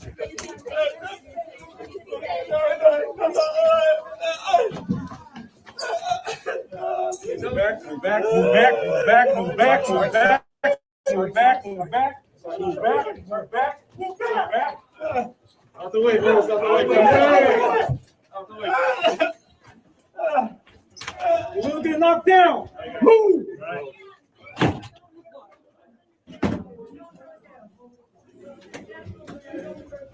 Damn. Homeland got you down bad, but it's all good. See, foundational Black Americans, we out here living it up. Foundational Black Americans is out here smiling and shining. We out here singing and swinging. Know why? It's because we are in our homeland, and you got to go back to a homeland you don't want no parts of. See, fam, when you're dealing with a fleer, you're dealing with a tether. When you're dealing with a tether, you're dealing with a coward. When you're dealing with a coward, you got people crying, upset, broke down. So let's make this clear. I showed you the video all the way in Africa, and they're bowing down to a W Jesus. I showed you the video right here in America where they're bowing down to ICE. So it looked like everywhere you go, you bowing down to the W. And everywhere you go, you see foundational Black Americans standing right here, flexing and showing muscle. Why is that? Because we are exceptional, and you got to go home in the process, fam. So when the boycott comes and these people lose all that goddamn money, they understand that foundational Black Americans run the yard. And family, let's make one thing clear that we have made ultra clear on this broadcast. First and foremost, foundational Black Americans, we number one. Foundational Black Americans, undisputed champions. That part. Now let's make everything else clear. We are on code, and they're petrified. They're scared that we're on code. They're upset we're on code. They know that the wave of FBA energy has swept across this whole nation, and it's going to end up with these people getting deported, and they cannot be saved. Every video you see of these people breaking down is just another way of saying, FBA, come and save me. Every video you see, every tether babbling, ranting, and doing whatever they're doing, that's just translation. That's tether translation. See, you got to have your row tether stone. All right. You got to pull out your row tether stone and translate what a tether's really saying. So when they say work harder, nigga, what they really saying is save me, nigga. And we saying nope. When they're out here saying FBA has no culture, we're saying, well, you have no homeland. Well, until you go back to it. Yup. Foundational Black Americans are winning. When you look at FBA out here putting it down in the streets and socially and politically, and they're running out of office, that's letting you know even further. We are in command, and the command that we has got them scared. So you see foundational Black Americans are exceptional. You see foundational Black Americans are on code, on point, pushing principle, and you see all of them petrified, terrified, shook up, and spooked. And that's the way it has to be. But family, I got to show y'all this, and I need so much help because I've seen a lot of tethers out here in the world today. But I need y'all to tell me right now, what would be this tether's name right here? What rap name would you give to this tether right here? That is the $1 trillion question. Okay, I heard he got a new single coming out. Heard he got a new album coming out. You know what I'm saying? He said he's keeping it. He's called Keeping It Straight Flee. You know what I'm saying? I heard it's going to come out. I heard he's working on it. You feel me? And it's coming out on Zimbabwe Records. You dig? And it's Keeping It Straight Flee. That's what it's called, okay? All right? It's called Straight Out of Lagos. So I need the family to let me know. What is this man's rap? Mr. Popo, Black Metallica, Big Toe, damn alien. Somebody said alien. The real illegal alien. That's good. Oh, you cold for that one. Damn, I'm gonna laugh at that all night. Ashley Black. What is it? The Collins versus the Tethers. Yep. Pack of Cole, Bushmeat Bill. Musty, man, I'm done. I'm done. I couldn't even get through 3 of them, boy. MC Mummy. Avatar. MC Darkness. Damn. Oh, man, I can't. Oh, man, I can't. Damn, if y'all don't stop. So, Molly Tetherhead. Damn, MC Oil. Damn. Oh, man. Boy, say birth control, nigga. Bonehead. You put Puffy. Musty Mac. MC, what the F? Musty Mofo. Musty Bushmeat. Damn. Musty Mac. Beetlejuice. Dusty Smalls. Oh, I'm done. I can't, man. Oh, man. Silver Black. Alien and Predator. Jesus. Oh man, let me stop. Oh, Bussy Bushmeat. Oh man, oh damn. Y'all is wrong. Dark side of the moon, little Tether. What is it, Prometheus? Bushmeat Smalls. Oh man, god damn. Oh man, oh man. All right, family. I can't. Y'all crazy. Y'all got me rolling, and I'm gonna be laughing all damn night. And we've been cooking in here for 4 hours, family. But we've been letting it be known that FBA run the yard, family. Okay, and MC Bushmeat, okay, on Zimbabwe Records, straight out of Fleet, keeping it Fleet. Okay, he gonna go double zebra. All right, he might even go double cheetah. It depends on what time. But it's always certified time when you rocking with the Black Alpha Network, okay? Certified Black Society. That's what it is. We almost at 30K, and I appreciate the love. Y'all crazy. Willie Dusty, damn, y'all crazy.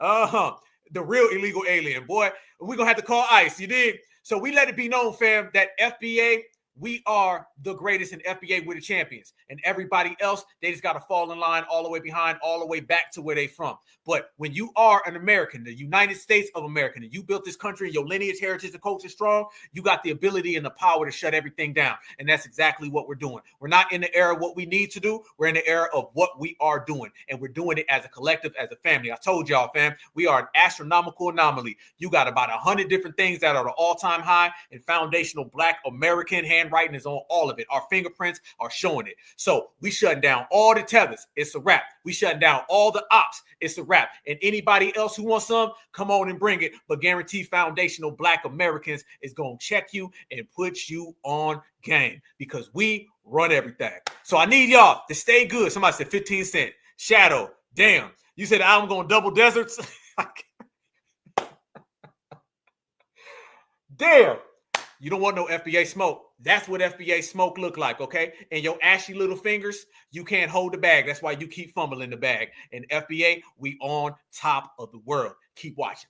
I need y'all. Smash that like button. Certified salute. I could be here all night with y'all, but I'm going to let y'all beautiful people enjoy your weekend and have a great weekend, y'all. You know what I'm saying? Y'all got me in here rolling, you know what I'm saying, all the way. And they know that right there. Boycott shutting it all the way down. And they know us right here. We wear the crown. Yes. All right, family. Y'all continue to do the roasting. Y'all continue to let these people know. And y'all continue to let the whole goddamn universe know that Black is beautiful. And beautiful is always Black. Peace and love. Oh, by the way, shout out to the family. Shout out to my brother Duddy. Much love and respect, family. Shout out to all of y'all. Y'all stay safe. Y'all stay good. Y'all have a great weekend. And y'all stay y'all great, exceptional self. And remember, fam, if you woke up foundational Black American, you already winning. And if you're a foundational Black American, everybody else is just jealous, but they too damn ashy to understand. Yes, indeed. Peace and love. Peace and love. Peace and love. And we're going to bring it all the way home. Tupac. Let them know. I don't care what y'all think. If you whatever the fuck you think you are. And until we own some shit, I'ma call it like it is. How you gonna be a man and we starving? Go ahead. You know? And you can walk by 5 different houses, ain't a man in either one of them motherfuckers. How we gonna be a man? How we gonna be African Americans? And we out here dying. We thugs and we niggas until